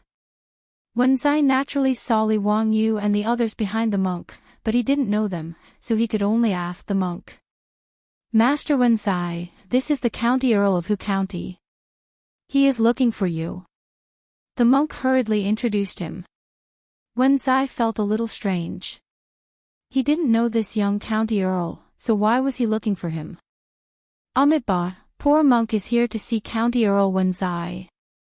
May I ask why the distinguished guest is looking for poor monk? Although Wenzai didn't know Li Wangyu, since he was the county earl of the founding county, he naturally couldn't be rude. He could only bow to Li Wangyu with one hand and ask. That day when he cheated in Hu County, Wenzai naturally didn't notice Li Wangyu in the crowd. How could he have known that the county earl who founded the country was looking for him because of that matter? Li Wangyu said, I have met the master once, but the master doesn't know me. Oh. There's such a thing. Forgive poor monk for being slow-witted, but may I know when the distinguished guest has met poor monk? Wenzai asked. Li Wangyu wasn't in a hurry. He just smiled and said, Master Wenzai, don't you want to invite me in for a cup of tea? This isn't the place to talk. At this moment, everyone was still standing at the door of the monk's residence. It was indeed not a place to receive guests. Wenzai had no choice but to whisper a Buddhist chant and invite Li Wangyu and the others into the monk's residence. This row of monks' residences were for the traveling monks of Jinfu Temple. The conditions were naturally very simple, but it was still considered spacious. Fortunately, in the Tang dynasty, whether it was a monk's residence or a commoner's residence, everyone was used to sitting on the ground. There was no need to worry about not having enough chairs. Niu Wu arranged for a few troops to guard outside while he followed Li Wangyu into the monk's residence. As a traveling monk, Wenzai naturally didn't have the tools to drink tea. However, the monk in charge of receiving guests was discerning. He quickly ran to another place and brought back a full set of tea sets. Only then did he consciously leave. In the Tang dynasty, the popularity of tea began in the temples. Because it was easy to fall asleep while meditating, so, tea was the only thing allowed in meditation. When Buddhism was prevalent, there must be tea in the temple, tea in the religion, and tea in the meditation. In the Tang dynasty, there was almost a trend of temples growing tea, and there were no monks who didn't drink tea. Li Wangyu actually wasn't interested in the tea ceremony of the Tang dynasty temples. After all, the dark tea ceremony that required all kinds of seasonings was really unacceptable to him. The so-called tea ceremony was just an excuse to talk to Wen Zai. When the tea was ready, Wen Zai personally poured the tea for Li Wangyu. Only then did he open his mouth and ask, "Amitabha, as the distinguished guest said before, you've met poor monk before, but may I know where?" Poor monk doesn't have any impression of him at all. "I'm really ashamed." Li Wangyu smiled. Just as he was about to speak, he suddenly heard a dispute outside the monk's residence. Chapter 677. Li Wangyu heard that his troops were arguing with someone. He looked at Niu Wu and indicated for him to go see what was going on outside. Niu Wu stood up and opened the door to the monk's room. He saw that his troops were blocking a person, not allowing him to enter and disturb his master. "You, who are you? Why are you blocking my way?" "I am Master Wen Zai's lay disciple." "Why are you surrounding Master Wen Zai?" The person blocked outside by Li Wangyu's troops was a young man with a strong body. His face was filled with worry. Wen Zai heard the commotion outside and quickly said to Li Wangyu, "Noble sir, the person outside is indeed poor monk's lay disciple. I ask that noble sir's troops not make things difficult for him." Hearing Wen Zai say this, Li Wangyu smiled and waved his hand at Niu Wu, indicating that it was fine and that the person could enter. The person's face was filled with worry. He entered the monk's room and bowed to Wen Zai, asking, "Master, are you all right?" Wen Zai bowed to him and then said to Li Wangyu, "Amitabha, I've shown noble sir a joke. This is poor monk's lay disciple. His surname is Lin and his name is Daoist. Daoist, come and greet noble sir. This is the current county count of who." Lin Daoist was somewhat reserved and bowed to Li Wangyu, "Disciple greets county count Wen Zai." When Li Wangyu heard Wen Zai introduce this person, his eyes darted around. He scanned Lin Daoist several times before saying, "Lin Daoist, from your accent, you're from Hu County, right?" Lin Daoist didn't expect Li Wangyu to ask such a question. He hesitated for a moment before nodding, "Yes, before I followed master, my home was in Hu." Li Wangyu nodded and took a sip of the dark tea. He suddenly asked, "Is Lin Chunhua your sister?" His words caused Lin Daoist's body to tremble. He looked at Li Wangyu in disbelief and was speechless for a long time. The reason Li Wangyu asked this question was naturally because he remembered that a year ago, this monk Wen Zai had swindled people in Hu County. That day, he and Yang Quan had analyzed that it should have happened after the servant girl, Hua Shang, whose original name was Lin Chunhua, was forced to commit suicide by the Li clan leader of Hu County. That monk, out of some reason or righteous indignation, decided to take revenge by setting up that scam and swindling Li clan out of 200 taels of gold. Li Wangyu vaguely remembered that Li Zheng of the village where the Lin family lived said that the servant girl who died in the well had an elder brother named Lin Daoist. Seeing Lin Daoist in monk Wen Zai's residence, Li Wangyu naturally recalled this matter. He also roughly understood why monk Wen Zai had set a trap for the Li clan. Li Wangyu smiled and glanced at Lin Daoist, who was at a loss. He then looked at monk Wen Zai and said with a smile, "Master, didn't you ask me where I met you before? Speaking of which, it was a coincidence that I met you at the crossroads of Hu County." Grandmaster's actions that day really opened my eyes. When Wen Zai and Lin Daoist heard his words, they felt as if they were struck by lightning. Even though monk Wenzai had cultivated for many years, he couldn't help but tremble. He then silently chanted Buddha's name and lowered his head in silence. Lin Danyu's reaction was even more intense. He suddenly pounced at Li Wangyu and shouted, "Master, leave quickly. Disciple will stop them." Before he could finish his words, before he could reach Li Wangyu's side, Niu Wu reached out and grabbed him, pressing him to the ground. Although Lin Danyu had a strong body, he was only an ordinary person. How could he be Niu Wu's opponent? Although he still wanted to struggle, he was firmly pressed to the ground by Niu Wu and couldn't move at all.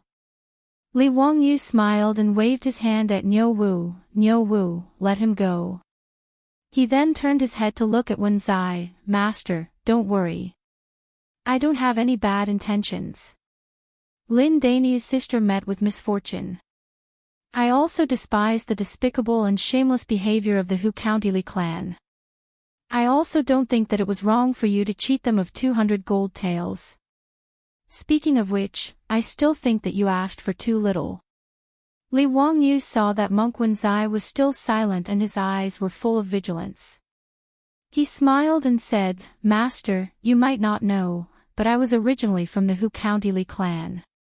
However, because the clan leader and elders were insatiably greedy, they expelled me from the clan. I don't have the slightest good impression of that group of vampires." He thought for a moment and joked, "Speaking of which, when Master cheated the Hu County Li clan out of 200 gold taels, 170 gold taels were extorted from me by the Li clan. In the end, they were cheated away by Master's clever tricks. How satisfying. It's a pity that Master didn't see the faces of the Hu County Li clan elders when they found out the truth. It was truly satisfying." Hearing this, monk Wenzai and Lin Danyu couldn't help but look at each other. They didn't seem to believe Li Wangyu's words. Seeing that the two were still skeptical, Li Wangyu laughed loudly and said, "Master Mo Fei, are you afraid that I'm cheating you? If I had the intention to harm you too, I would have directly sent you to the Wanyan County Yamen. Why would I waste my breath with you too? Or does Master think that there's something worth scheming against?" Hearing Li Wangyu's words, monk Wenzai finally relaxed. He bowed to Li Wangyu with some shame. "Amitabha, poor monk wouldn't dare. Noble Master is right. That day in Hu County, the one who cheated the Li clan of Hu County was poor monk. I wonder why Noble Master has exposed this matter today." It's nothing. I'm just curious. How did Master get to know Lin Danyu? Why did you scheme to cheat the Li clan? How would Master know how to cheat people?" Li Wangyu wasn't in a hurry. He only asked about the ins and outs of the matter first. Seeing that he couldn't hide it, monk Wenzai could only sigh and recount the matter. It turned out that monk Wenzai wasn't a good person in the past. When he was young, his parents died. Wenzai wandered the streets and hung out with ruffians. He learned many tricks to cheat people of their money. Later on, when he was cheated in Luoyang, he was seen through and was almost beaten to death. In the end, an old monk from the White Horse Temple, who was Wenzai's master, appeared and saved him, bringing him back to the White Horse Temple. Wenzai repented and took the old monk as his master. He shaved his head and became a monk. Afterwards, Wenzai followed the old monk to cultivate in the White Horse Temple. It wasn't until the end of the Sui dynasty that Wenzai's master passed away that he left the White Horse Temple and traveled around to cultivate. Because of his experiences in his youth, Wenzai became fond of fighting for justice and upholding justice. Only in recent years did he slowly become more peaceful as he grew older. When he passed by Hu County, he met Lin Danyu. Lin Danyu went out to do business with his apprentice. Unexpectedly, when he returned home, he found out that his parents had died of illness and that his only sister had been sold to the Li clan leader. He cried bitterly as he paid his respects to his parents and found his sister. He took out all the savings he had accumulated over the years and prepared to redeem his sister. Unexpectedly, the Li clan leader was insatiably greedy. After accepting the 20 strings of coins, he turned his back on him and even wanted to sell Lin Chunhua, forcing Lin Denyo's only sister to her death. When Lin Denyo heard the news of his sister's death, his eyes turned red. He prepared his saber and planned to find an opportunity to kill the Li clan leader to avenge his sister. However, at this time, he met monk Wenzai, who was traveling to Hu County. Wenzai naturally couldn't bear to see Lin Denyo ruin his own life. If he went to fight the Li clan leader, he might be able to kill the Li clan leader, but he himself wouldn't be able to escape. However, Lin Chunhua was a servant girl who sold herself to the Li family. Even if he went to the county office to complain, it would be useless. Wenzai could only repeatedly advise Lin Denyo not to do anything stupid. At the same time, he promised that he would teach the Li clan leader a lesson and make them compensate Lin Denyo with money. Lin Denyo was finally convinced by monk Wenzai and promised not to do anything stupid. Afterwards, the scene that Li Wangyu saw at the crossroads of Hu County happened. Lin Denyo didn't take the 200 taels of gold. Disheartened, he donated all the gold to the charity hole. Afterwards, he became monk Wenzai's disciple and served by his side. The two traveled all the way and returned to Chang'an at the end of the year. They settled down at Jinfu Temple. When Li Wangyu learned of this, he could only sigh. That Li clan leader was indeed insatiably greedy and deserved to die. Chapter 678.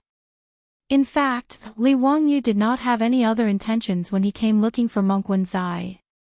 It was just that when he suddenly saw this person, he recalled the incident and came to ask about it out of curiosity.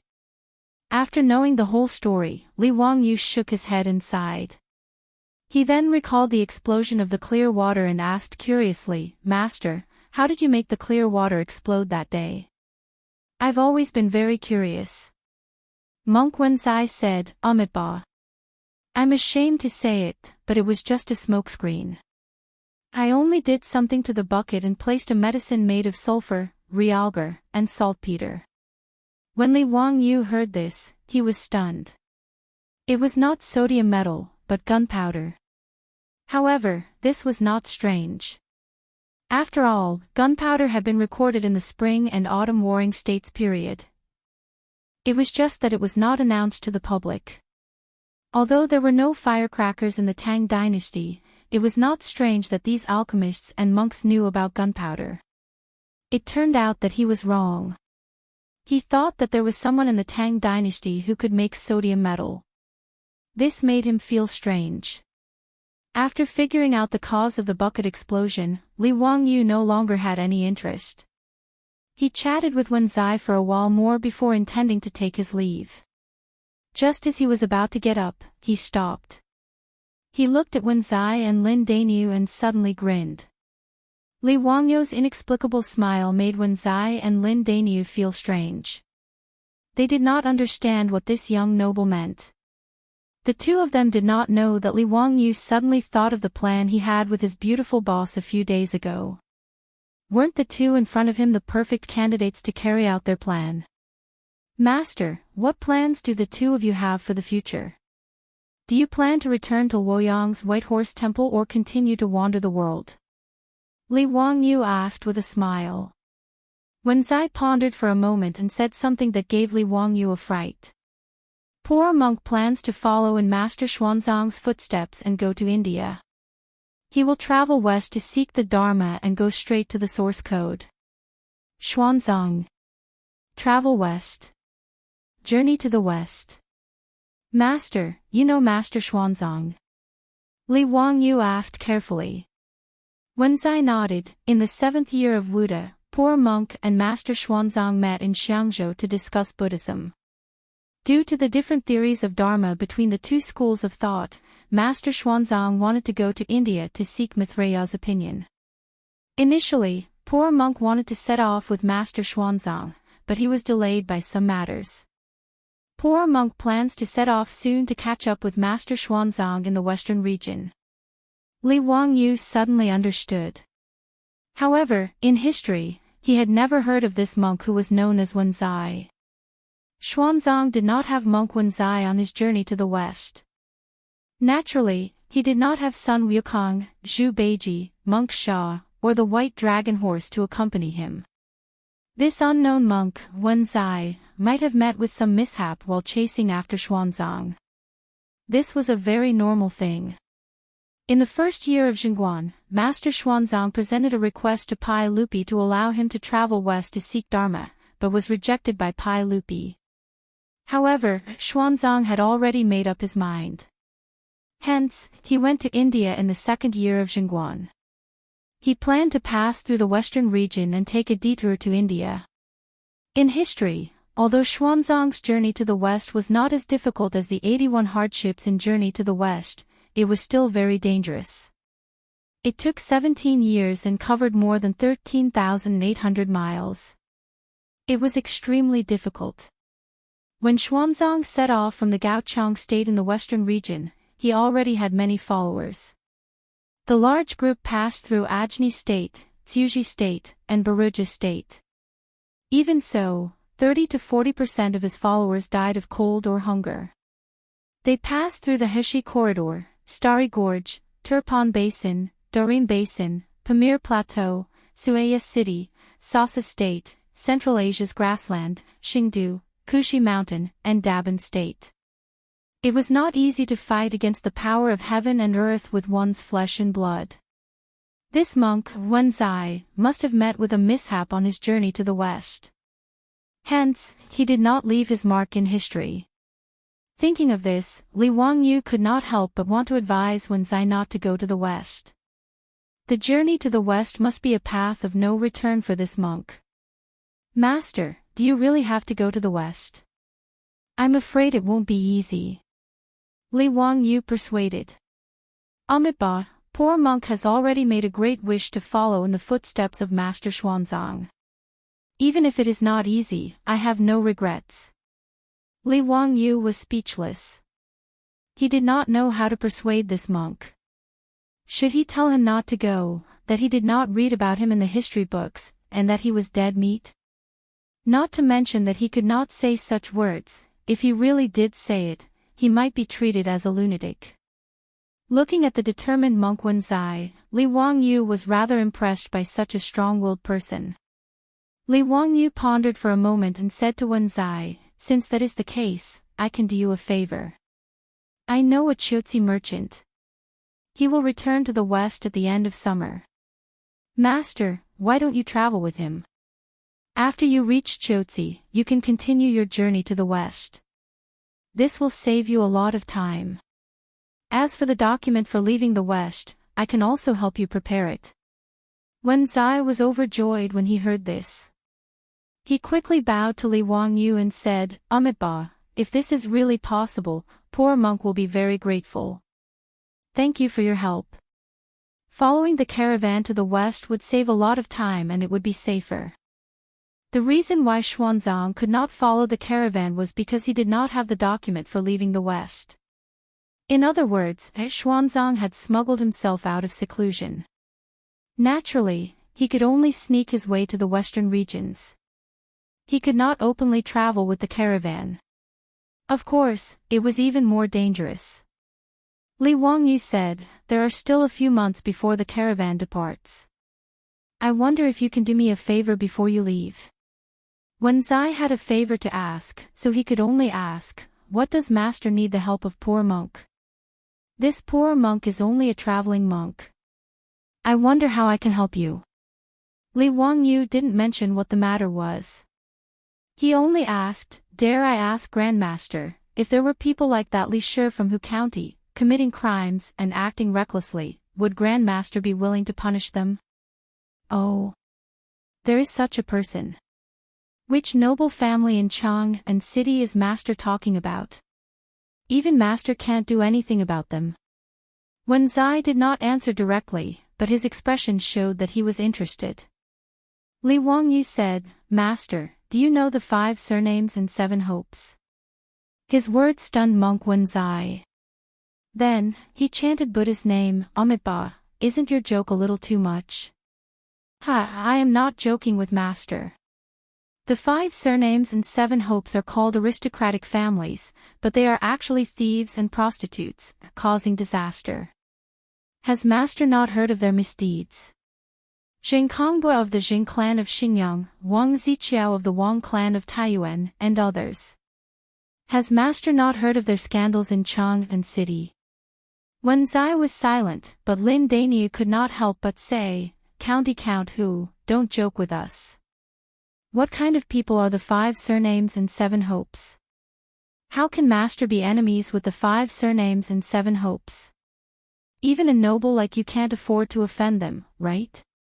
Li Wangyu laughed. "Of course I'm not asking Master to pick up a knife and risk his life against those aristocratic families. It's actually similar to what Master did in Huxian." Wen Zai finally opened his mouth. Ba. That kind of little trick can deceive greedy people like the Li family who haven't seen much of the world, but it's too difficult to deceive those aristocratic families. What's more, since Master is targeting those aristocratic families, I presume you are after something big. How can poor monk have that kind of ability? Li Wangyu was not worried about Wen Zai's refusal. He had some confidence in persuading Wen Zai to help. Chapter 679. Li Wangyu could tell that although Wen Zai was a Buddhist, he wasn't a pedantic person. Otherwise, why would he cheat people in Hu County? Just now, when he said that someone was doing evil, Wen Zai's face was filled with righteous indignation. Furthermore, if Wen Zai wanted to get the document to go to the western regions, he had to ask him for help. Xuanzang and the other monks couldn't get the document, but such a thing wasn't difficult for Li Wangyu. As long as Li Wangyu was willing to step out, be it Pai Lupi or Fang Xianling, they would give him some face. Li Wangyu wasn't in a hurry. He took a sip of tea and treated it as a casual conversation. He slowly recounted everything that had happened between him and the 5 clans and 7 hopes over the past year. As they listened, Wen Zai and Lin Daniu's faces became more and more solemn. When he heard that the aristocratic families actually dared to collude with the palace maids and secretly replace the empress's son with a baby girl, even monk Wen Zai couldn't help but heavily slap the table, causing the teacups to clatter. How arrogant! How dare these aristocratic families do that? What beasts! To the Tang people, especially Wen Zai, who had experienced the chaos at the end of the Sui dynasty, even if he was a monk, he still respected the Tang dynasty and the royal family of the Li Tang. This was also the respect that China had for the royal family for thousands of years. The Li Tang dynasty had only been established for 10-odd years, but today, no one cared about the benefits of the Sui dynasty. Among the scholars, Emperor Yang of the Sui dynasty abused the power of the people, indulged in extravagance, and was obviously filled with disgust. What replaced it was loyalty and submission to the Li Tang dynasty. As such, when Wen Zai heard that the aristocratic families dared to mess with the palace, he was furious and couldn't hold back his anger. Monk Wen Zai calmed down a little and silently chanted a Buddhist mantra before looking at Li Wangyu seriously. "I believe noble sir already has a plan, but I wonder what noble sir wants poor monk to do." Seeing that Wen Zai was willing to help, Li Wangyu naturally revealed a smile on his face. He indicated for Niu Wu to stand guard outside and not let unrelated people near the monk's residence. Only then did he lower his voice and whisper instructions to Wen Zai and his disciple Lin Daniu. Not long after Li Wangyu and Wen Zai had a secret conversation, the two of them left Jinfu Temple and disappeared without a trace. No one felt anything strange about this matter. After all, he was just a wandering monk and no one cared about him.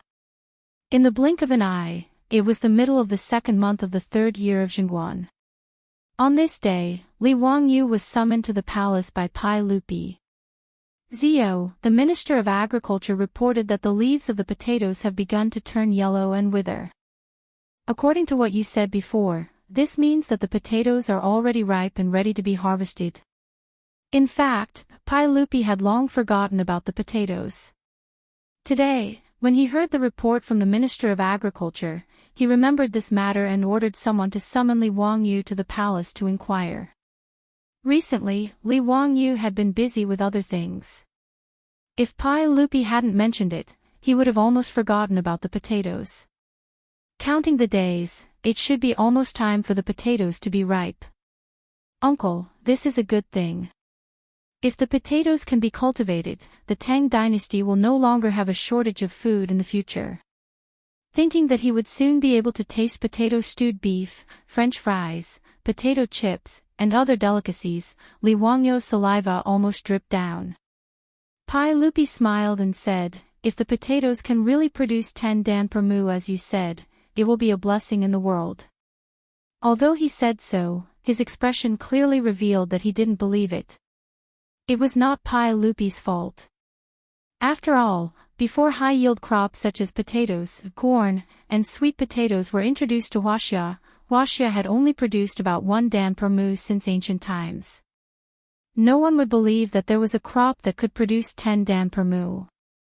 Although Li Wangyu even swore that the potatoes could produce 10 dan per mu, whether it was Pai Lupi or Qing Yaojin, in fact, they were only half believing and half doubting. "Uncle, it seems that you still don't believe what I said before." "Hee, fortunately, the potatoes are now ripe. We will know when we dig them out." Li Wangyu didn't explain much. This kind of thing was to see and believe, so it was useless to say more. Li Wangyu also thought that in the future, if he wanted to promote the potatoes, he would need the support of Fang Xianling, Du Ruhui, and the other prime ministers of the Tang dynasty. So he took this opportunity to call these big shots to the Minister of Agriculture to see with their own eyes. "Uncle, why don't we invite Prime Minister Fang and Prime Minister Du? Let everyone see the output of the potatoes. By the way, Uncle Qing should also be invited." Pai Lupi glanced at him and said, "Zio, are you really that confident?" Li Wangyu nodded with certainty. What a joke, this was potatoes. In the Tang dynasty, potatoes were almost related to the lives of the people in the world, so it was not excessive to pay attention to them. Moreover, potatoes didn't need to be harvested, threshed, or ground. Potatoes harvested from the ground could be directly thrown into the fire to be eaten, which was really too convenient. Li Wangyu also knew that potatoes not only contained high-quality starch, which could provide rich calories for the human body, but also contained protein, vitamin B, and vitamin C. It was indeed a treasure. Li Wangyu even estimated that after potatoes were popularized in Wuxia, people would not have to worry about famine for at least hundreds of years. As for the long-term future, it was not something he could control. Seeing that Li Wangyu was so confident, Pai Lupi pondered for a moment and asked Mitua to summon Fang Xianling and the others directly to the Xinongxi temple. The Xianglin department of the Xinongxi temple was in charge of the garden pond of the imperial garden, responsible for planting fruits and vegetables, and in winter, responsible for storing ice for the imperial family to enjoy in summer. Fang Xianling and Du Ruhui, who were summoned by Mitua to the Xinongxi temple, were confused at this time. "Your Majesty, why did you summon us to the Xinongxi temple today?" Fang Xianling asked. Pai Lupi pointed at Li Wangyu and said, "Master Fang, you ask this boy." Fang Xianling and Du Ruhui didn't know about potatoes, so they didn't understand what the uncle and nephew were up to. They could only look at Li Wangyu again. Qing Yaojin suddenly laughed and said, "Ha, Your Majesty, did you think that the potatoes that Gio said were ripe?"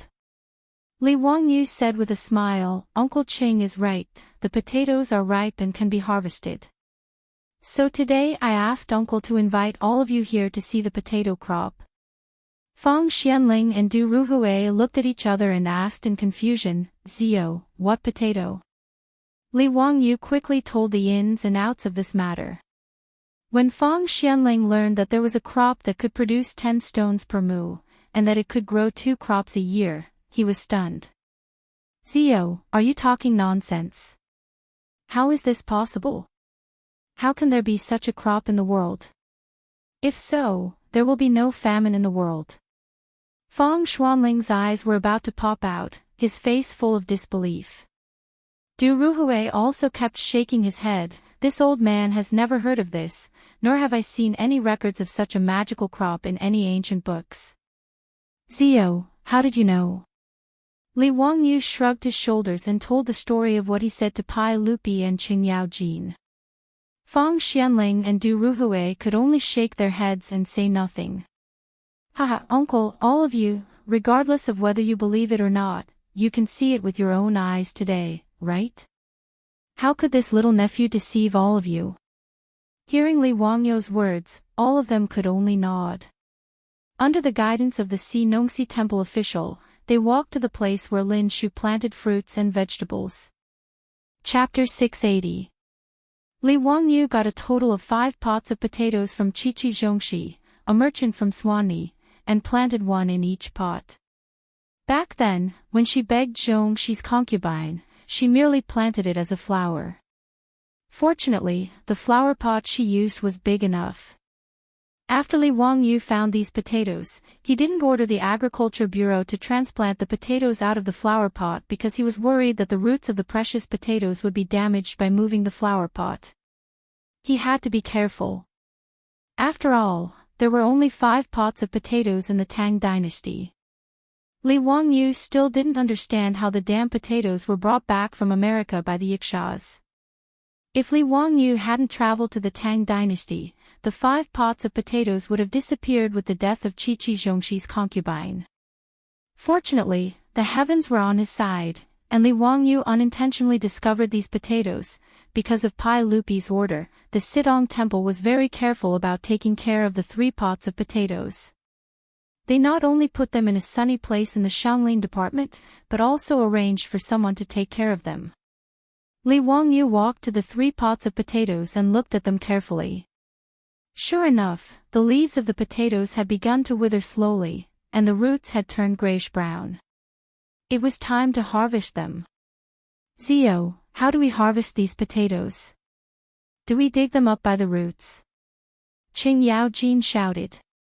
Li Wangyu said with a smile, Uncle Qing, don't bother. These 3 pots are useless anyway. Just smash them and dig the potatoes out of the soil. He was also afraid of digging the potatoes with a shovel. If some of the potatoes were accidentally damaged, he would be distressed. These potatoes were very precious now, and they had to be kept as seeds. Hearing this, Qing Yaojin rolled up his sleeves and said, let me do it. After that, he didn't wait for Pai Lupi to say anything. He directly picked up a pot of potatoes and smashed it down. His action also startled Li Wangyu. How could this old hooligan be so rude? With a clang, the flower pot was smashed to the ground by Qing Yaojin, directly breaking into pieces.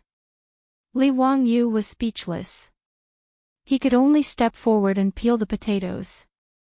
When the round potatoes were dug out by Li Wangyu one by one, Pai Lupi, Fang Xianling and the others all stared with their eyes wide open.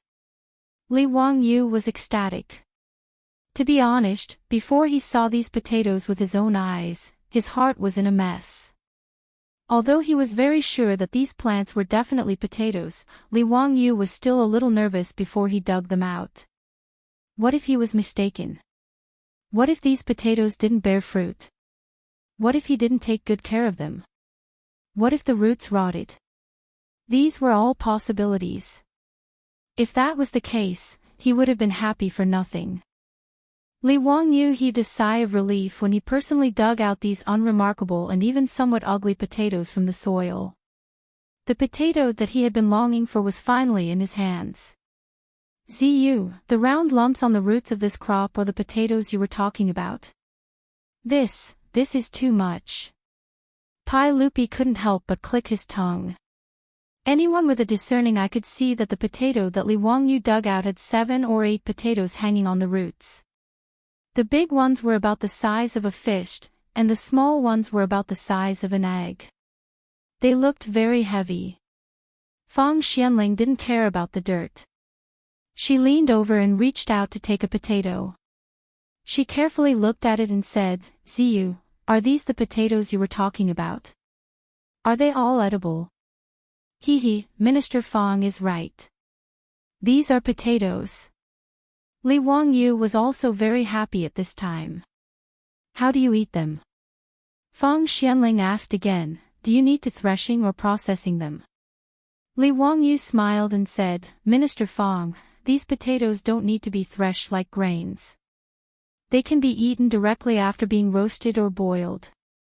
Of course, they taste better when made into dishes. What? Ziyu, don't lie to this old man. These potatoes are so big.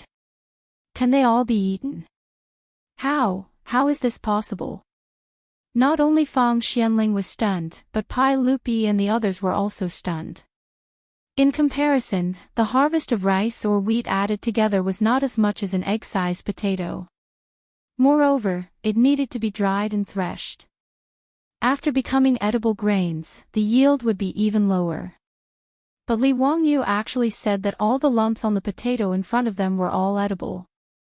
This shocked Pai Lupi, Fang Xianling, and the others. Du Ruhui suddenly turned his head and shouted to the agriculture minister, quickly, go and get the scale. This old man wants to see how much of this crop is produced. Yes, quickly get the scale. Pai Lupi also hurriedly ordered.